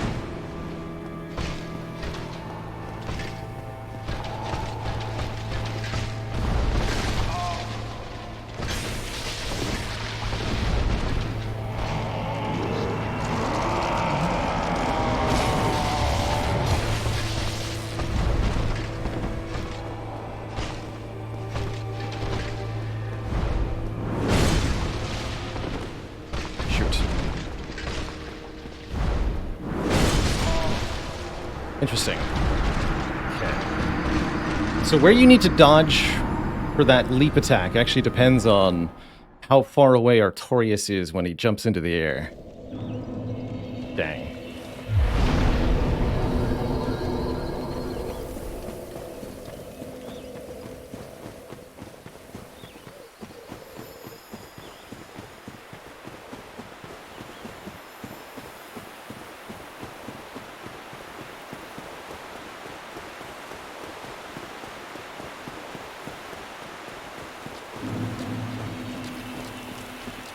Why not use the fire? The fire is a little slower than I want it to be. I believe Artorias also has very good fire resistance. At least the armor he gives you does, so he probably won't take much damage from it. Although fire with red Tearstone Ring probably hits like a truck.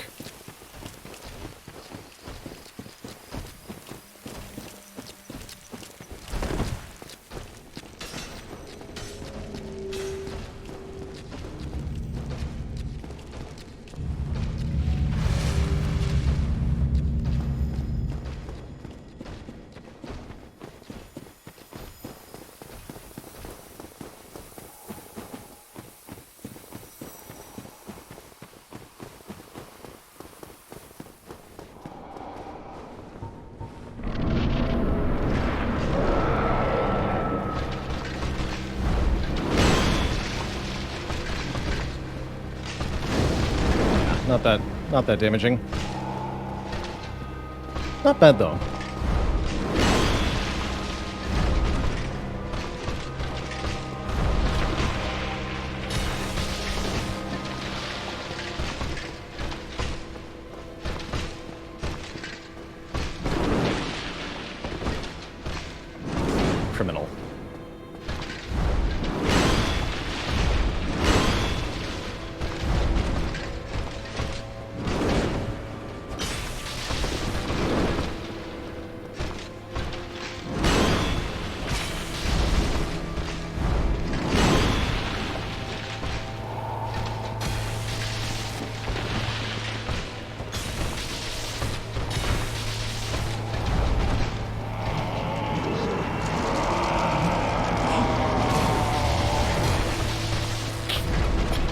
Ah!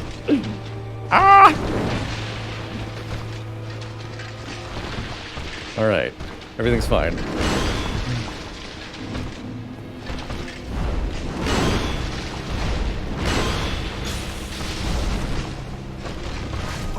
Oh, how did I not see you start to do that?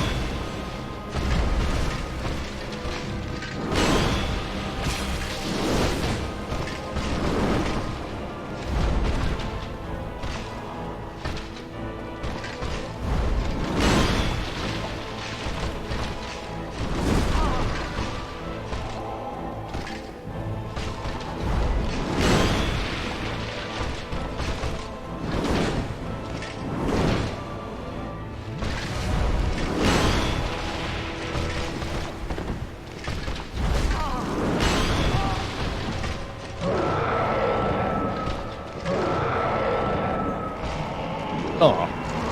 Oh no. Although the roar is to signify that, huh? Should have known that.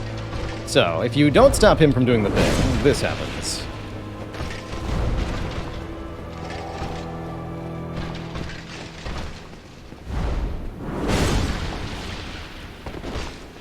Explain how that missed.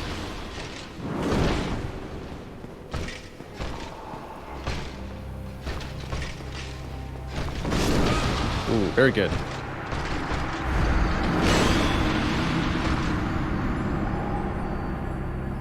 Yes, the Estus Flask was very, very punishable in Dark Souls 1. You don't get a lot of good chances to use it, especially against these late game bosses.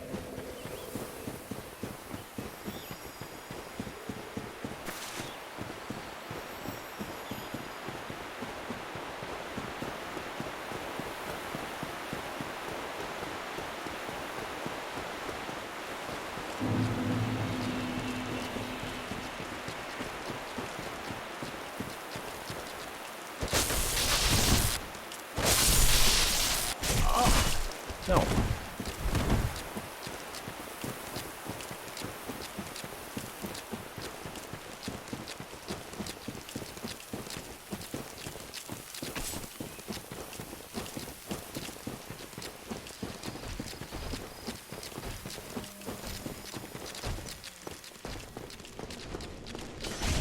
What? The Fork of Doom.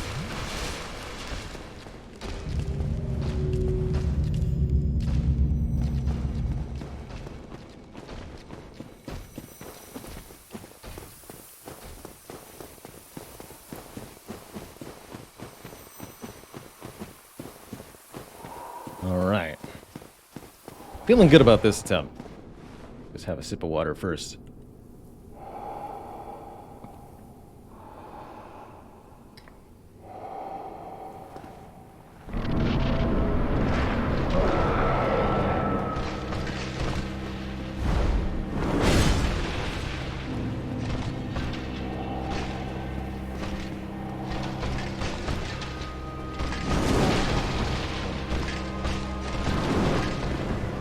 Yeah, got the right read on that one.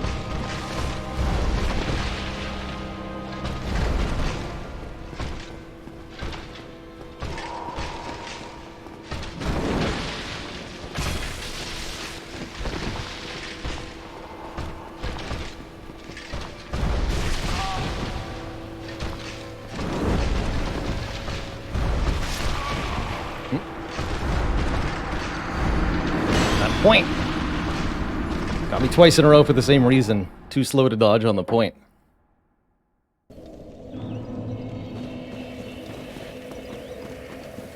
He really has a lot more reach with it than you'd expect.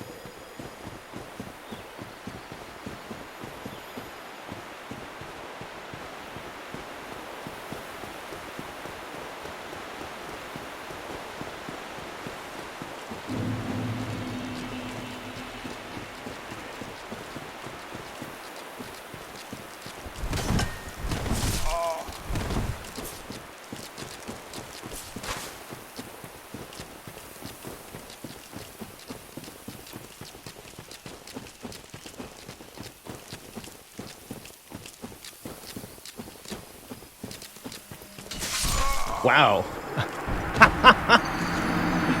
Alright, alright. I will learn to respect those guys on the way up, I guess.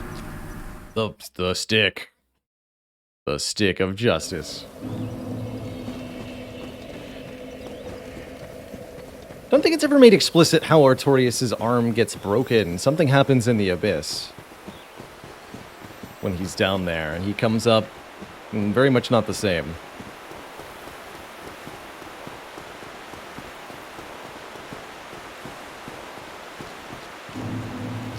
They go that way. I'll go this way.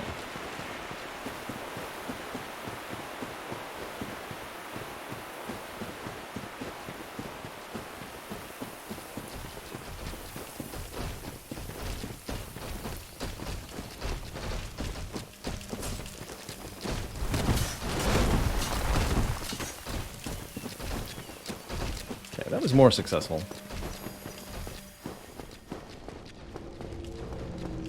Okay, I can improve my experience in here. Hello. Sending the elevator back up.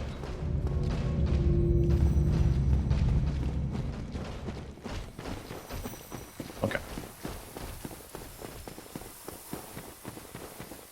If I'm gonna die this many times to Artorias, I'm at least gonna get good at it. The dying. That is.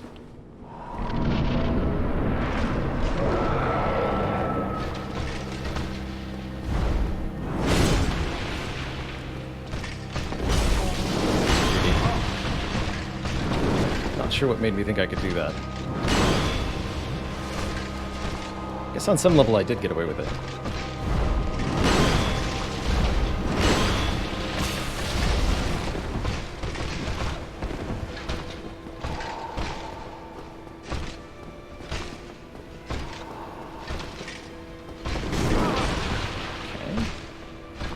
Try not locking on for a minute here.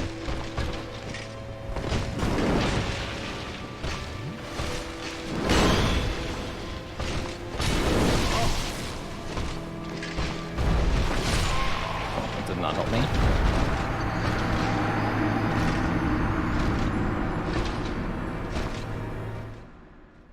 Death.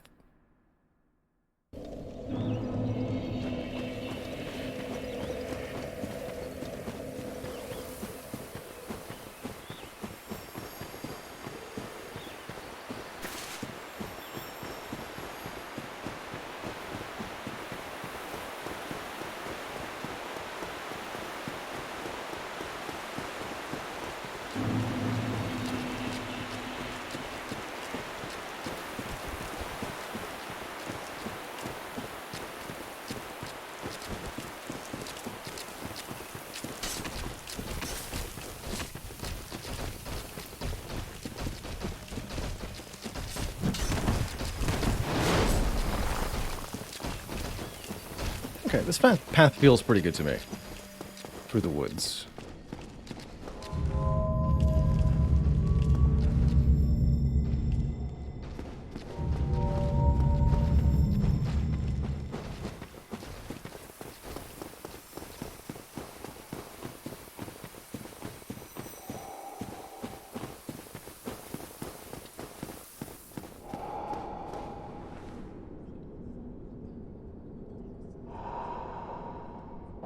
Okay.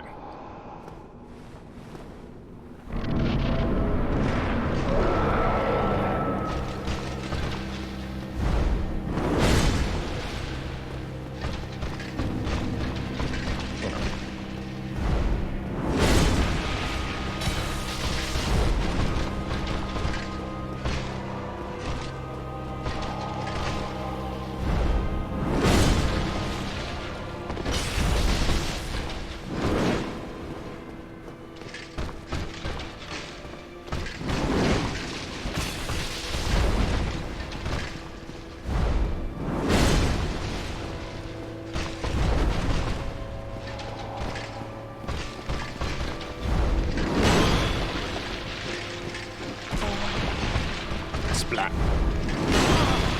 Excuse you. I wasn't done getting up yet. And there I just failed the dodge entirely. Didn't even press the button.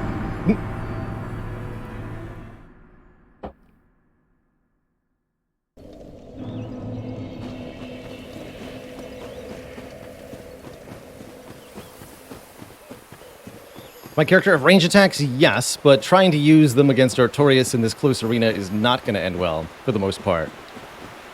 We could try to find some great fireball openings that might exist where there's not a melee opening.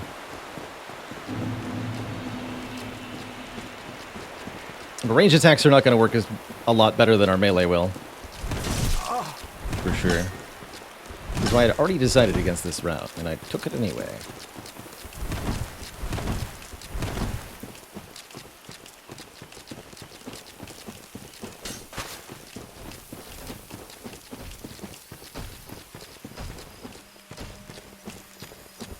Muscle memory took it for me.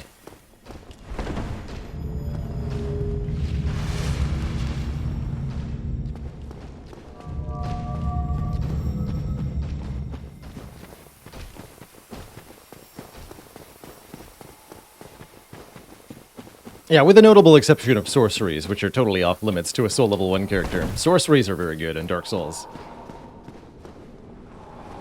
We don't have any of that. Pyromancies are a little awkward. They're very powerful, but they're slow.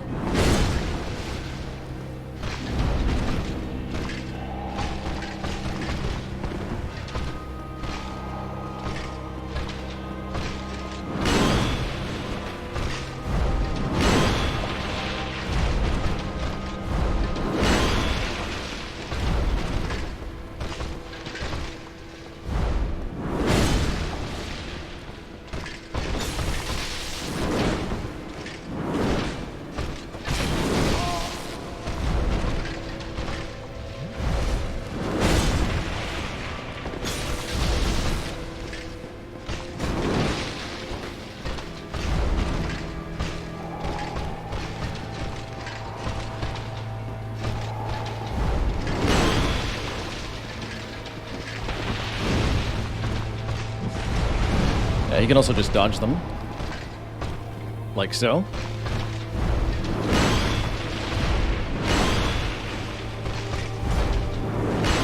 Whoa, that's a cool move.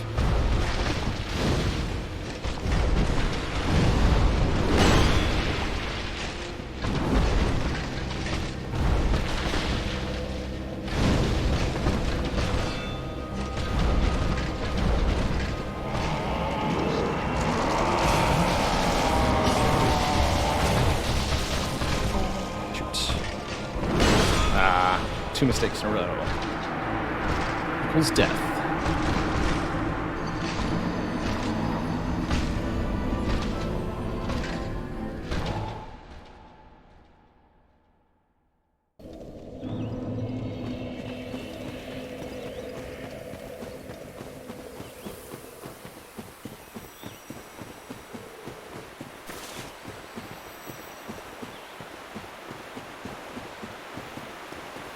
I think I'm going to stick with the hammer by and large.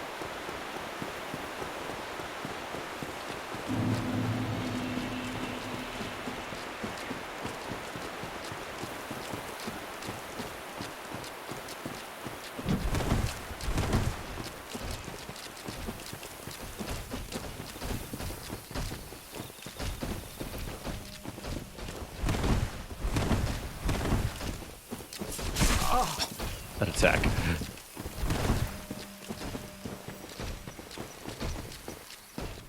They like put all of their might into a running stab.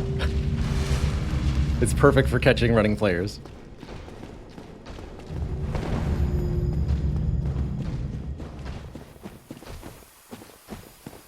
I'd say this is one of the best boss fights in the entire Souls series. I think my personal favorite of all the Souls game is Fume Knight from one of the Dark Souls 2 DLCs. But Artorias definitely ranking up there as an incredibly well-designed, very difficult fight. Such a butt kicker.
Wrong way to dodge.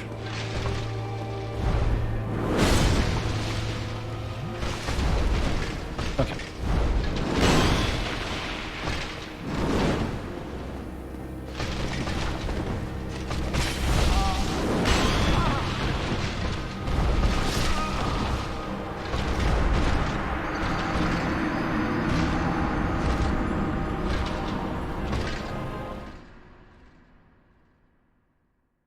Oof.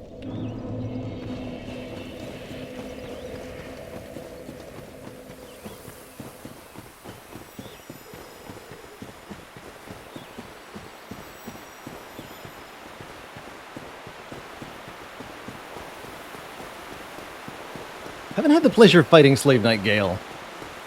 Done all of the base content in Dark Souls 2, Nameless King included, but I did not fight Slave Knight Gale. As I didn't buy the DLCs for Dark Souls 3.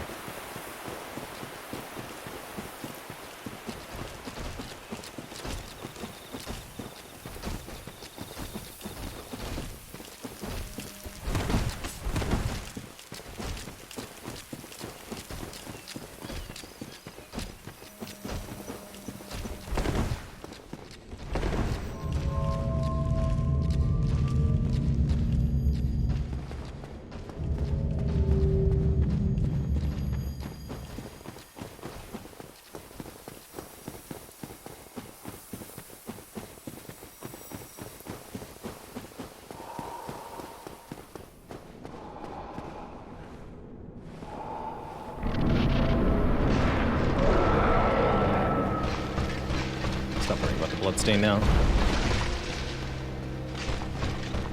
Let's focus on beating the boss. Excuse you.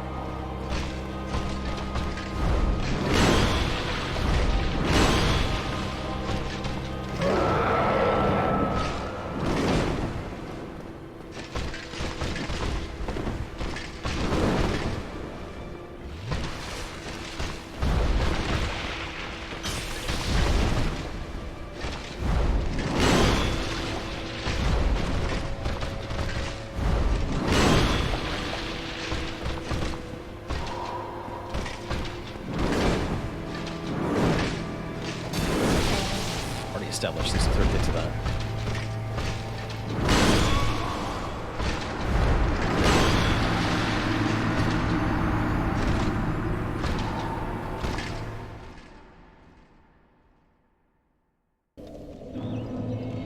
Pay closer attention to Artorias himself.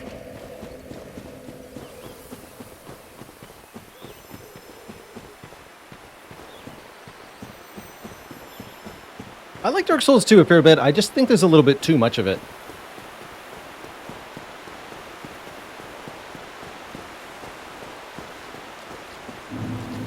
Kind of wears out its welcome before you finish all of it. I guess that's not necessarily a bad thing.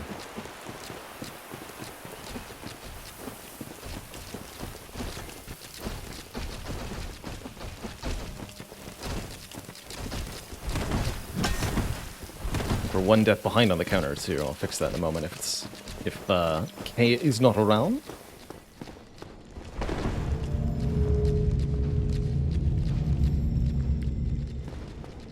There we go. Bueno. But yeah, if you like Dark Souls or the Souls series, you'll enjoy Dark Souls 2. He's good.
swung, but it worked.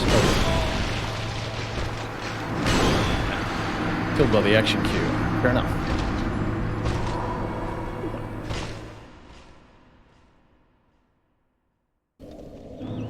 Hey there, Abyss Walker. Thanks for the good luck wishes. Already we're like a dozen deaths in, making Artorias by far the deadliest boss. Probably going to be the deadliest boss for the whole thing. Hopefully.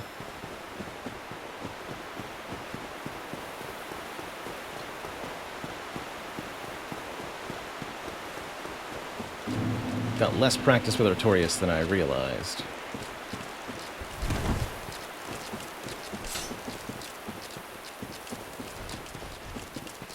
He's also just dang hard.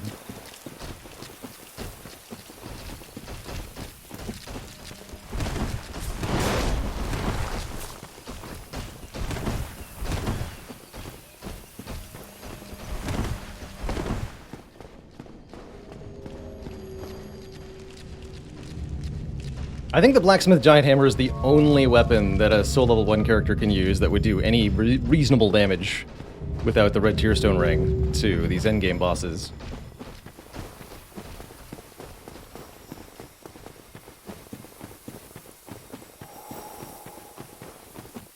Unfortunately, my dodge consistency isn't near well good enough to do Red Tearstone strats for this fight. Maybe I could do it for Calamite?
Committed to the Estus a moment too soon there.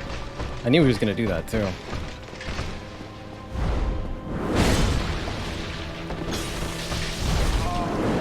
Perfect.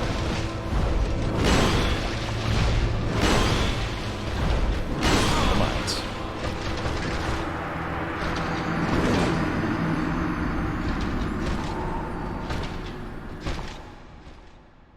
I thought he'd already done 3 jump attacks there, but the first sound effect was from him landing from his prior attack. Oh well. Oops. Still, that was our best attempt yet.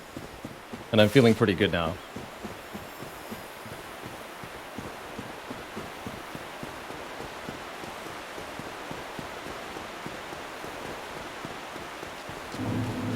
My secret power is that by learning something, every time I lose, I will eventually become invincible.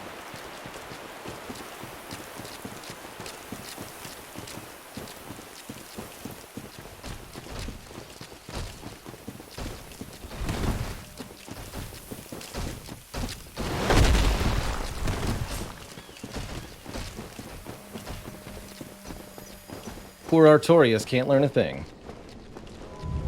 He will always be exactly as he is now. Waiting for me to challenge him anew. That is his flaw.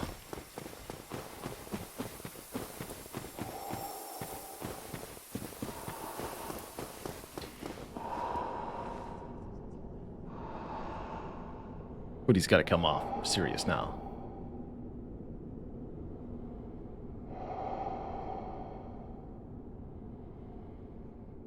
Water has to enter space, too.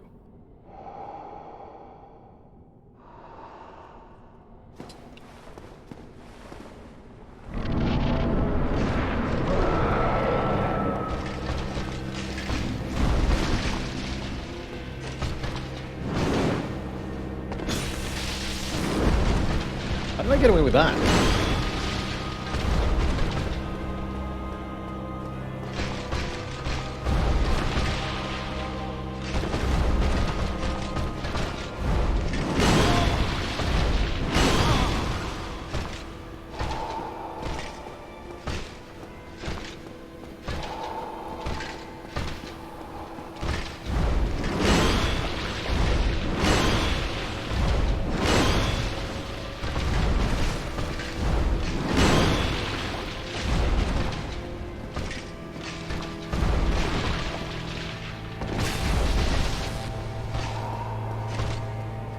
I think I'm finding it a lot easier without locking onto him.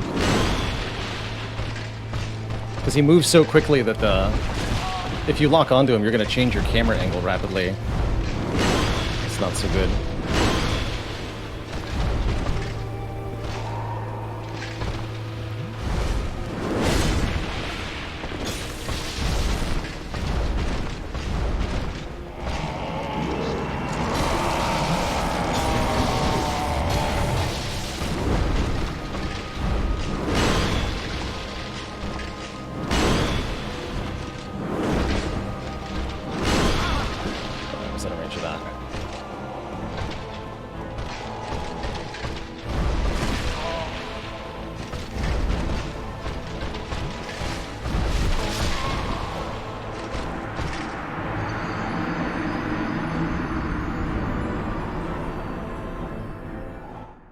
Fair enough.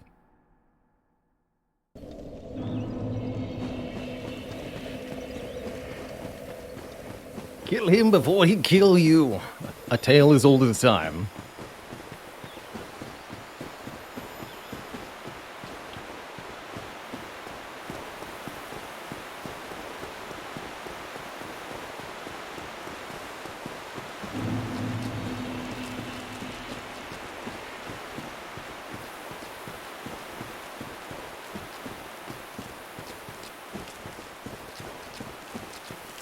Yeah, thankfully none of the DLC bosses have overly painful, I don't know why I bothered, overly painful boss runs to get back to them.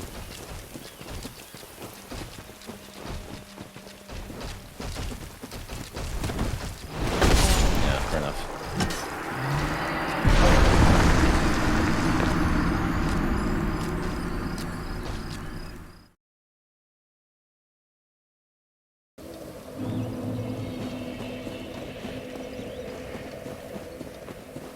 Harder than I thought it was expected, about as expected, including the DLC being absolutely murderously hard.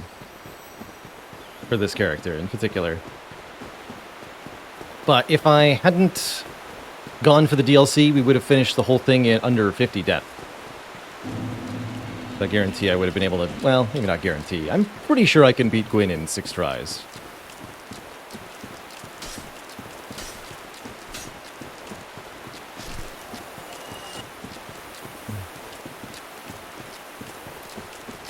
Can land your parries, it's not that bad.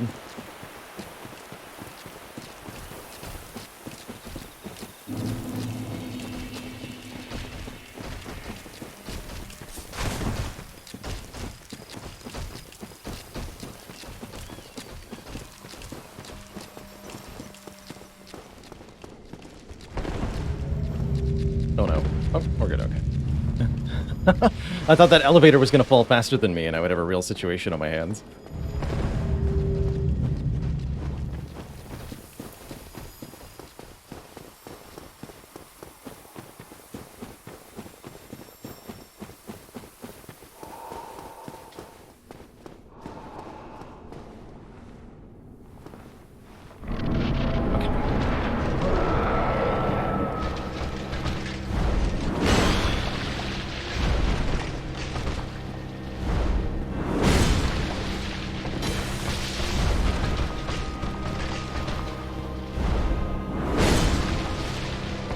Learning how to hit Artorias with the heavy attack of the hammer has really been making a difference, too.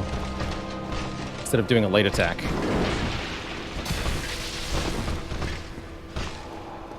Where possible.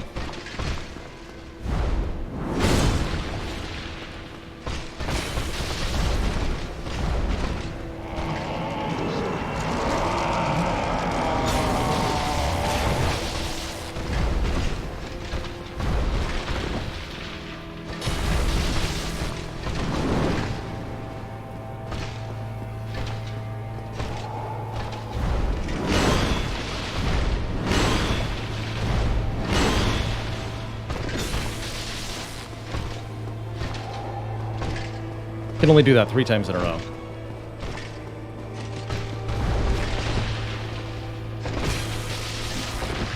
Rocket Abyss.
So he's a lot. If you don't let him buff, he's ends up a lot slower and easier to dodge. Still very deadly, though.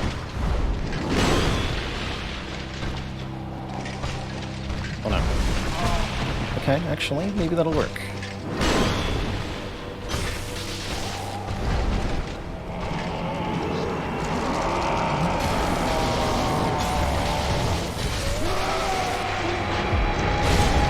GG.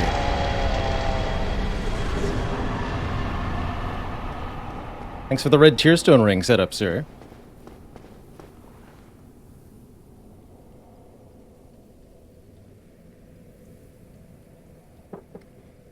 Whew. What a fight. Really gets the blood pumping. That would have been a good one for a heart rate monitor, man. Ha. First try. Oh, it's all the more satisfying to do for the dozen deaths that preceded it, right?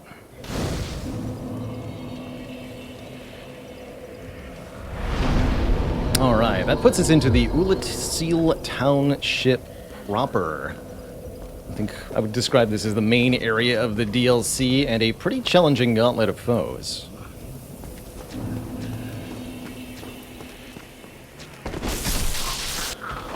We've got these corrupted townspeople everywhere.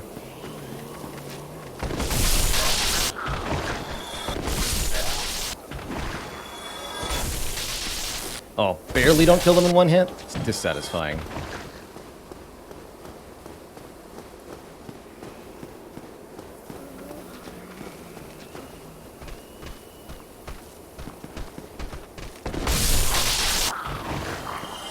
Wow, that hits hard.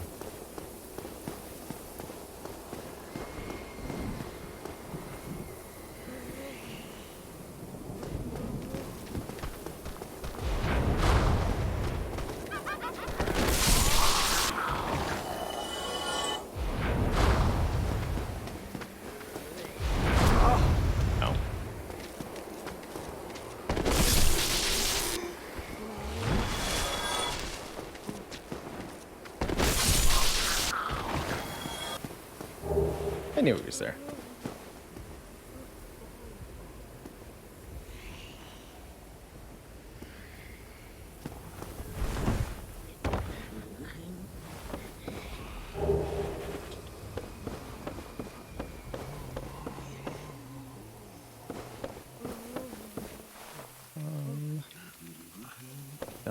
is it over here?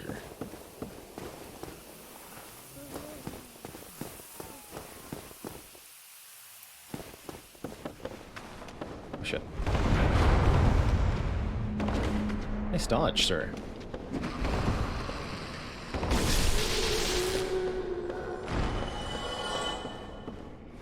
Cool. Not what I'm looking for, though.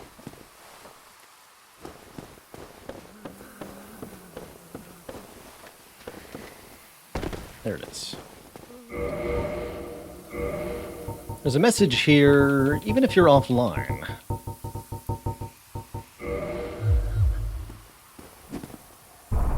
Just let there be light.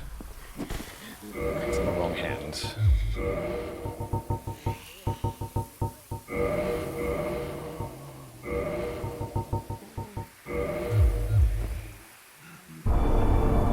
Shine a light here and you will open door to this chest. This chest contains the silver pendant, which we'll probably make use of later on.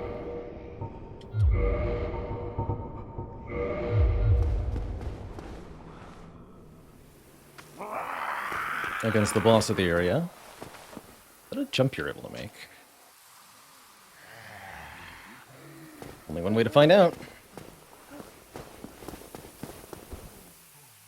Oh yeah, it is. Sweet.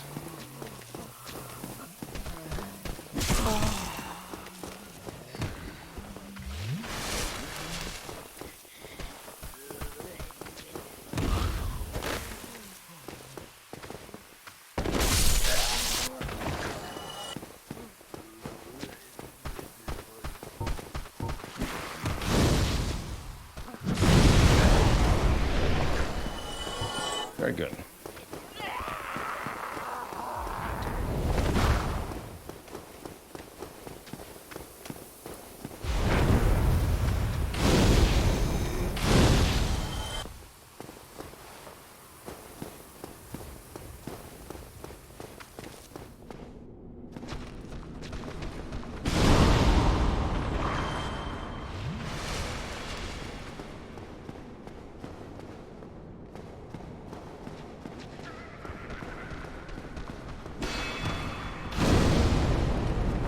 Oh dear.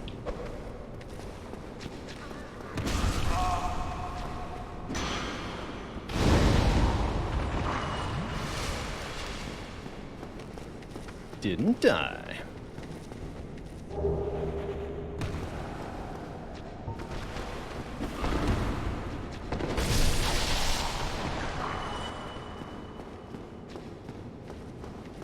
Lots more of them down here, including a sorcerer.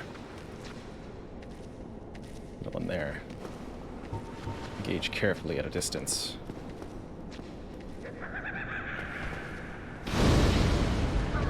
Ah, crud. Not like that. That's exactly... I thought I was safe from both sorcerers there. Now they could exactly both see me there. It's that time. Stand closer, but not that closer. Oof, that was a bad place to die, too. I haven't unlocked the shortcut yet.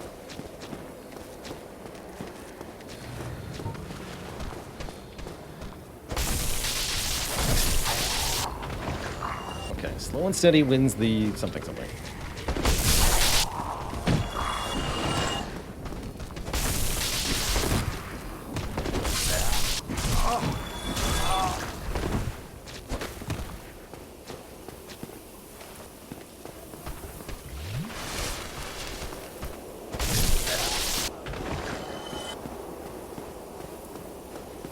Is the DLC that much harder compared to the main game? Yes. Just yes.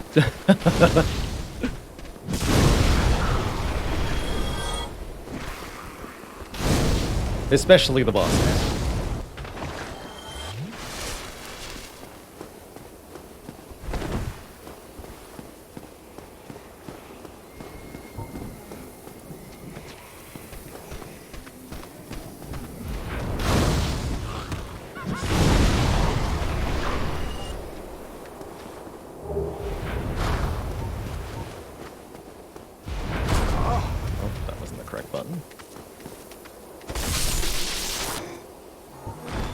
some humanities.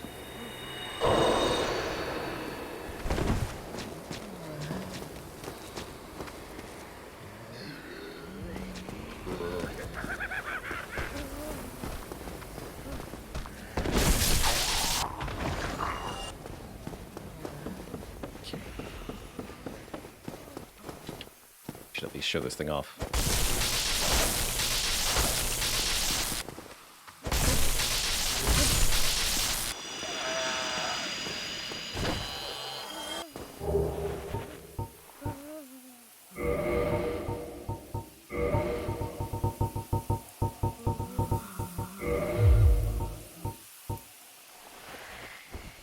Very good.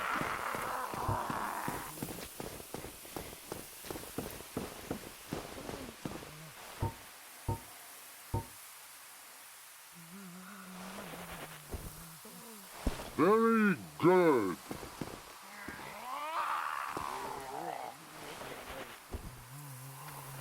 Very good.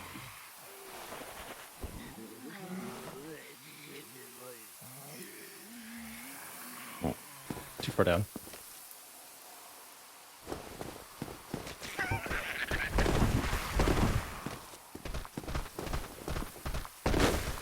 Oh dear.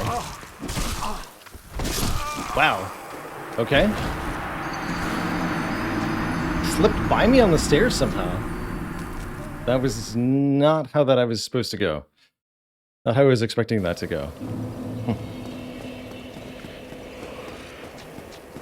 He had his juke shoes on.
Oh, I even knew it was coming and it hit me. Come on.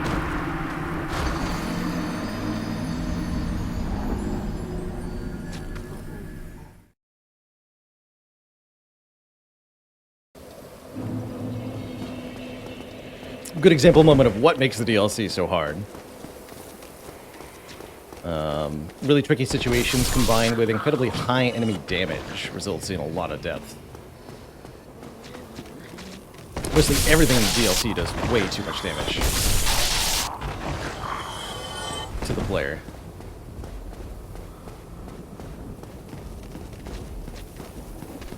Hawkeye Goff, son, that I can get to do today. I don't have to beat any bosses to do that. I can definitely do that today.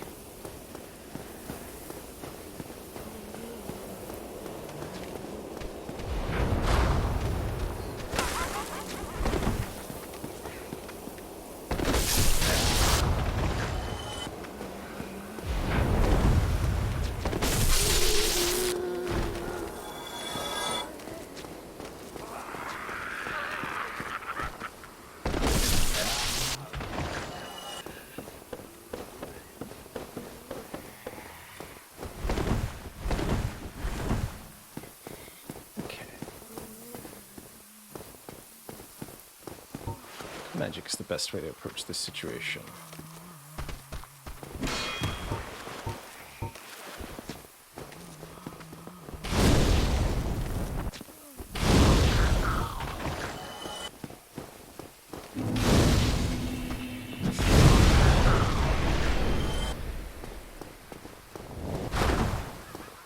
Note that these projectiles curve towards the player ever so slightly.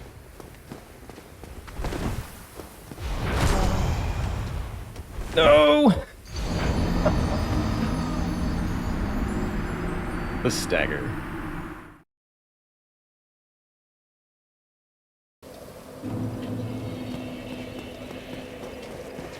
Oof.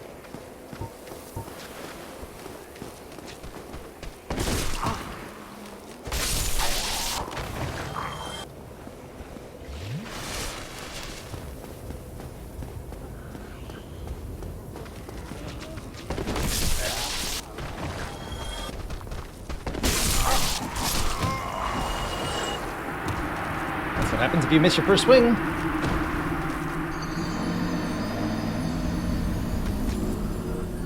Very good value indeed.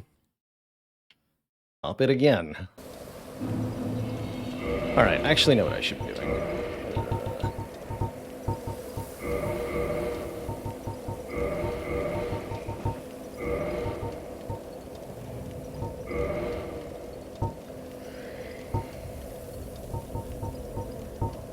Should actually have a different ring for this entirely, but this works. Okay, we'll go full heavy armor setup for these nerds.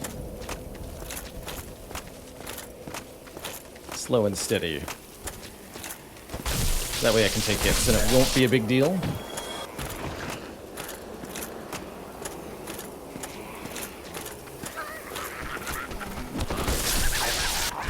Wow, that didn't feel like much of a difference.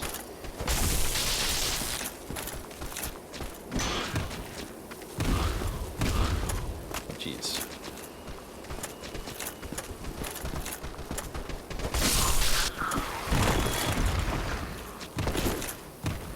Excuse you, both.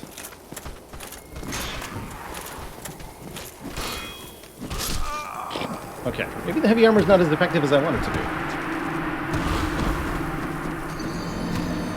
Mostly because I can't swing the hammer one-handed. So I have to keep swapping awkwardly between one and two hands. I'll give it one more go with the armor.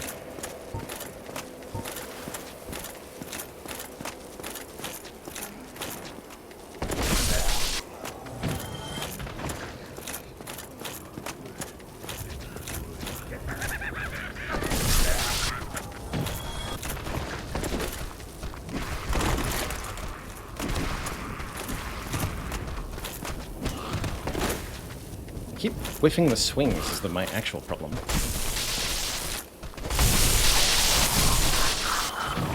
Okay.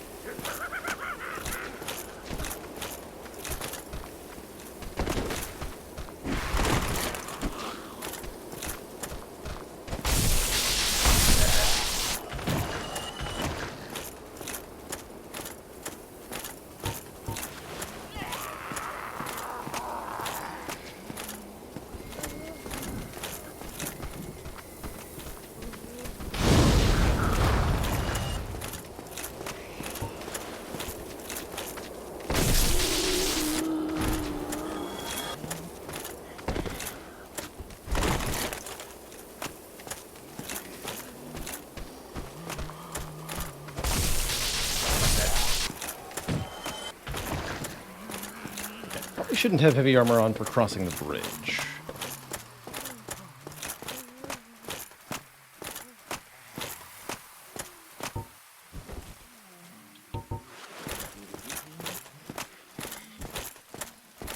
Oh, Cart Monster, thank you so much for that gifted sub. By the by.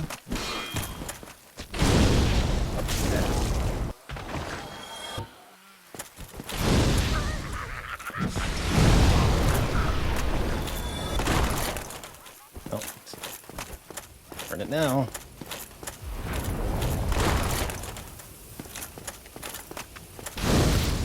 Uh-oh. Oh, that works. A life for a life.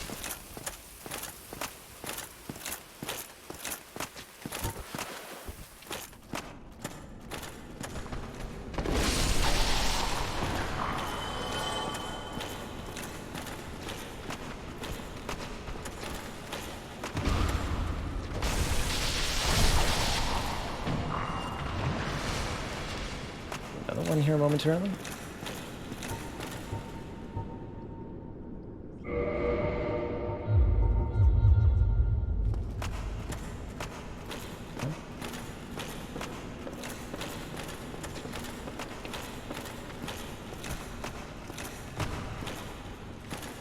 Yeah, there you are.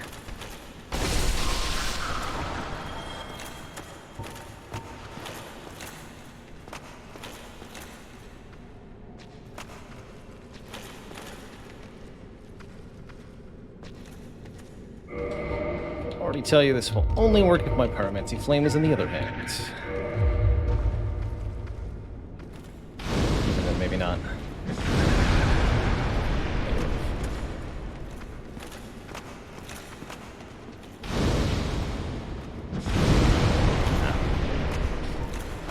Fair enough.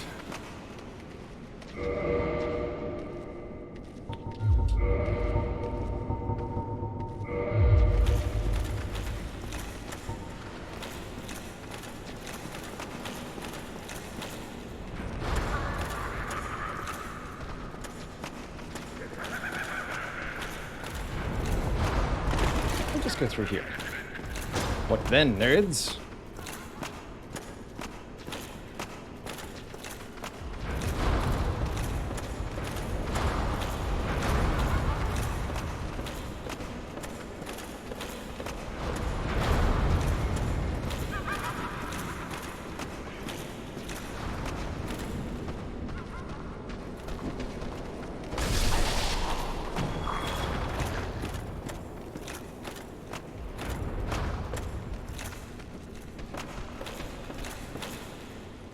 Not necessarily where I wanted to go, but definitely where I ended up.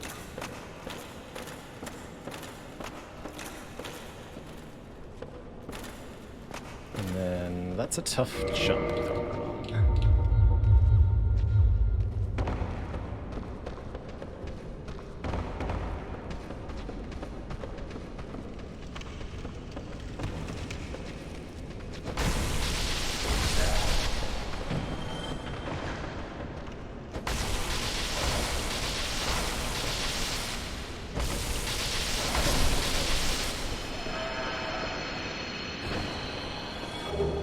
Okay, that allows us access to the Hawkeye, and ultimately means we can fight Calamite.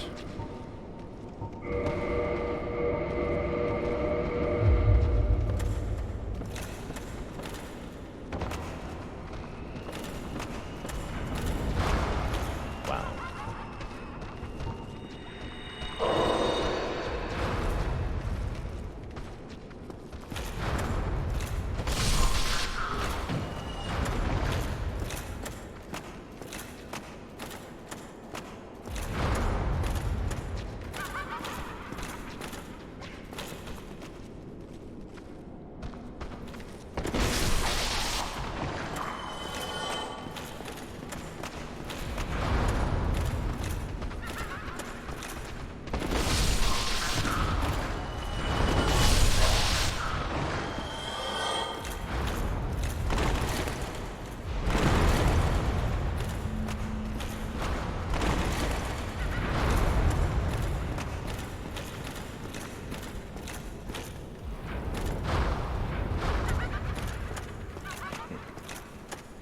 Where the door I'm trying to get to is.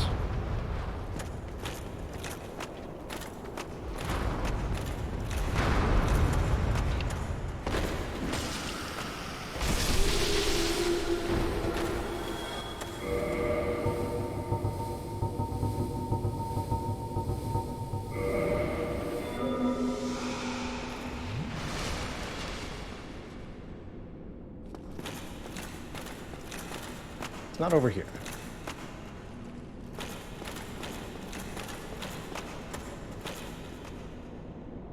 My pick for this month?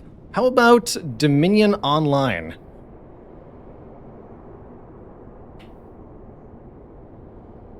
Some other, whatever the up-to-date digital adaptation of Dominion is, played with folks.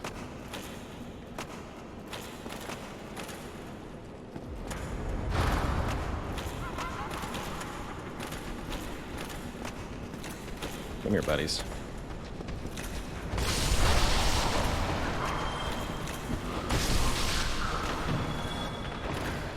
Dominion the deck builder, that's right. Card game, but not with cards.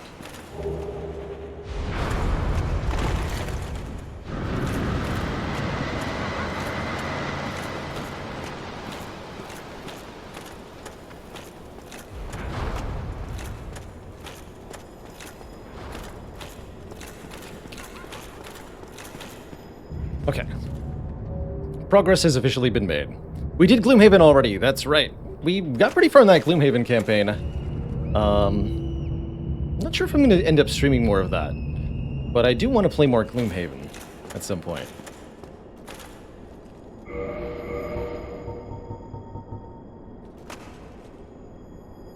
I think it's fast roll time for this next section.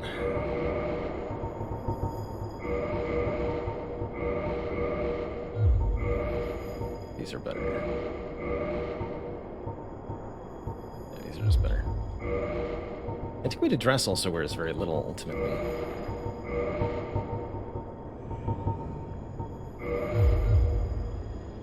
I love it.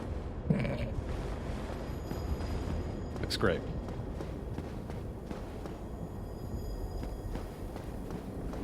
Okay, really nasty approach here. 2 sorcerers on the bridge. You better believe there's 2 more enemies tucked away out of sight. Just behind these pillars. Oh, I did that wrong.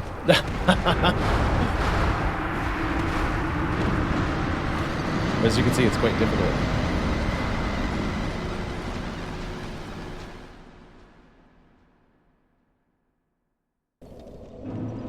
Alright, the good news is shortcut.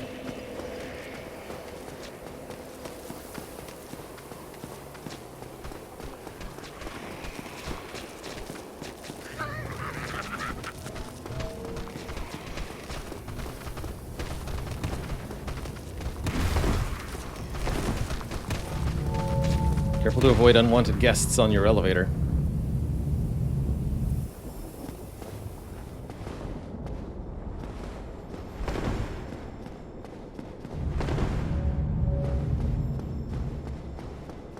Okay, let's try this again.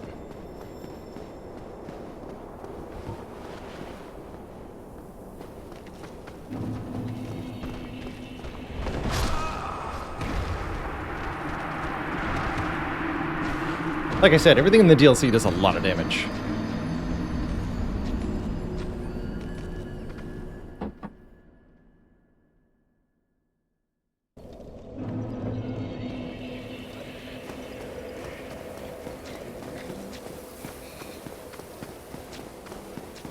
Oof.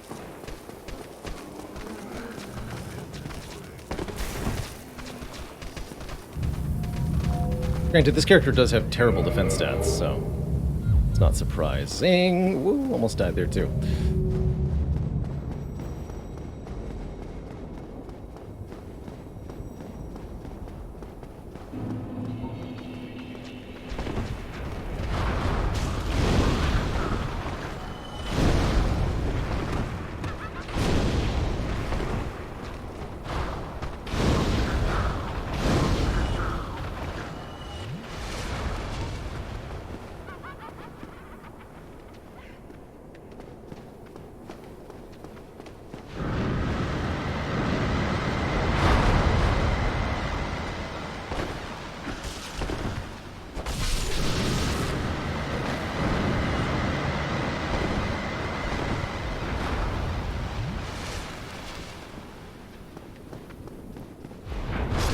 No!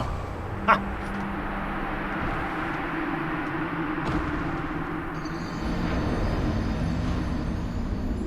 Classic mistake to run at enemies.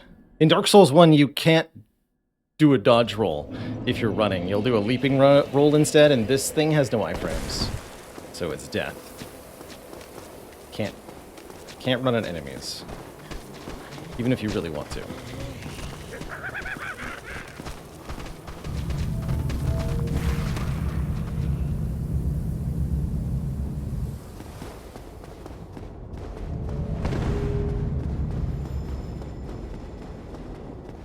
Shame too, I thought I had that.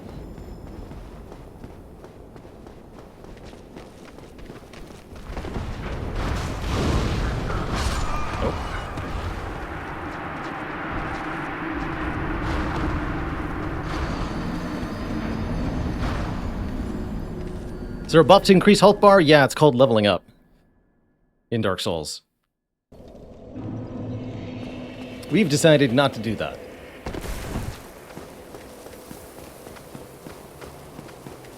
Hence, death.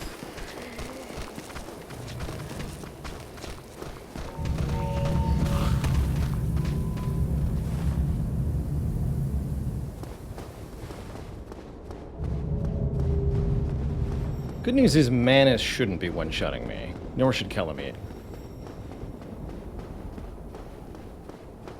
What is the recommended approach here? Oh, I can lure them. Ah, okay, that's the way to do it.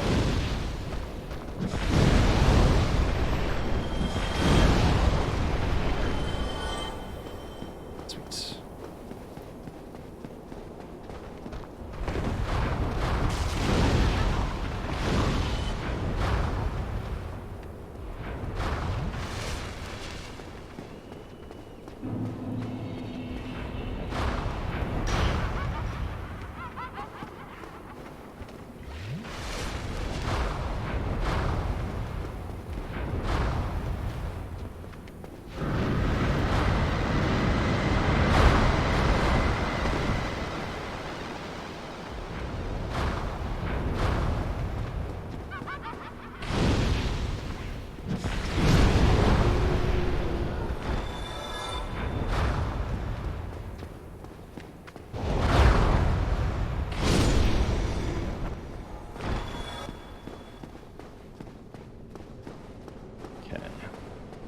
At the end of that gauntlet, there's this thing, which I'm not even going to try messing with because it's so dangerous.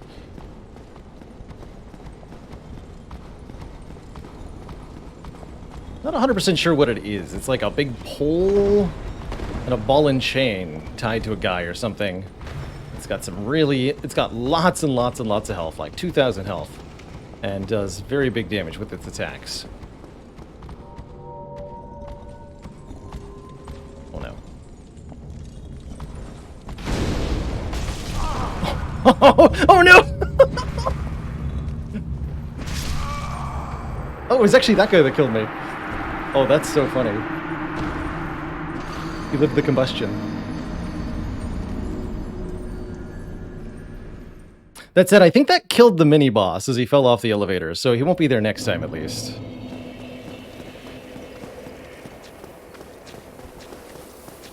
That definitely didn't go as expected.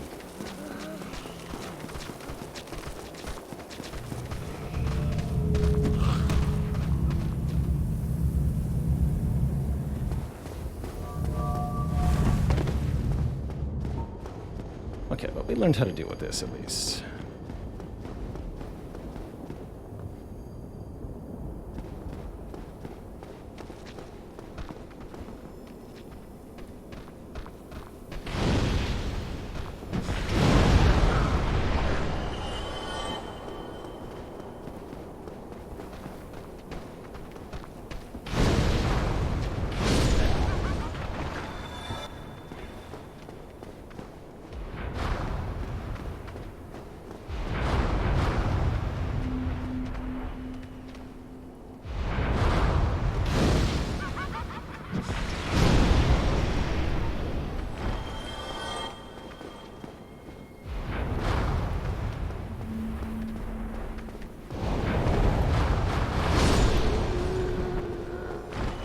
Oh, he's still here.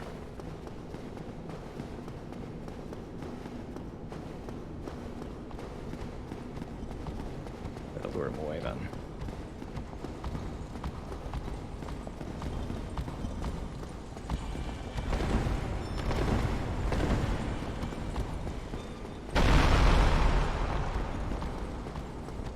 Run!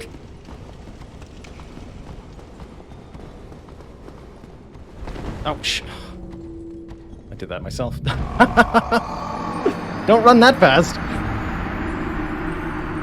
Lord Snow, thank you so much for continuing that gift sub, and congrats on killing me.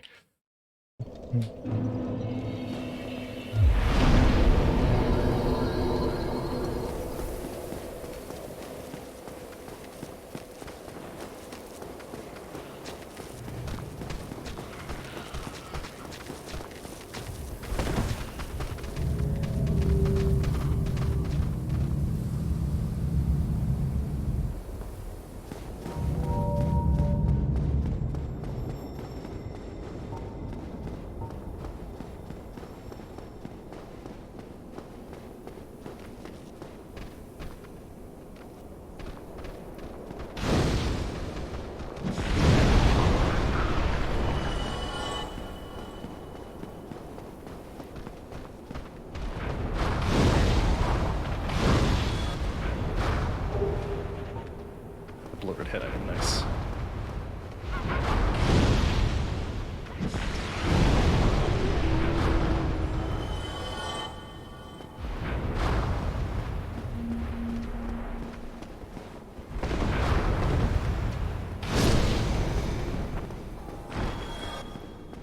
I also think I successfully recalled the elevator, so this should be the easiest time of all.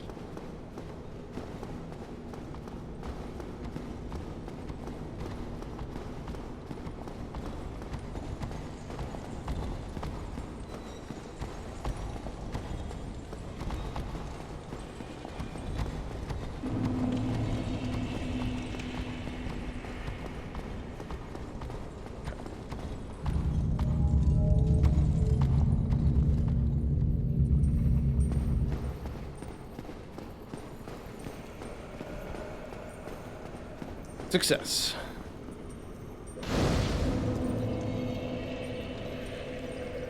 Okay, someone wanted to see the golf cutscenes, so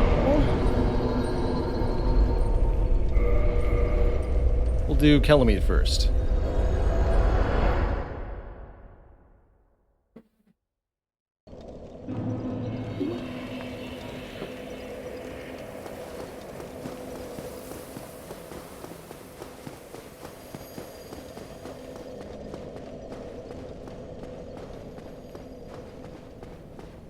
There's a woman here, where Artorias died.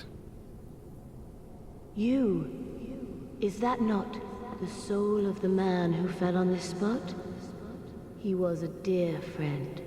I wish to pay proper respect with that soul. Would you be willing to part with it? She asks you for the soul of Artorias. We're not planning on using it to craft anything. So I don't have any reason not to give you this. This is one of the characters where killing her for the item she drops can be worthwhile. She's got some really nice swords. Thank you. Also unusable for this You are character. very kind. Please take this. I no longer need it. Oh, she actually gives you them if you give her the sword. That's right. But you get her May armor the Lord guide thee. if you KO her. Gold Tracer and Silver Tracer, both high dexterity weapons.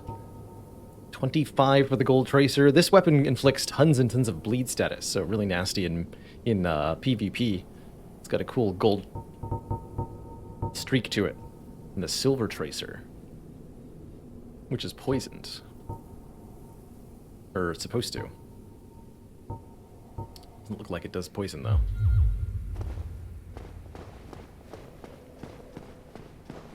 I'll leave her be. Here for something else.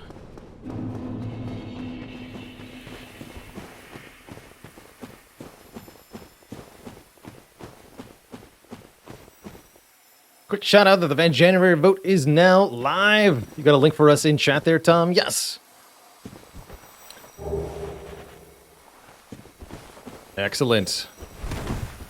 Top voted game on the poll for January will get played live on stream sometime before the end of the month.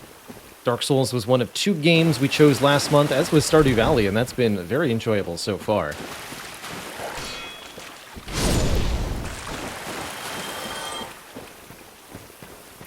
Help me choose a new game to play this month. I think there's some pretty cool ones on the poll. I'm always excited to see what ends up getting the top vote. Hello? Alright, I get it.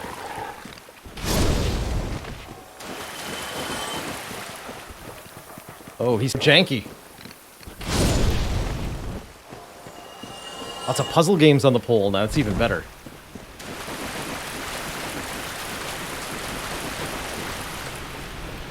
That's even better.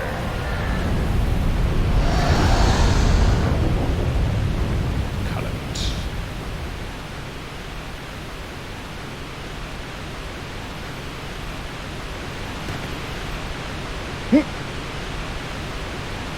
It doesn't die from that? Impressive.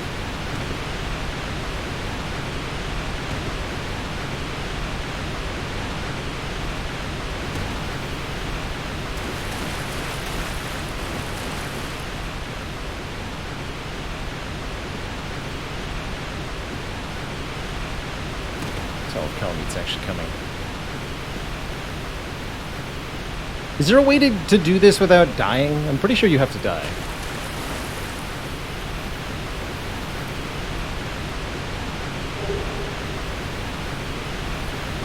Not that I'm going to be able to avoid it.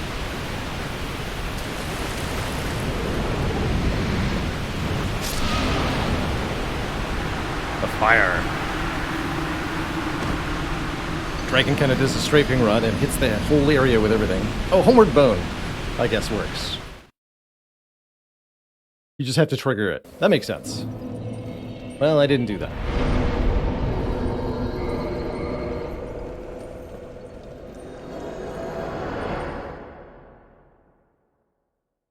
But let it count.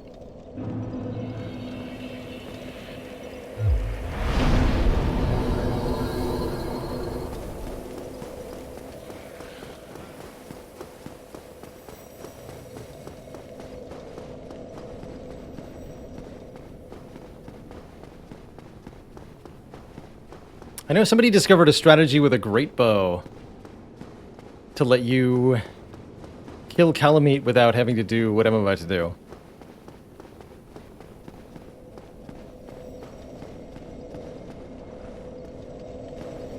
Shakandar says, technically you can live with the Black Knight armor, the fire resist spell, a lot of life, and a good fire shield. If you use Great Magic Shield, I think it's called, or then you can actually just completely block the fire. For maybe 30 seconds.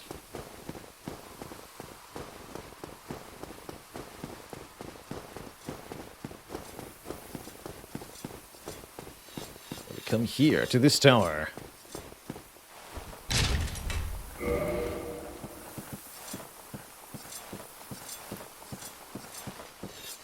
There's a man, giant man.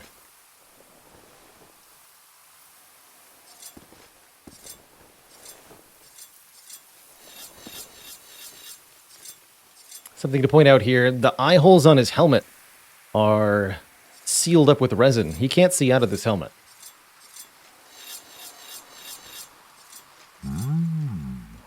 A visitor. Goff is blind. Thou must be the one who freed Artorias. An old friend he was. Thanks to thee, he left this world with honor intact. And here I am, retired and blind. Of little help to thee, I'm afraid. He does sell some carvings, hello and thank you. Also sells arrows. Dragons shall never be forgotten. We knights fought valiantly, but for every one of them, we lost 80 of our own. Exhilaration, pride, hatred, rage. The dragons teased out our dearest emotions. Thou will understand one day. With our twilight, old thoughts return in great waves of nostalgia. There's very little to be said. What good is a dog with no hairs to hunt? I found one. But I'm lucky to be alive, I suppose. Got a rabbit with your name on it. There's very little. What good is a dog? But I'm... Farewell, leave the... Tomorrow, is the black dragon posing the duress? Yes. Definitely. Yes, I thought as much. He's called Calamite. Ferocious dragon indeed. Even mighty Anna Londa dared not provoke his ire. I see little good coming from this, but thy intent is to persevere to the bitter end. To the bitter end. Good, good. What is bravery without a dash of recklessness? I've taken a liking to thee, and I owe thee much for thy service to Artorias. Now, watch. and see how Goth hunts dragons.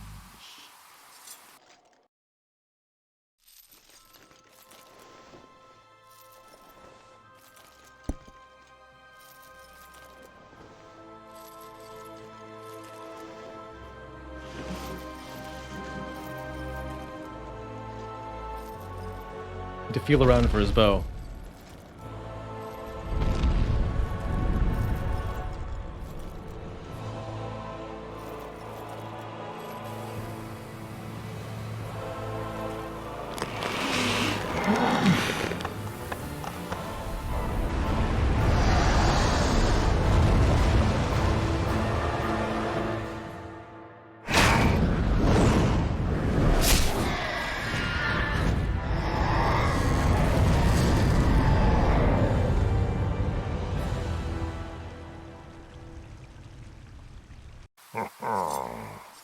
Yes, a truer shot was never loosed.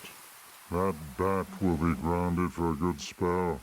The rest is in thine hands. I await good tidings. Good tidings you will get. Dragon slaying. Knighthood's highest calling.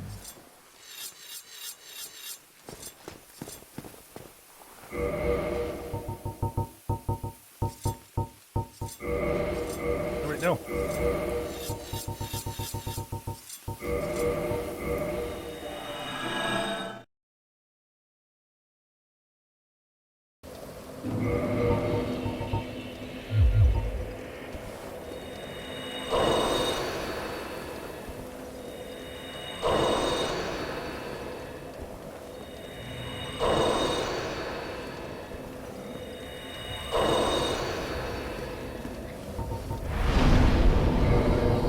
Kindle this fire up to 20.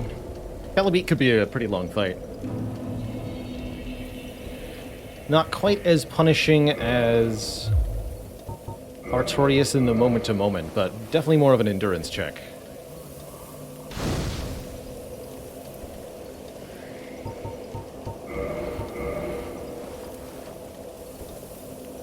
Note how the fire of the bonfire gets bigger with each kindling.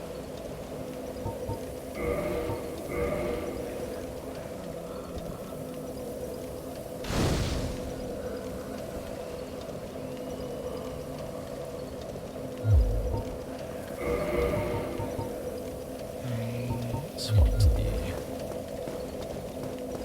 other ring shortly. Bigger bonfire gives us more Estus flasks, so now I have 20 Estus flask. Also, one other thing of note. I see that I'm missing something else.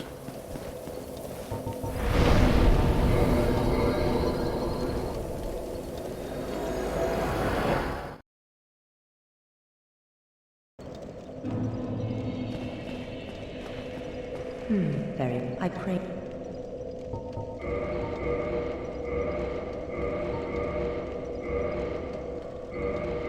Sweet, I had two.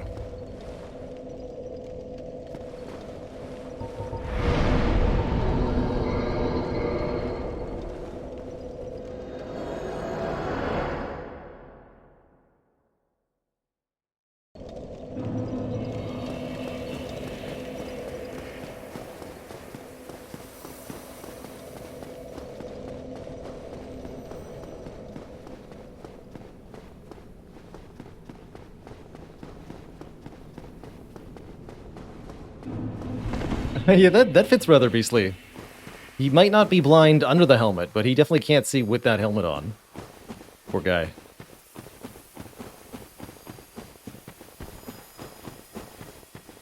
Maybe somebody pranked him.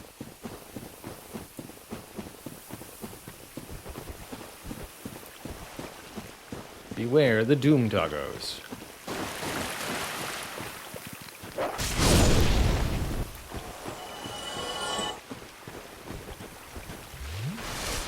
So, part of the reason I wanted to get more Estus was so I could use a couple on these things, if necessary.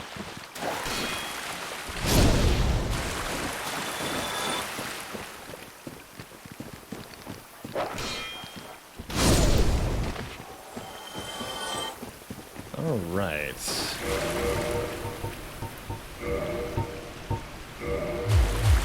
Could definitely see doing Calamite with the red Tearstone ring.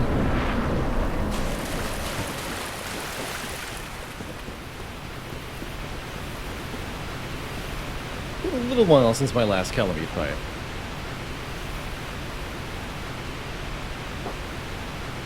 Here goes.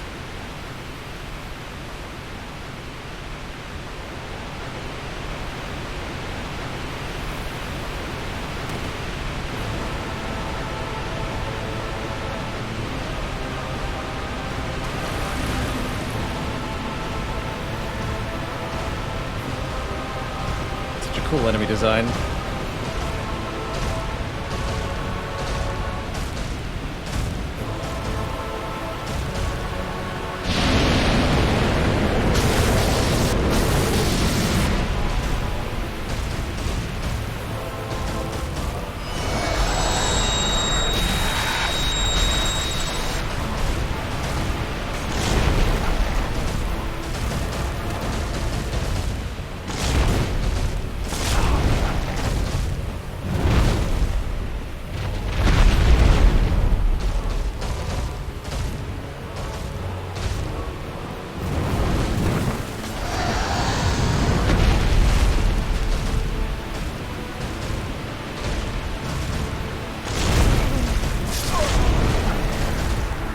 Fair enough.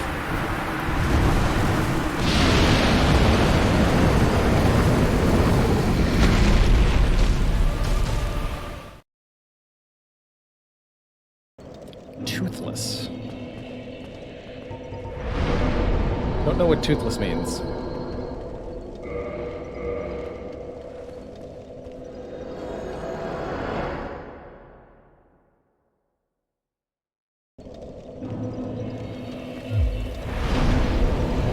Oh, gotcha. The dragon from How to Train Your Dragon. Ah. No, he's got plenty of teeth.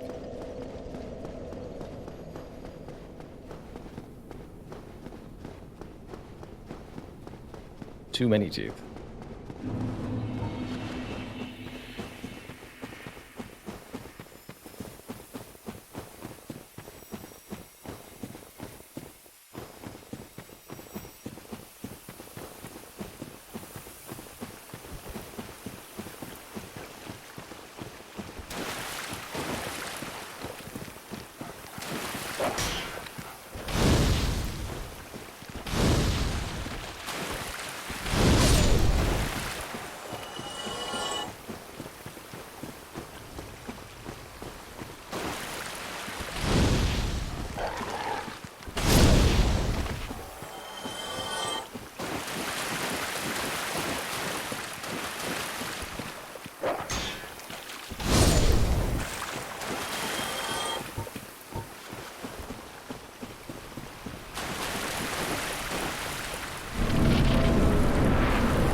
Hey there, Crystal Lizard.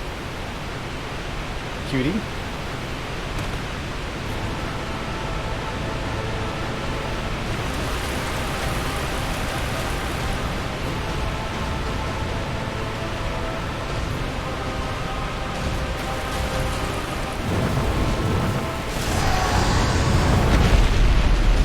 Excuse me.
quite have the dodge timing down on that shorter attack. Though it occurs to me I haven't taken a break since we were fighting Artorias, so I'm going to do that real quick. Take a break, refill my legs, stretch my water, all that jazz. When I return, we'll make some more attempts at Calamite. See if we can't crack the egg a little bit better. BRB, everybody. Don't go nowhere.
Alrighty, we're back.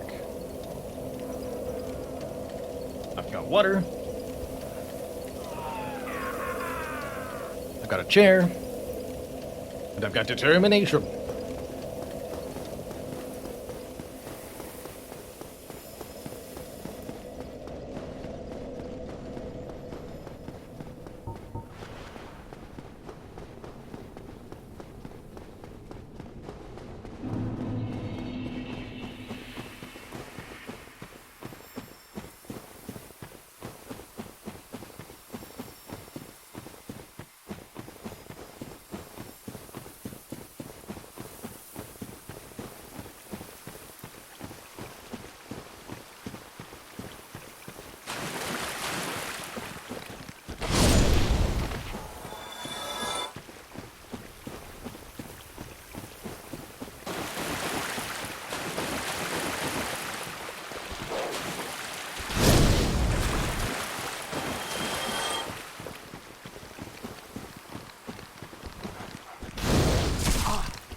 Too late there.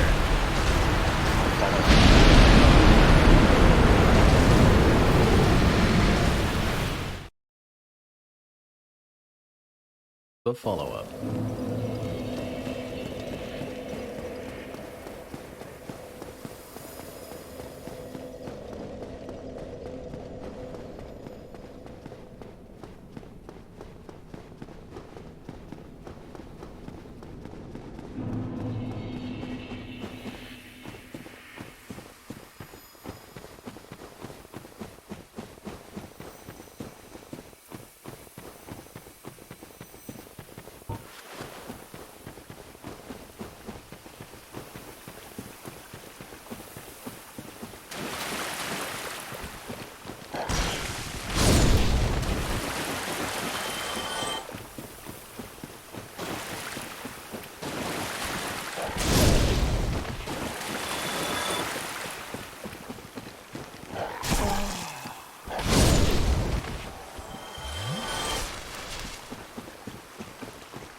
one's so hard for me to dodge these days.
Yonks!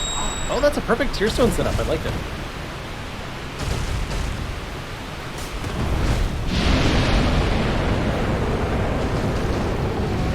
I'll have to note that.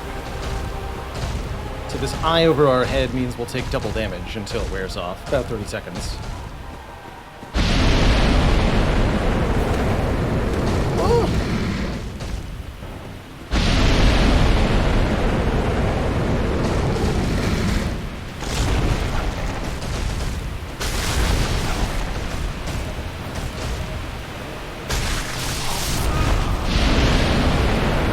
Run straight through me.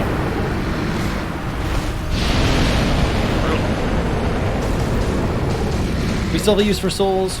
No. Not that I care about. And I definitely don't care to chase them all over the boss arena. So, I'm happy to let them go.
Good luck, Grizz.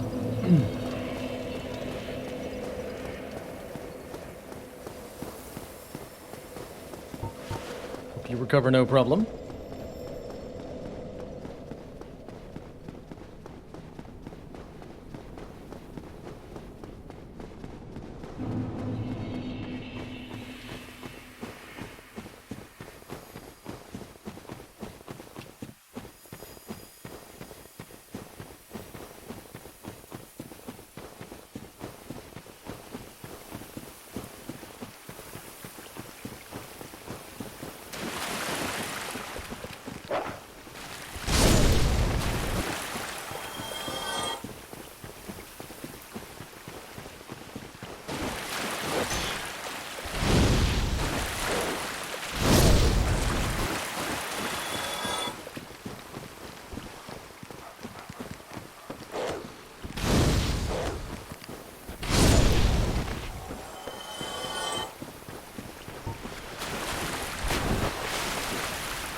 Good quality of life mods. Best one I can recommend, Dog Barker, is Minty Spire, which will give you helpful reminders on all sorts of things.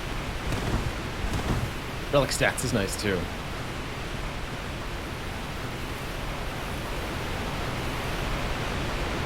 You could also consider Bestiary mod if you want some information.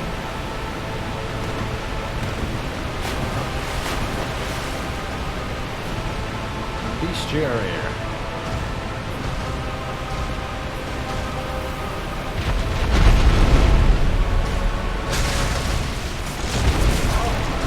I don't know why I can't successfully.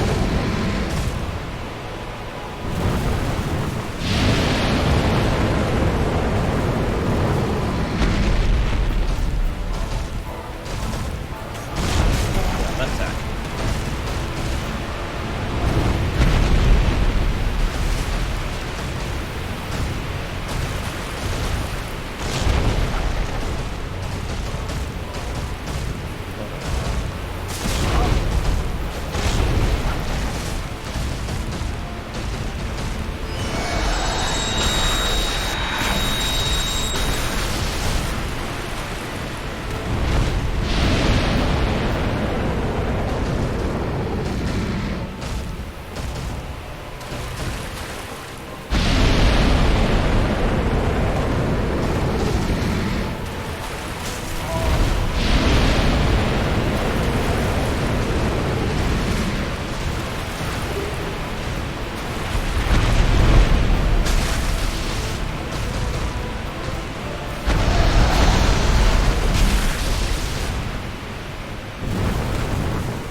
Keep doing that.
Never played the original. Motivated to give it a shot. I highly recommend Dexterity as a stat to invest in You also can't really go wrong investing in the vitality and endurance stats. Both are very, very helpful.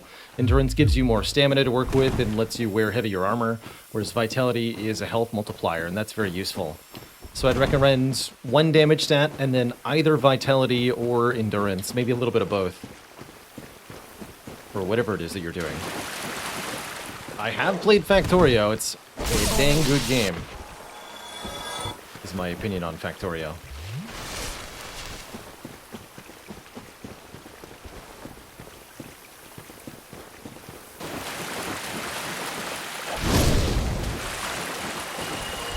I see myself going back to that at some point.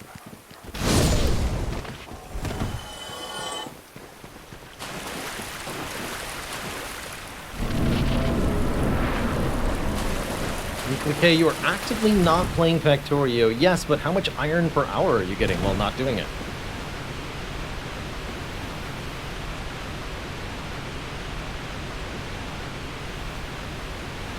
That is weird. We're still live? We're still live. Okay. Wait, are we? Hold on.